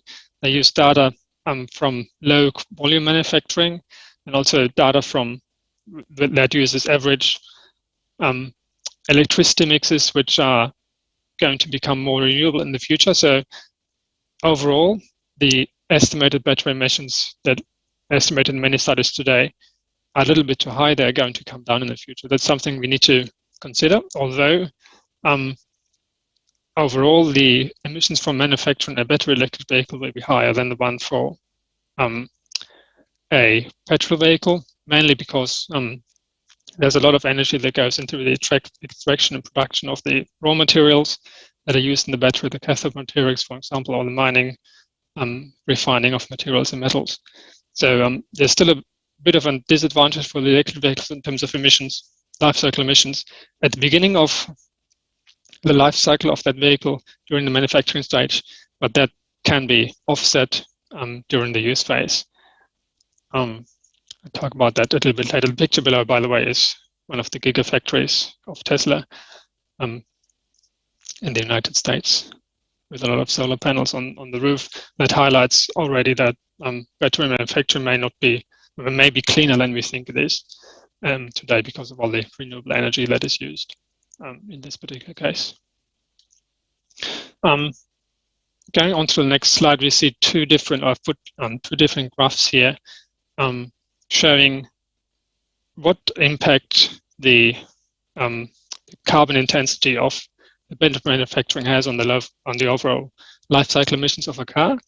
On the left-hand side, we see a graph where we, on the y-axis, we can see the savings potential in terms of percent, and on the x-axis we have the carbon intensity of the electricity generation. And of course, the more fossil fuels are used to generate that electricity that is then used to produce the battery, the less savings potential there is. And if you get to a point where we have 600-700 grams CO2 emissions per kilowatt hour of electricity that is used to produce the battery system, then the life cycle emissions advantage of a battery electric car will be minimal.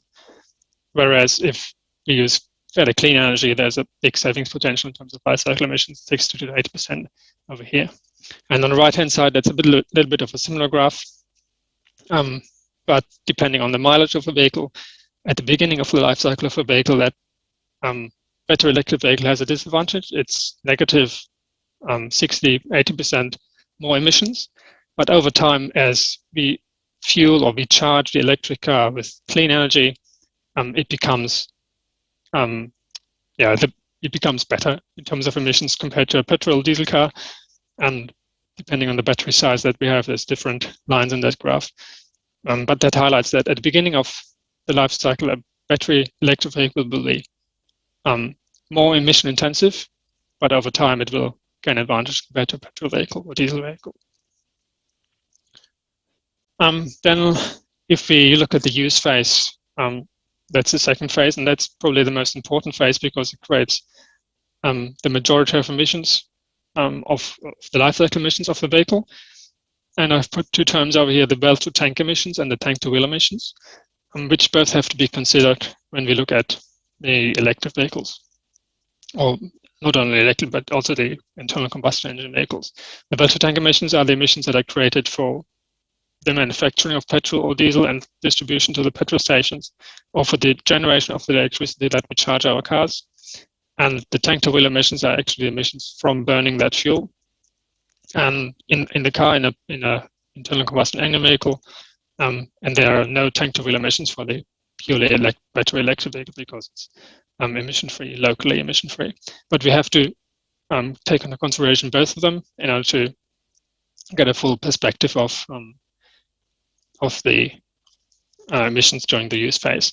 And we also ideally should take into consideration the future carbon intensity of electricity because that's constantly evolving. When we do a study, we can't just use today's electricity mix, but we have to take into consideration that most likely the electricity mix in the future is going to be less carbon intensive. There will be more renewable energies in in the electricity mix that we use to charge our cars, and that creates an extra advantage for the battery electric vehicles.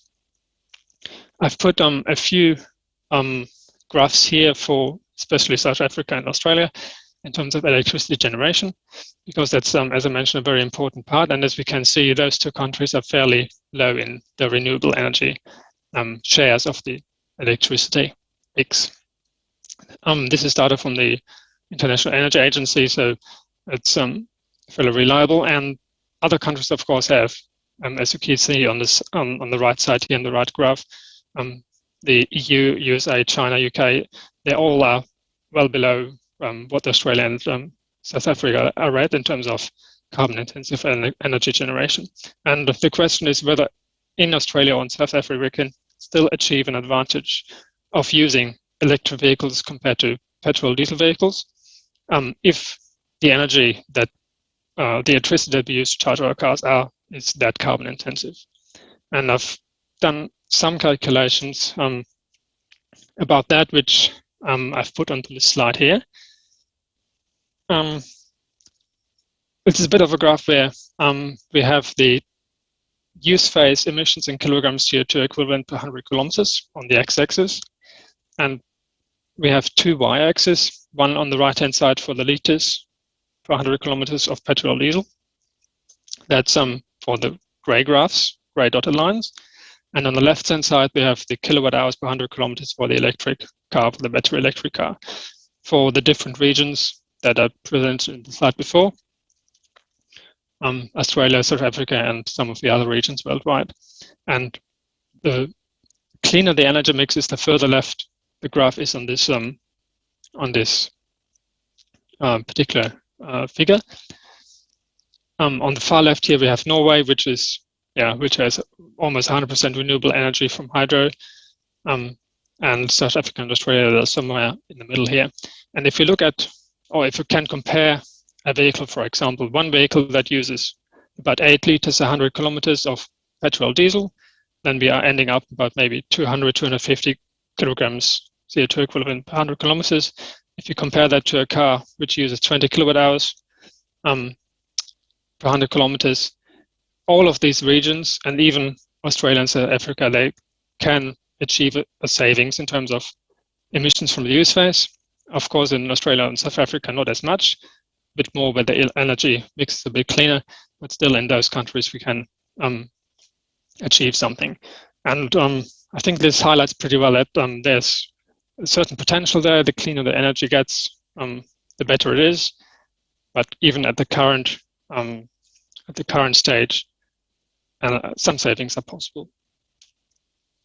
And if we extrapolate that towards some higher level of emissions, I've scaled up the values that I've calculated previously in the previous slide and put it onto the graph here, which shows the percent of the world road vehicles emissions that can be saved if we consider, for example, a replacement of our petrol and diesel cars, 5% replaced by battery electric vehicles, 10%, 20%, 50%. If we replace all of our current petrol and diesel cars, we have a potential to save 25% of all world road vehicle emissions at this stage, and that represents about 1.4 billion tons of CO2 emissions per year. So this is the use phase. There are certainly some savings potentials out there, which we should be looking at.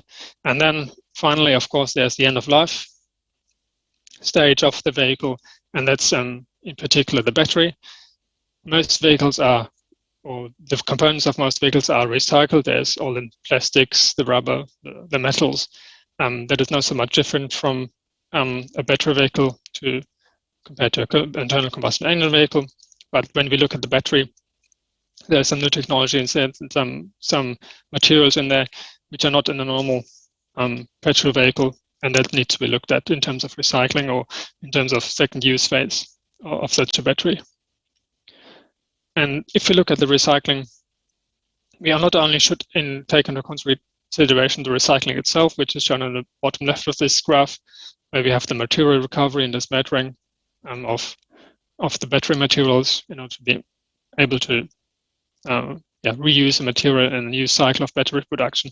But we also should take into consideration the process of collecting those batteries, the supply chain process, which adds even more emissions to the overall cycle in terms of collecting those batteries, transporting them to recycling facilities, and so on. That's a part that can also be optimized. And then finally, I want to show this graph here, which shows a little bit the different technologies that are possible to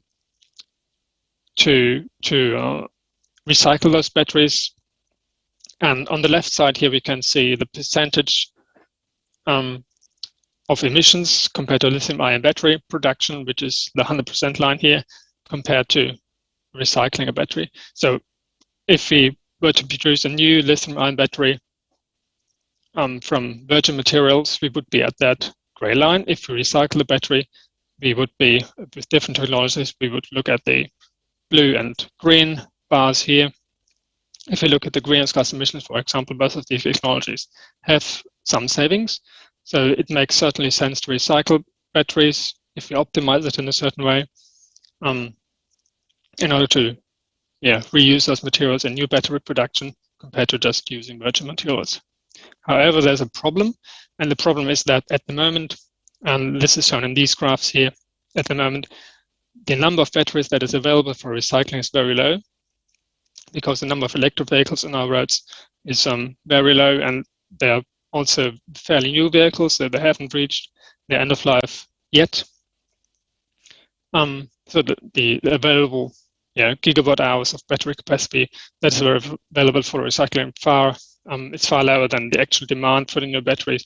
So there's still a need to produce virgin batteries from virgin materials.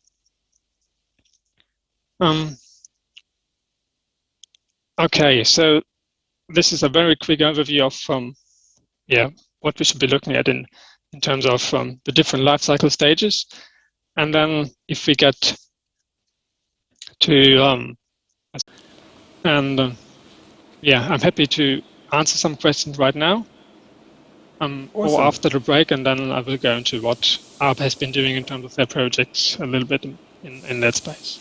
Well, I think Robert, it's very sure a lot of information, and a lot to digest. I think I've got one question straight away, which is, if we look at the share of the vehicle life cycle emissions, what percentage of these are from manufacturing emissions?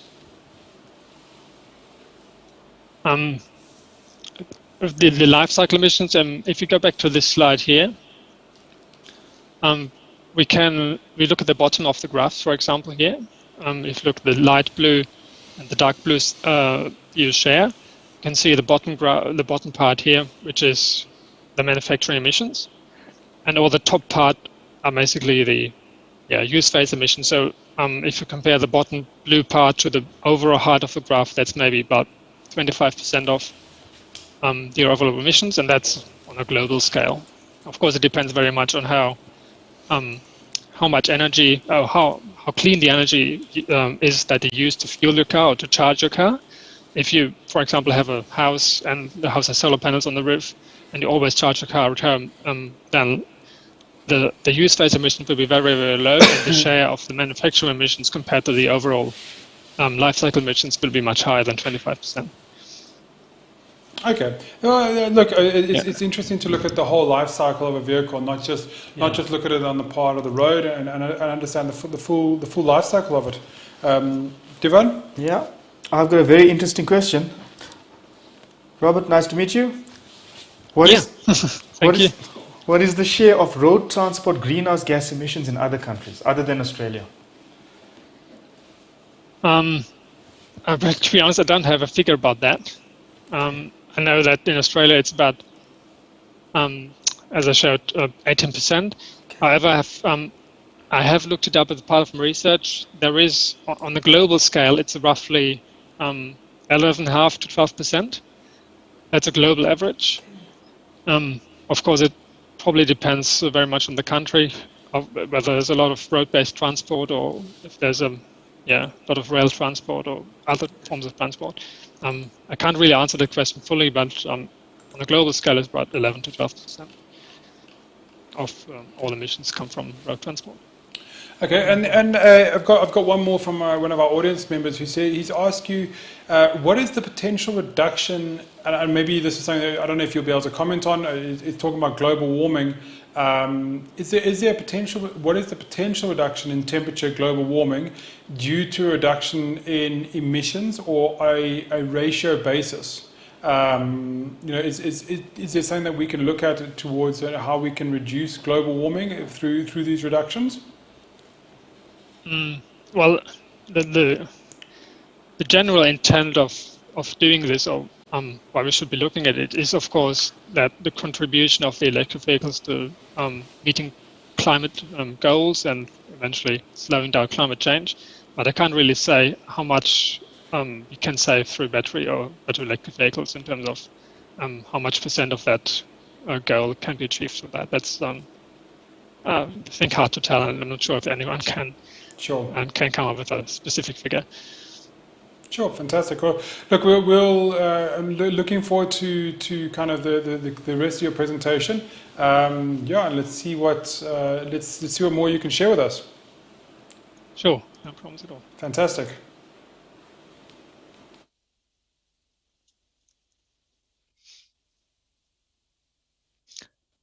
Okay, so we go straight on to the second part without a short break. That's fine. So if we go on to what I've been working on, what the Australian Road Research Board has been working on. Of course, we are based in Australia, and I want to share a few of the insights from Australia in terms of what we have been doing in the electric vehicle space. Unfortunately, and that's a little bit similar probably to what is happening in South Africa at the moment, compared to other countries, other regions in the world, especially Europe, China, United States. We are far behind those regions in terms of electric vehicle uptake. And that's also due to the lack of policy support in Australia for electric vehicles. On this slide here, I have put an overview of what Australia has been doing or has been achieving in terms of overarching policies, consumer policies, industry policies, and for the different states or different regions in Australia. And we can see that there are a few boxes are ticked here, but not very many overall. Some states are further, or some regions in Australia are further ahead compared to others, are more supportive of electric vehicles, have put up more schemes, more support measures overall, but other states are a little bit further behind. But if we would be looking at this kind of overview for other states or other countries, other regions in the world, it would be looking much better. So there are very limited financial incentives, for example, in Australia. So this is something that we at the Australian Road Research Board are looking at. We can advise companies or agencies what they should be looking at, what should be doing to support electric vehicle uptake, also based on international experience and learnings, what we can, for example, apply here in Australia. And this is another overview for the different states in terms of readiness for electric vehicles. For example, the Australian Capital Territory, which is Canberra in Australia, is probably the most electric vehicle ready. They have a lot of government fleets, government electric vehicles that are being used. But in the other regions of Australia, it's fairly low. And I'm working at Arbin to look into this sort of thing and to try to find out what we should be doing by looking at other regions worldwide as well. And then I want to share some of the projects that we've been doing here that are potentially interesting for everyone to look at in terms of electric vehicles or related policies and measures that we have been looking at. The first project is the Pavement Lifecycle Sustainability Assessment Tool, which I'm going into a little bit more detail after that. Then, of course, we have low and zero emission vehicle policy that was just just talking about before. Decarbonization of the heavy vehicle sector here in the middle. We've been advising one of the agencies in Australia what they should be looking at in terms of bringing down their emissions from the heavy vehicle sector, from the mining sector, from the road transport, trucks, for example. Then we have been looking at standardizing signage for low and zero emission vehicles, because there's a real issue in Australia that is developing with the uptake of electric vehicles, where every region in Australia tries to a little bit do their own thing, come up with different symbols for electric vehicles to put on their road signage. And we are looking at standardizing that, or proposing standardized signage or symbols. Then we haven't had another project about the road operators action, what road agencies should be doing to support electric vehicles. We're also looking at other technologies such as positive energy roads, which is not electric vehicles in itself, but it's sort of related to it, because as I was mentioning before, it is important to look at low carbon intensive means to generate our electricity, and positive energy roads are one technology as well. We can generate renewable energy within the road corridors. And of course, the life cycle assessment of electric vehicles that I was just talking about in the first part of this presentation. I want to go a little bit into the pavement life cycle assessment tool. Essentially, that's a model that we have been building up in order to assess the life cycle emissions of a pavement, not of the electric vehicle only, but also of constructing the pavement, maintaining the pavement, and then decommissioning it or repairing it over the cycle, and of course running cars on that pavement. And this tool allows to compare different pavements, different pavement topologies, also with the integration of alternative materials, where we can recycle materials, for example, crushed glass or crumb rubber from tires, which we can put into pavement, and in order to lower the overall emissions impact of that pavement. But a very important finding from this tool was, or from this work, was that the vast majority of all emissions of a pavement are not generated by the pavement itself and the construction and maintaining it, but it's are the emissions from the vehicles that run on that pavement, that use that pavement over its life cycle of 10, 20, 30 years. And that depending on where that road is, where the pavement is located, it depends a bit how much of the emissions come from road transport, but mostly it's in the range of 80 to 90%, especially if we look at urban roads, not so much as country roads, of course. And that that's one of the findings that highlighted to us that it's very important to look at the use phase of a pavement, so the cars itself, and how we can reduce the emissions from that use phase of the pavement. And that, of course, includes looking more at the electric vehicle space for our road transport. So that's one of the bigger projects we have been working on and still working on at the moment. And one of the other projects here on the left is the decarbonization of the heavy vehicle sector.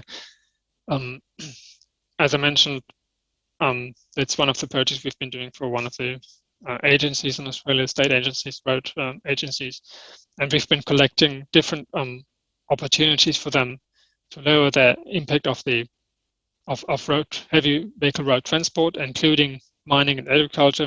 And on the left here, I've just put a few examples that we found that we suggested to them.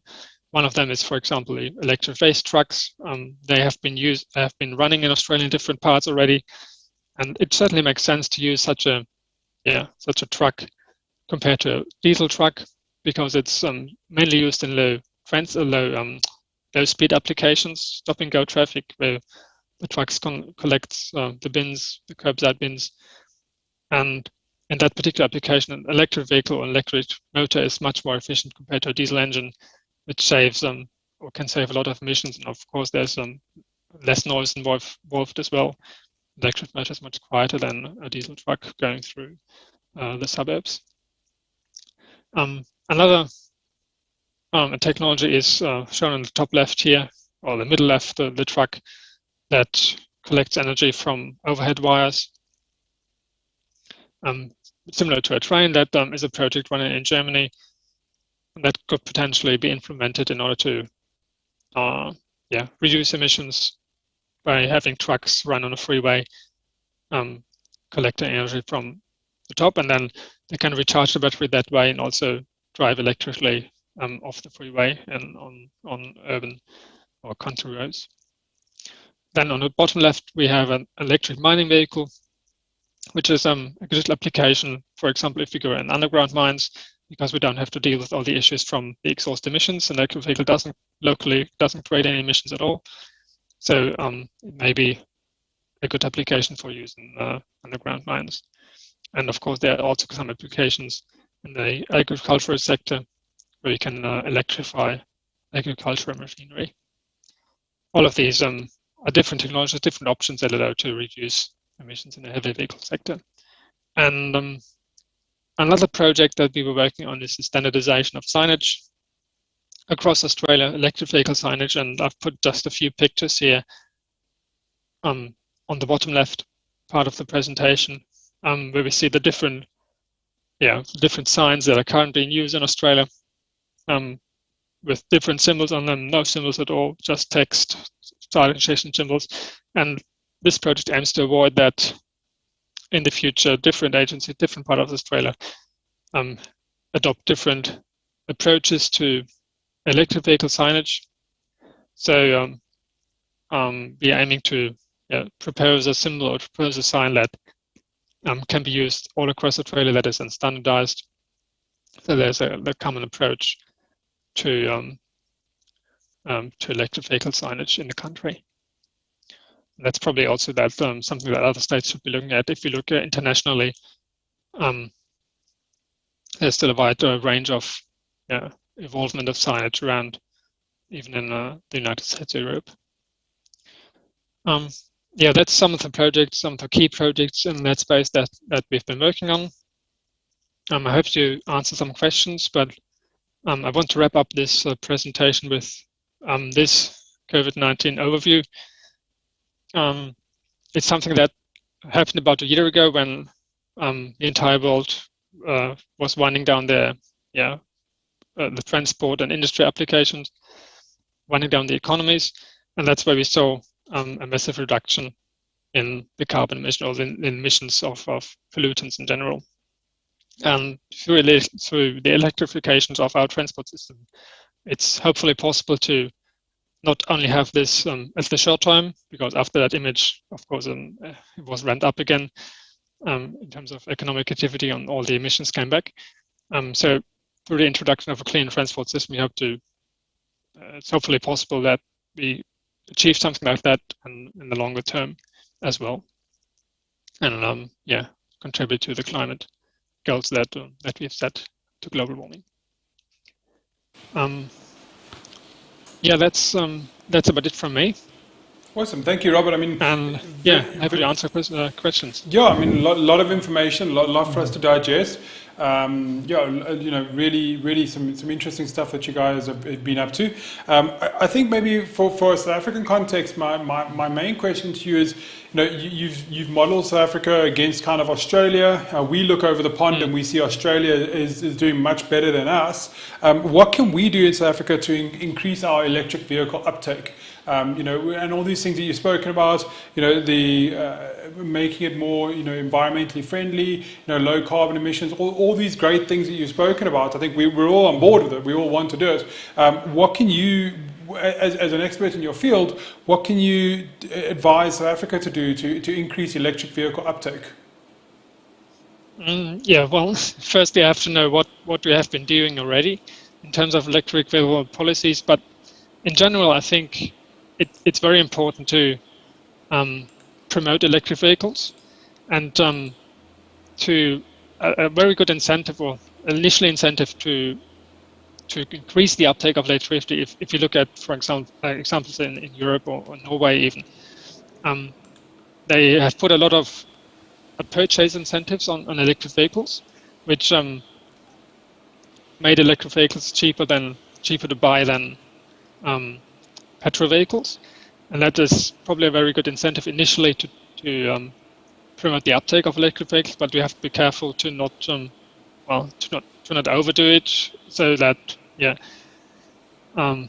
you have to ramp it down at a certain stage as well. Again, there had to be a policy or a plan in place in the long term how this can be done. I'm not on the list. Well, this is one thing that I'm thinking of is a pretty good solution to ramp up electric vehicle uptake. However, other things such as, for example, transport lanes or transit lanes or privileges for electric vehicles to use certain parking spots, that's probably not so effective in general.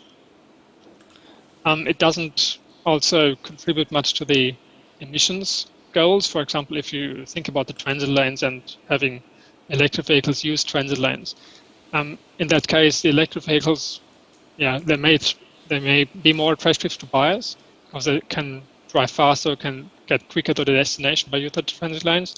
But all the electric, all the petrol and diesel vehicles, all the internal combustion engine vehicles, they're still sitting in the traffic and they're still causing emissions because they're idling and being stuck in traffic, which is not a real policy that supports the emission goals as such.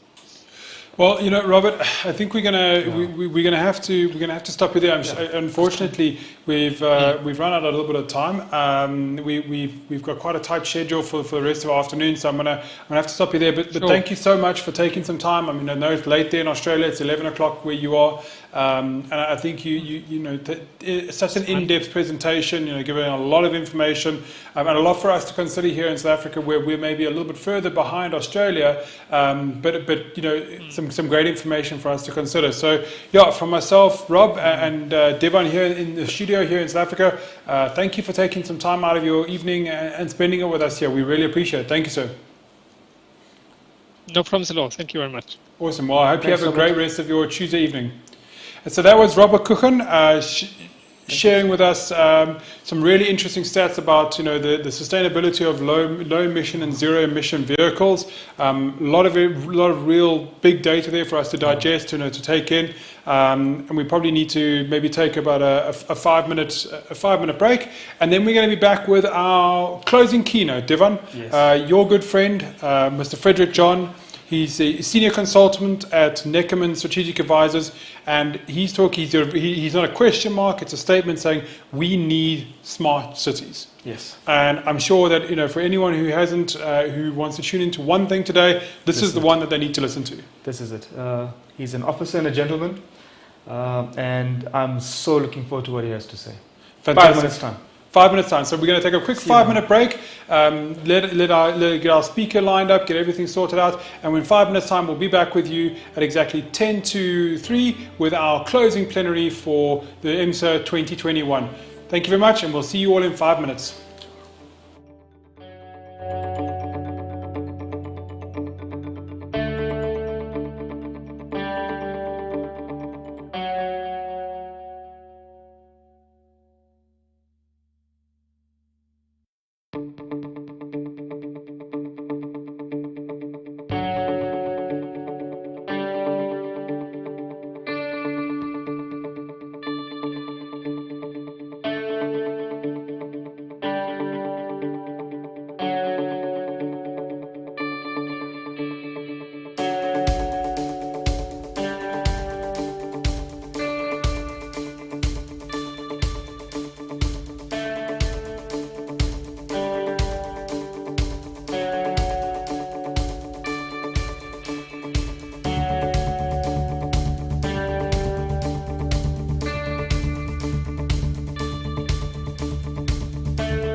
And welcome back. So, quick breather from a very intensive session, a lot of information, a lot of data to digest.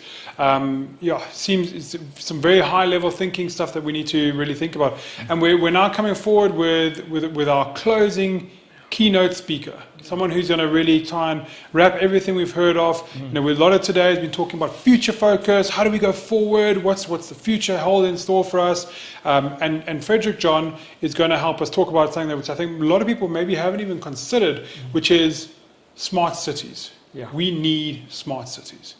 Divan, I'm going to let you introduce the man. I know he's a good friend. He's a good friend. Take it forward. This is much more than business. So a very warm welcome, Frederick. Welcome to South Africa. Welcome from South Africa. Great to have you with us.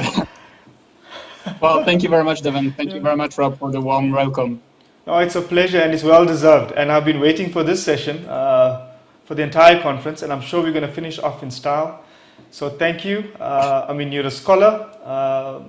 I think all the delegates are going to figure out what a smart guy you are once you start presenting. I'm not going to hold you back any further. Please advise all right. us. Thank you. All right. Thank you very much, Devan. You're putting pressure on me. Thanks for that. Excellent. But I guess it's quite a challenge for me to be after all these great presentations and great speakers. But I'll do my best to keep you entertained and to inform you with relevant insights. So let me kick off this presentation with one question for the audience and also for the host. Who gardens? Do you garden a bit? I guess it's quite pleasant on Sunday or when it's sunny in South Africa. Do you garden, Rob and Divan? Sorry. I mostly garden by trying to repair the damage my son does to my garden, to be honest. Well, if it can reassure you, I'm not really a specialist here. I don't have green fingers. And the only plant that I have at my place, actually, just right there, it's just a plant of fresh mint for my mojitos. So yes. I'm not a good example. But from what I know, if I want a flower to grow, I need an adequate soil, right? So this soil can vary from one location to another. And also, it's not always the same depending on the type of plant or flower you want to have. Well, in e-mobility, in electric mobility, that's exactly the same. If e-mobility is a flower, then it needs an appropriate substrate that is a smart city. So I propose to explore this ecosystem together and share some global perspectives for the next 15 minutes or so. And then we'll have a break and we'll go through some Q&As and some thoughts together. All right? So here is the menu I prepared for you today. And well, apologies in advance if I make references to restaurants and bars, but it brings a bit of joy to me during the lockdown because I'm starting to be a bit tired of Deliveroo and Uber Eats at the moment. So, but that's another topic. There will be 3 parts today. What is a smart city? I'll try to bring some definitions and some clarity about what it is in theory. And then I will talk you through how we can identify a smart city in the reality, shifting from theory to reality. And last but certainly not least, why do we need smart cities? Why is it important to include in the mobility and the electric mobility reflection a smart city perspective? So I guess we can start. Sit back, relax, and enjoy the ride with me. Let's jump straight into the main topic. What is a smart city? It's quite difficult actually to define what it is right now. So let's try to visualize it together. And I like to use this visualization from the Woven City project. It's a smart city project led by Toyota, the car manufacturer. And the project has just kicked off, it was last week. So imagine a city where we would have our health monitored around the clock. We would be protected from crime thanks to predictive policing, a bit like in the Minority Report film. We would ride in autonomous vehicles, we would drive electric vehicles, and we will breathe clean air. These are some of the promises that smart cities will bring very soon. More formally, this is how we at Neckermann Strategic Advisors, we define what is a smart city. And our managing director, Lucas Neckermann, says, a smart city combines its data, its resources, its infrastructure, and its people to continue focus on improving livability. A smart city is an aggregation of power and creativity, but also a body of data and live analysis. And I really like this analogy between our body on our human anatomy and what is a smart city, because it helps us to understand how complex, how large this ecosystem is. So let's reuse this analogy together. Let's imagine this guy is a smart city, all right? Well, where would we be? In this case, we would be at the place of the heart.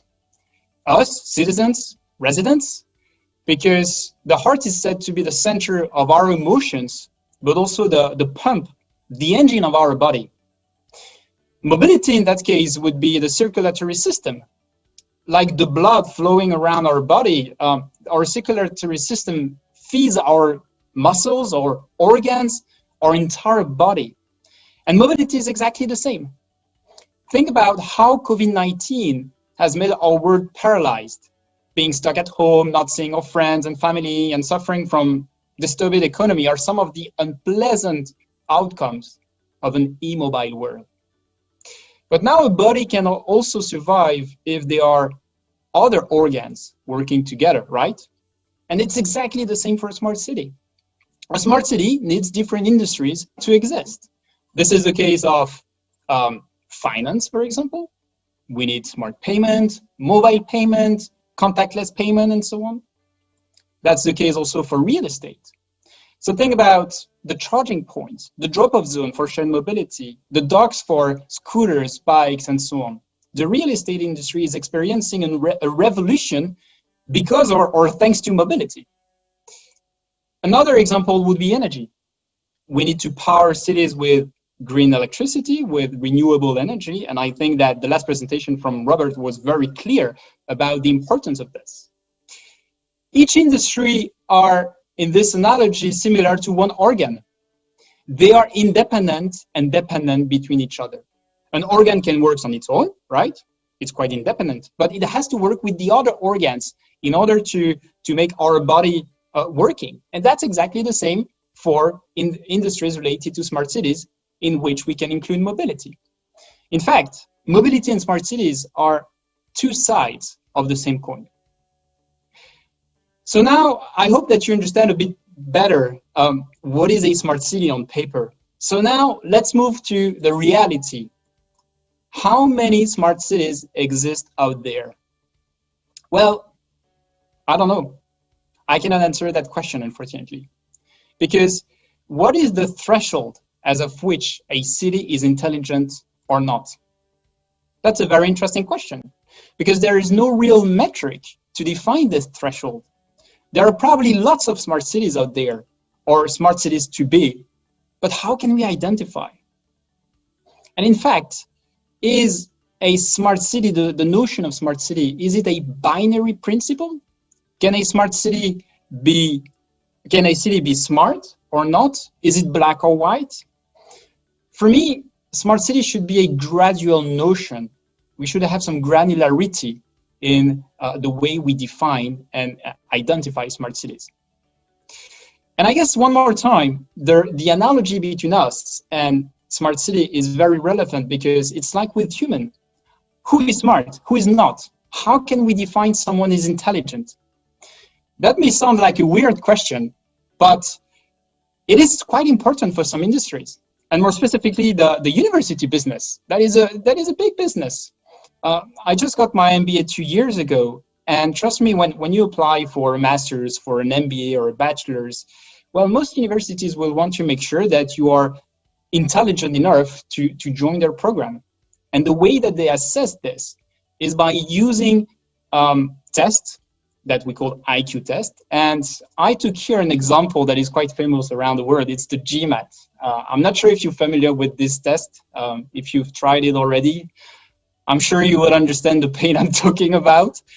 But the point is, can we think about a GMAT test, but for cities? Can we think about a test that will grade the intelligence level of one city? Well, during my research, I actually found that such tests already exist. But the thing is, they will assess parts of this holistic notion that is a smart city. It's not 100% accurate to address what is a smart city. So when I looked at those tests, I identified 4 different parts, factors, that should be all of them included in the smart city notion. And the first one is the current level of development. Where does one city stand in terms of development? There is a great study developed by the IEC, Cities in Motion, that is a yearly study that will assess this particular variable. Another very important point is the people perception. What do people think about their city? Are they well? Are they happy? So 2 reports are assessing this particular factor. One is from the University IMD Smart City Index, and the other one is from the World Happiness Report. Just a side note, the World Happiness Report for the first time last year also published a study focused on cities and not only on at the national level, not only based on countries. Another aspect is the strategy. A city needs a strategy to be smart. So Ronnenberger, the consulting firm, assesses this particular factor with the Smart City Strategy Index. And last but certainly not least, the sustainability aspect is assessed by Arcadis with the Sustainability Cities Index. And I'm sure that now you understand how important it is to include sustainability aspects in a smart city strategy for one city, right? So altogether, those factors will form this smart city principle. They will give a much more accurate vision of where a city stands in the smart city journey. So I wanted to understand how a city such as London would score on these different reports and what score I would get if I add up all the different positions from these different indices and reports. So this is what I did. And let's say that on the right-hand side of this graph, well, we would have a sort of smart city score, something like this.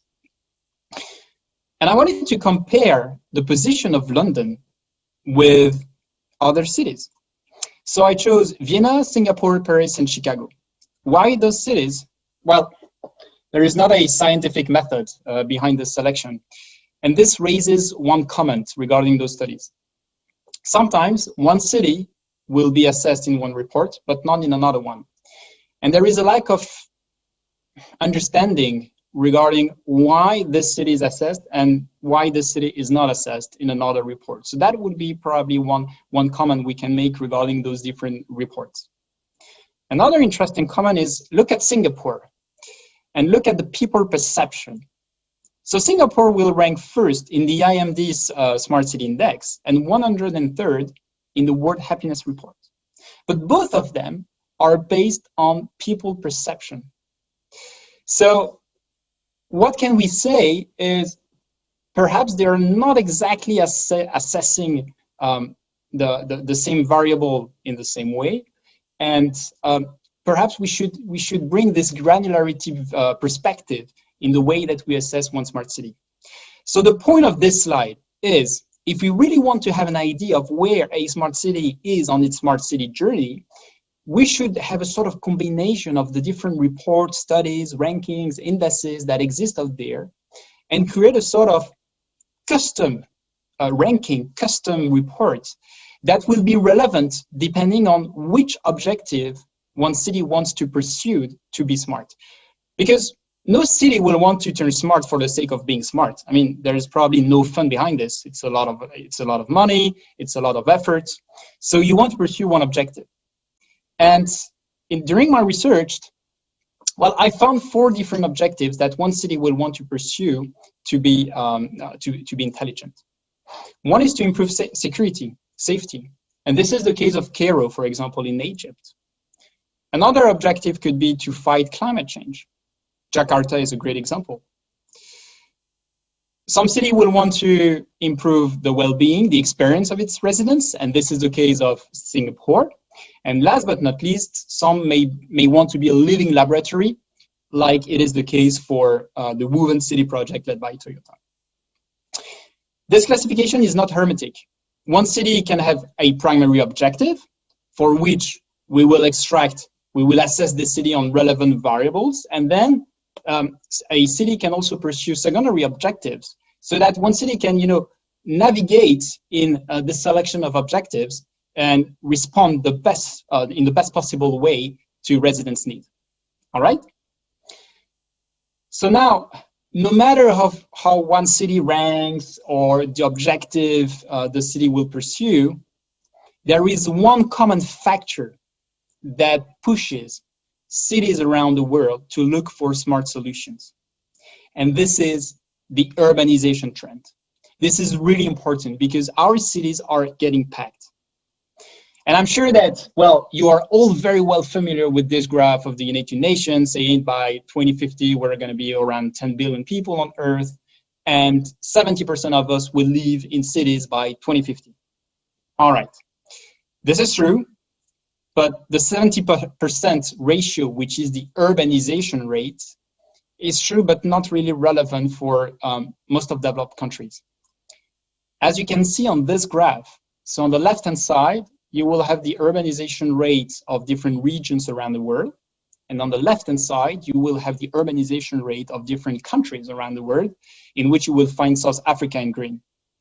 Well, the threshold of 70% is already reached for lots of different countries and regions, and this is represented by the red line. And South Africa is very, very close to be above the threshold of 70%. So this urbanization rate, the fact that people are moving in cities and the fact that cities are growing, well, has an impact on the way that we manage land and on the construction side of one city.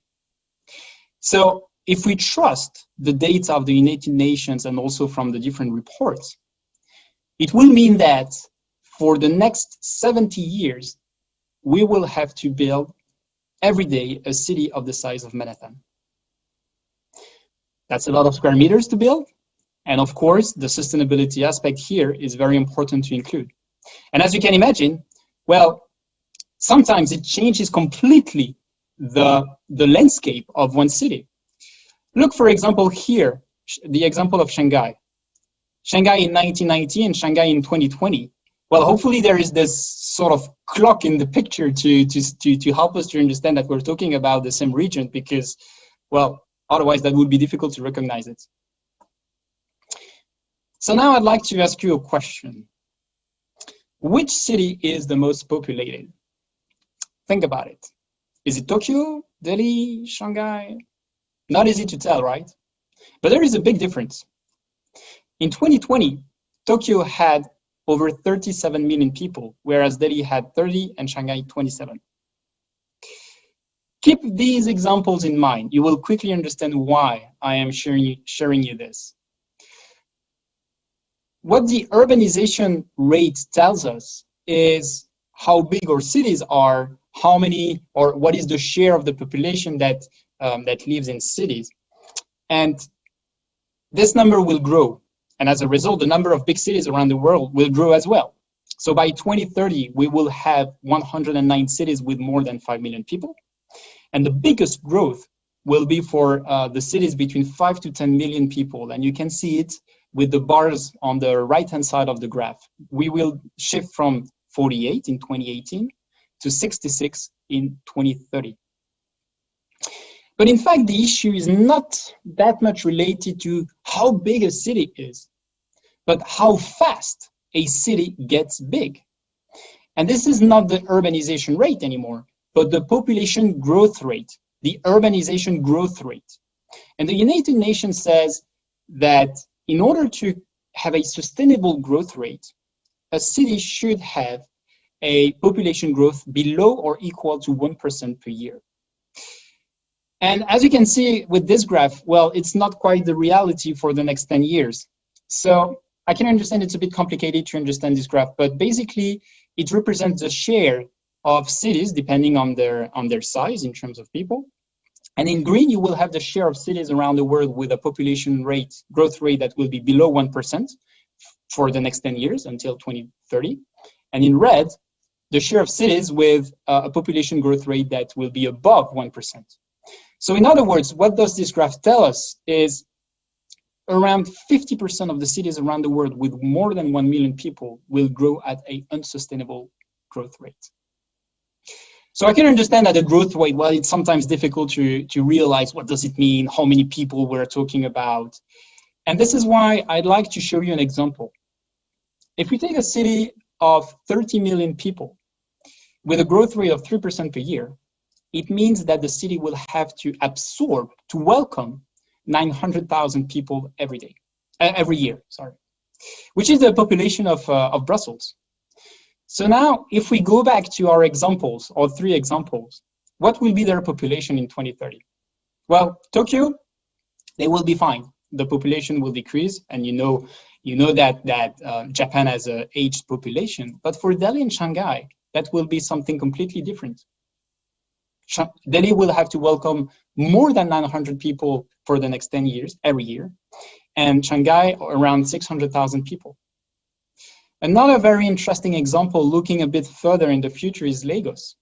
Lagos, for the next 30 years, the next 3 decades, will have to welcome at least 600,000 people every year, which is the equivalent to plus 1,640 people per day.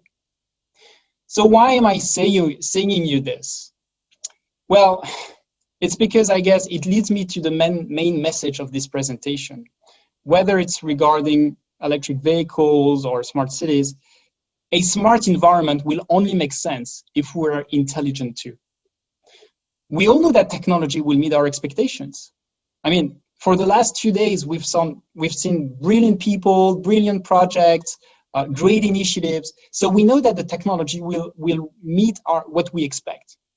But will it be the same for us? Will we meet our own expectations? And so I guess we are the engine of smartness.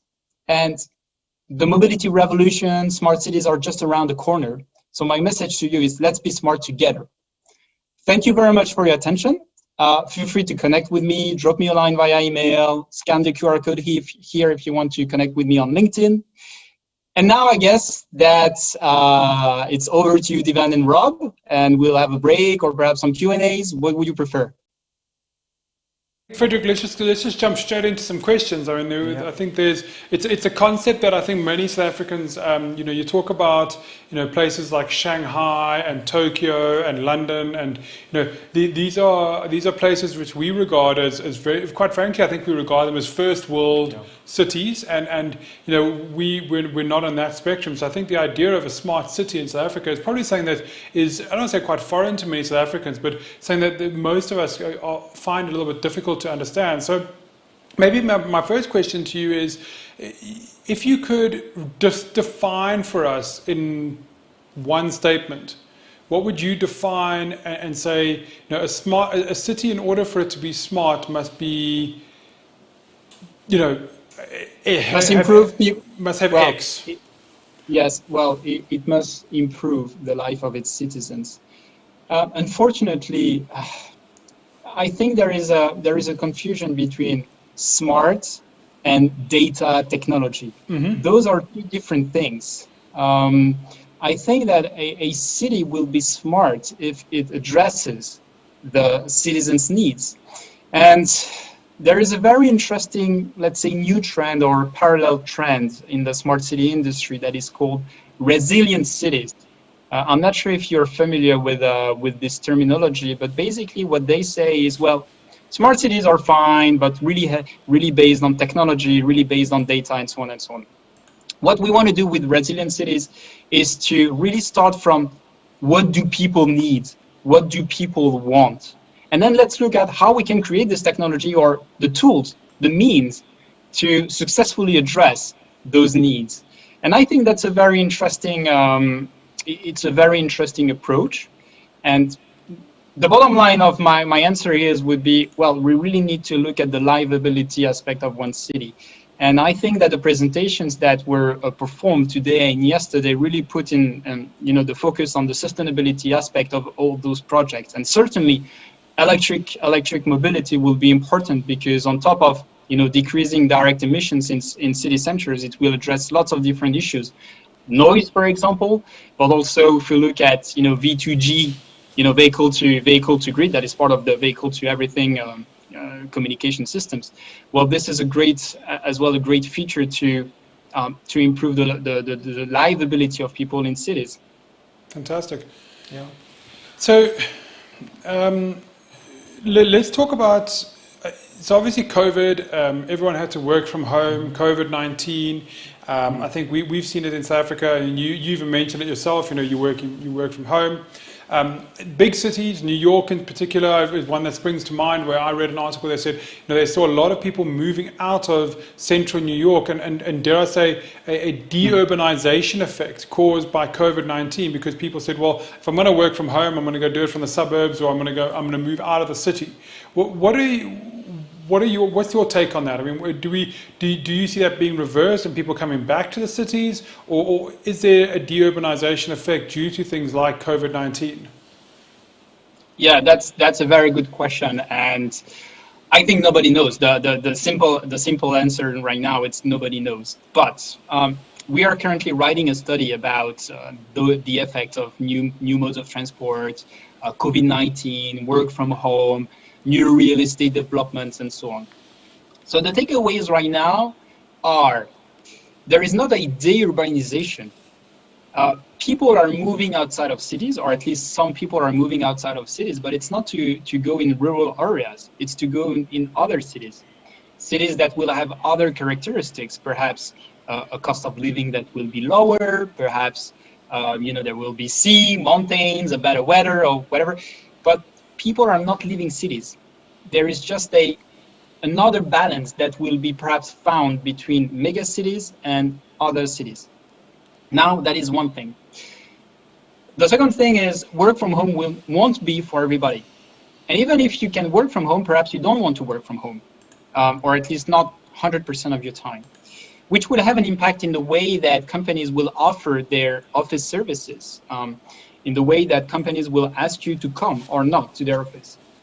So I had some discussions with developers and office managers of big corporates, and they said that, well, Fred, what is undisputable is we will need less square meters or square feet in cities. That is for sure.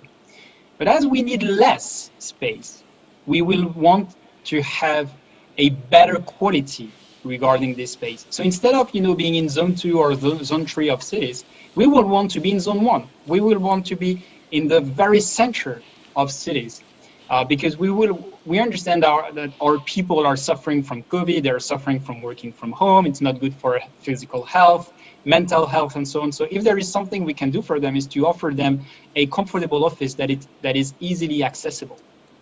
Now, what does it mean? It means that where they were before, in zone 2, zone 3, and so on, there will be overnight new spaces that will be available.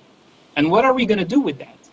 Well, I spoke with architects and real estate agents, real estate agencies, and they said that now the future of real estate will not be to build cities in silos, having neighborhoods where you will have residents only, and then business districts such as La Défense in Paris or Canary Wharf in London. We will want to have a blended environment, an environment where we will find residential properties, but also offices, retail, schools, swimming pools, activities, whatever. But the idea is really to build a community, and this principle of community is very interesting if you include the mobility aspect, because one of the big drivers of mobility right now is, on top of course, electric vehicles, is shared mobility. And if we want shared mobility to be a success, well, those blended areas in cities could be a very interesting way to fast track shared mobility. A third point will be for those people moving outside of cities. Let's say, for example, you are too far away from the main HQ to travel there even 1 or 2 times a week. Well, then they will probably have a decentralized management of offices. In other words, I'm not quite sure that providing offices will have to be internal of companies. So in other words, I'm not quite sure that corporates should be still in charge in-house of providing offices to their employees, especially if they opt for a decentralized model, because it's going to be quite complex in terms of logistics, in terms of managing those spaces to offer workspaces to their people closer to where they will be living in other cities that won't be mega cities. Fantastic. I mean, I think what you're saying is that we're going to have to reimagine our cities. That the COVID has taught us that things are going to, but we're going to have to reimagine what a city is. And I think that ties really well in with everything we've been talking for the last 2 days. Is we've been reimagining mobility, and now we need to expand that to reimagining our cities. Devon? Yes, exactly, and how everything will fit in, Frederick. So between the cars and the scooters and the bicycles and the bikes, now we've got this fantastic city that's new age, so to speak. But somehow people need to navigate through it, from a train to a taxi to an e-bike. And how do you see it playing out? Do you have separate lanes, maybe? Do you have separate zones where you say at this point, no buses allowed? Please maybe talk us through your thinking on that. Yeah, well, that's a very interesting point. So I guess there are different visions. They will first, the simplest answer is there is no one solution that will fit all. As I said, smart cities and soil. Well, you will have different soil depending on what you want to plant and where you want to plant. So we really need to have this local approach. But that being said, lots of cities, especially in Europe, are now thinking about banning cars, banning ICE cars, internal combustion engine cars, from their city centers. So from one day to another, it will free up a lot of spaces in cities that will be very valuable for developers to leverage for other modes of transport. So I'm thinking about bikes, scooters, to create dedicated lane.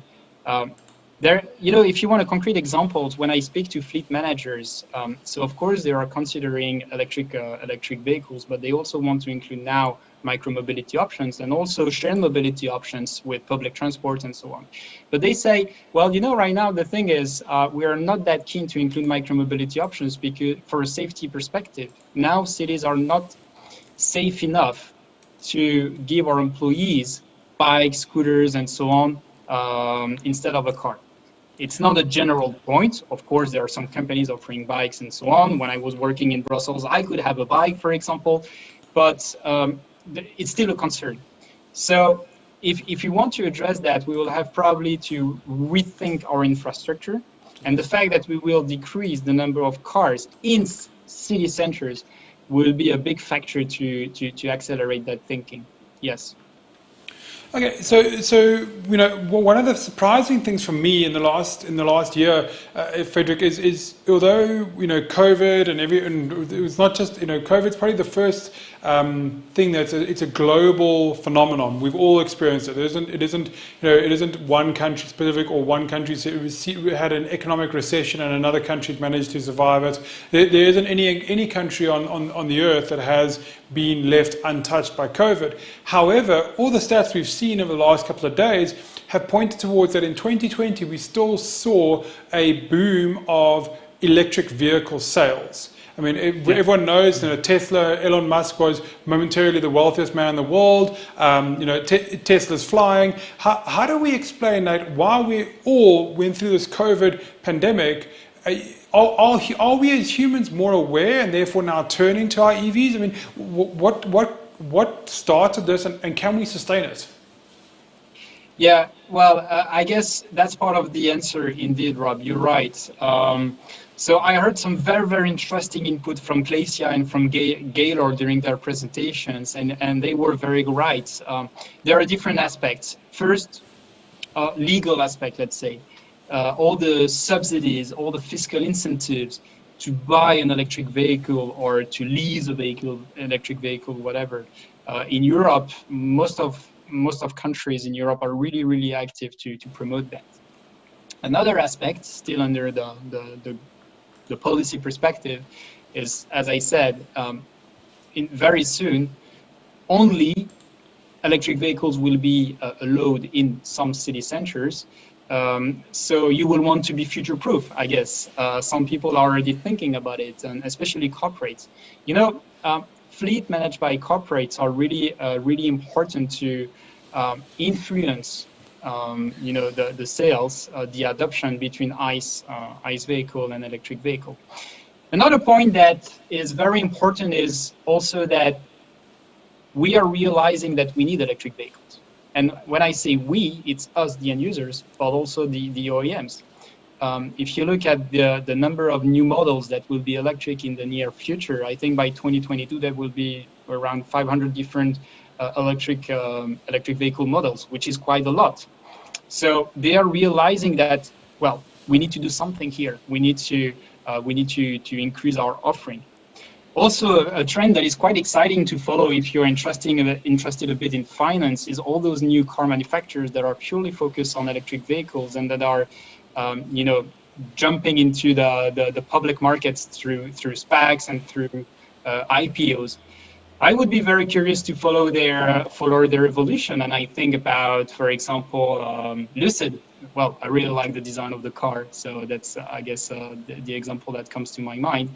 And another, and probably one of the last point I'd like to make on this question is the fact that people are realizing that an electric vehicle is quite interesting, but there are still lots of barriers that are, for me, myth.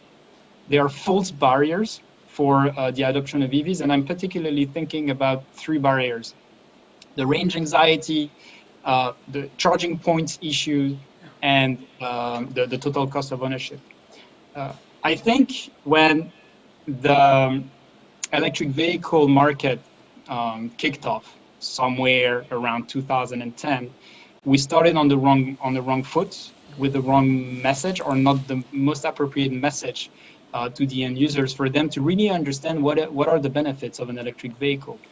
And I think that now OEMs and stakeholders, mobility stakeholders in general, have understood that we need to change the message. Instead of talking about kilowatt per hour in the battery, or the range, or the number of charging points that exist in the city, we should tell a story to the end users. We should show them how an electric vehicle will improve their life.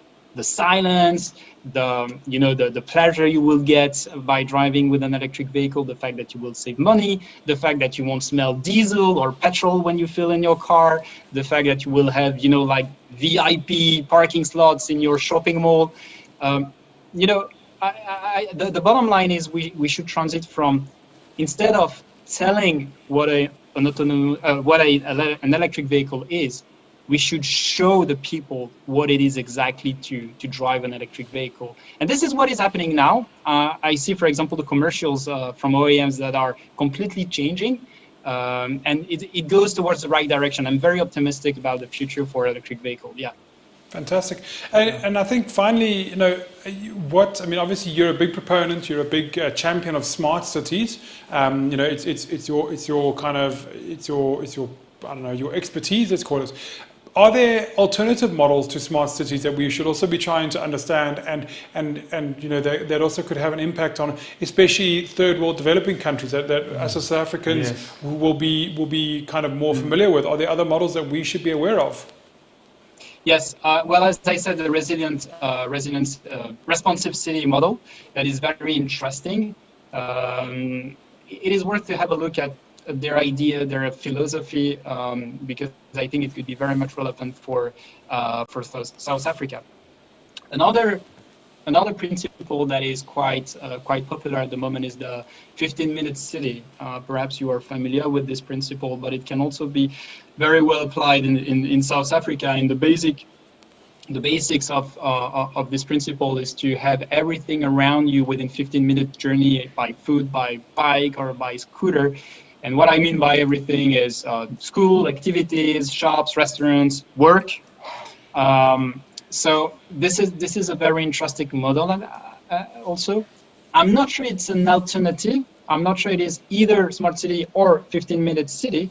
But it is an interesting idea too. And as I mentioned, this new thinking from real estate developers, city planners, to have these blended communities between activities, retail, offices, life space.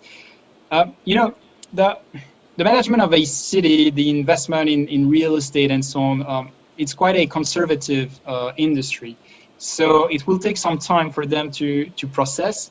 But thanks to mobility and all the fantastic technology improvements that we are offering to people, they have to accelerate their process thinking. And this is very good for us to develop cities that will meet our needs in the future. Fantastic. Yeah. So I think, Frederick, for us in South Africa, it's something like a smart city. I'm glad you made the clarity between a smart city and a data city, because I think for a lot of South Africans, we're only still getting to the point where some of our cities have like free Wi-Fi. I've been fortunate enough to travel to some cities around the world where a lot of city centers have free Wi-Fi, and it's quite a foreign concept to South Africans. It's a big deal here when a city opens up free to use Wi-Fi. So I think for us, the establishment between a smart city which increases the livability for its occupants versus a data or a connected city. And I think to understand that difference has been really eye-opening for me. I find that really, really intriguing, and that you made that distinction. But I think, looking to places like Lagos, the urbanization in South Africa, we're probably just as much as on the high side as they are. Johannesburg is growing. You only have to drive through Joburg to see how fast it's growing. And to understand these models, I think, is really, really important for us as South Africans. But bringing it back to e-mobility and the question of e-mobility, you've obviously listened to a couple of our speakers. I'm going to take the policy question off the table because everyone said policy. So you're not allowed to say policy. If you, as Frederick John, and you were advising the South African government, and they said, okay, let's have one thing from you as an expert in smart cities and what mobility means to a smart city, what would be the one thing you would encourage us as South Africans to try and do in the next 12 months to try and improve the uptake of e-mobility and e-fleets, for example, in South Africa? Oh, in one word, communication. Communication. This is really what we are seeing at Thinkoman Strategic Advisors in our work. We really need to improve communications between mobility stakeholders, electric mobility stakeholders, and users. And I'll go back to the three barriers that I mentioned, because if you really look at the way that people use a car, not only an electric vehicle, but a car, the technology we have today, with the infrastructure that we have today, can meet around 95% of one driver needs. Sure. So I'm not quite sure that we need more kilowatt per hours, more charging points, more range. Of course, it would be nice if we had it. Sure. I'm not saying the opposite. But what I think now that what we need is just a bit more of common sense and a bit more of good communication, a communication that everybody will be able to understand. And it, as I said, it's going towards the right direction, because I can feel a shift in the way that companies are communicating towards their customers. But it took more than 10 years to realize this. Yeah. Sure.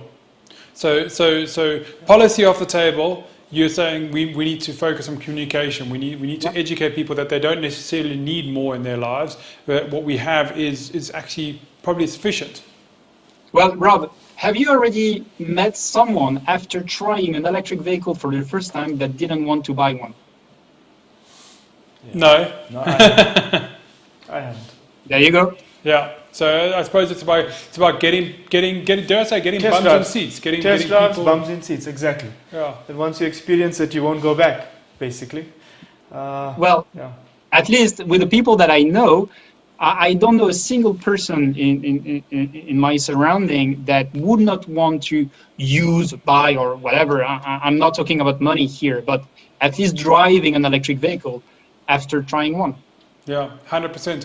Well, I think, Frederick, on that bombshell, I think it's been great to chat to you. I mean, I think you've opened a lot of our eyes to what the future can be, and you know, I think as South Africans we're slowly starting to kind of lift our head up and see what the future holds for us, and understand that our cities, you know, we can be smart cities, and we can have cities like the Singapores and the Londons of the world and the Parises, and you know, these kind of you know, cities that we look to with envy and saying this is wow, smart cities, you know, in Australia.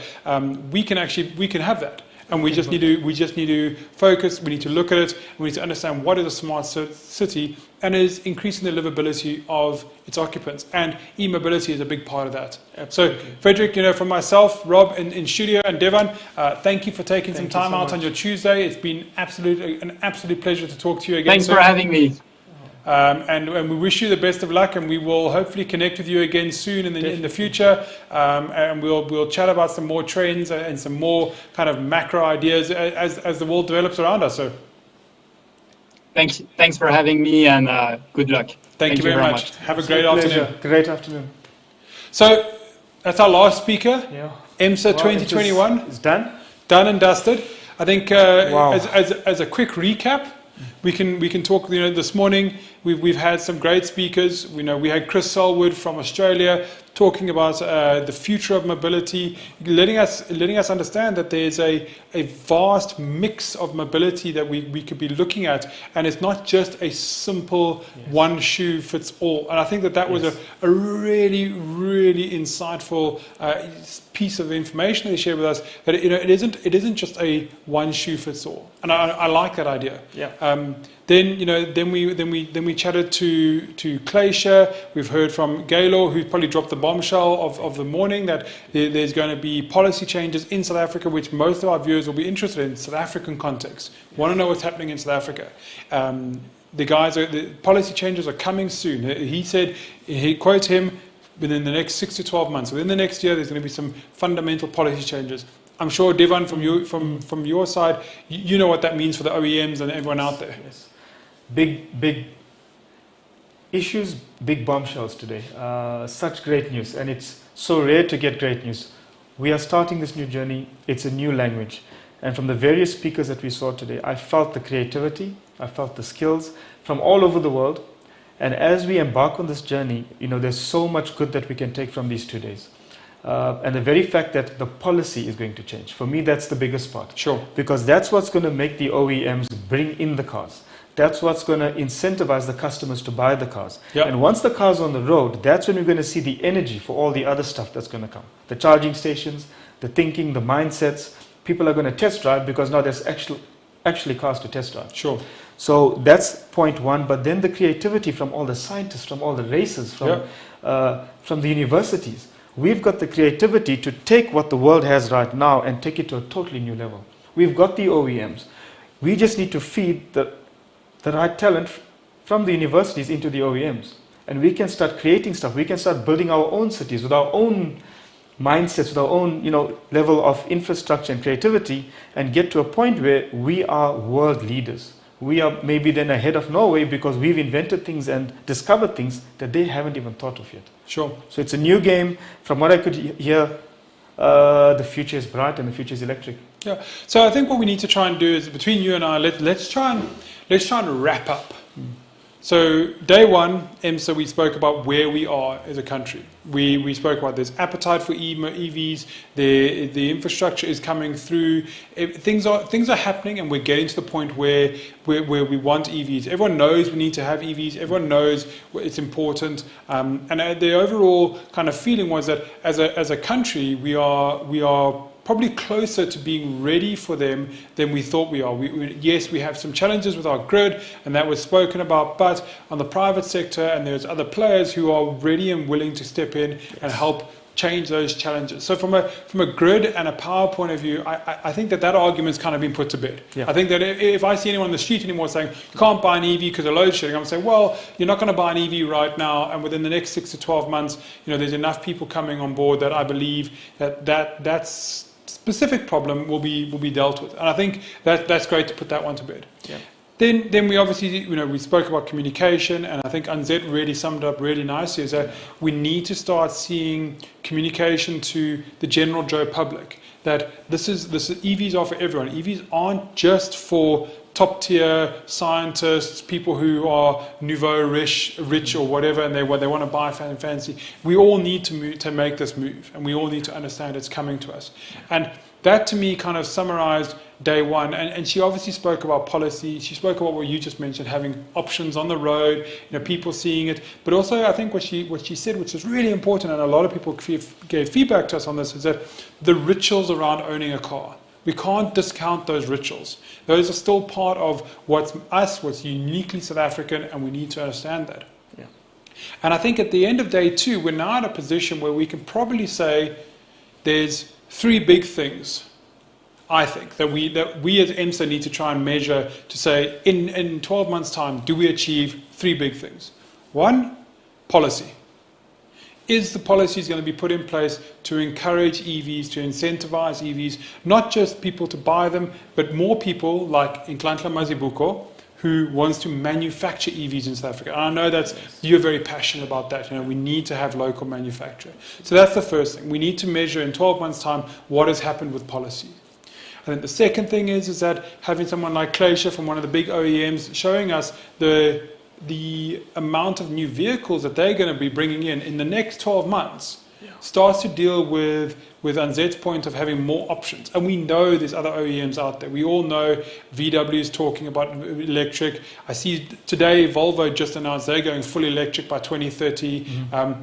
Every major car brand is going down this road. It's a matter of time before the more affordable spectrum of brands start bringing in EVs. So I believe that's going to tick the next thing, which is we need to have more options available for the general public, which is, I think, to your point, to Anzet's point. And then I think the last thing is we need to see a fundamental shift and a change in how we communicate EVs to the people out there. And I think Frederic's touched on it. I think Anzet touched on it yesterday. I believe Chris touched on it this morning. Most of our speakers have spoken about is that we need to communicate different. And those to me would be three goals that I'm hoping us as EMCSA next year we can come back and say, we've achieved these three things. The policy's been put in place. There's more vehicles on the road. There's more options. There's more variety for people. And the communication around EVs has changed so that it's a lot more in tune with what people want to understand. I think setting more goals than that is probably unrealistic. Mm-hmm. I think if we can achieve those three things, we'll see a massive uptick in EVs. Mm-hmm. Thoughts from your side? I agree completely. And if I can add to that, we now have some targets for the next 12 months. And the policy is going to be the key. So once that policy kicks in, and I hope it's soon, we're going to see the OEMs bringing in more cars. Yes. Even more than they currently planned. And once that happens, but usually there's a lag. So from the time there's a light switch hit to the time a car gets on a ship from Europe and gets to our ports and gets to the OEMs and gets to a dealer and gets onto the road, usually 3 to 6 months anyway. But at least now we know the process has started. Yeah. Look, we know we're probably behind the curve. We know we have to make up, but we've got more than enough time to make up. Yeah. And now that we're talking in all these important topics, the message is getting out there. And maybe the OEMs like BMW can start convincing other OEMs who do have electric vehicles, but they just have decided not to bring them yet, to please come on board. Because it's the start of this new language that we're talking. And I think these 2 days have been brilliant in terms of highlighting these facts. Yep. And if people do need to talk to us, please reach out. Our contact details are available. We'd love to talk to you, partner with you, collaborate with you to see how we can get this going even further. Fantastic. So on that note, we're going to hold ourselves accountable. I think the three big things we're going to talk about in the opening keynote of EMCSA 2022 will be policy change, volume, and not just volume of one brand, but volume of lots of brands. Are we getting options out? Are there things for the guys in the entry level, middle level, and high level? And thirdly, has the communication shifted and how brands are talking about e-mobility? Has it shifted to the point where people are going to make a sustainable change to the way they live and understanding that you don't need the car that can do everything. Actually, you need the car that can do 95% of what you needed. Yeah. And over and above, if the incentivized electric vehicle can also be assisted with electric vehicle financing or any type of other method to make these cars more affordable. Yes. So I think that will be great. I mean, it's been brilliant to talk to you from Pretoria, guys. Our studio is fully solar powered, by the way, if you didn't know. Yeah, fully solar powered. So we're off the grid here. Our lights and everything. It's been great. We haven't told anyone. We haven't, not yet. But we've been doing our bit here from the studio. Fully solar powered renewable studio here in Pretoria. Thank you so much. It's been an absolute privilege and a pleasure, and I can't wait for next year. Thank you, sir. And to everyone who's tuned in over all our platforms, been engaging with us over Twitter, Facebook, YouTube, as well as on our Zoom conference, thank you so much. We will be getting in touch, and we will shortly be also announcing EMCSA 2022. We're going to keep this ship moving forward. We're going to keep it rolling forward so that we can keep the energy that we set to the last 2 days. To all our speakers who took time out of their days to present to us and prepare and be here with us, we'd like to say a huge thank you to all of you, and to roughly the two days of really great conversations that we've had. Yeah. I think it's been mind-opening for everyone, and it is freely available for anyone to go out there and educate themselves now on what is EVs. To all our participants, to all the questions, we've had over 200 questions over the last 2 days. I think it just shows the need for information and knowledge that's out there. People want to know. Yeah. It's been great. So thank you to everyone. Thank you to all those people who registered, and we will look forward to seeing you in 12 months' time at EMCSA 2022. From myself, Rob Walker, and Devon Moodley here in studio, we'd like to wish you a great rest of your Tuesday. Have a great rest of March, great rest of 2021, and we'll see you in 12 months' time. Thank you very much, everyone. Goodbye. Cheers. Goodbye.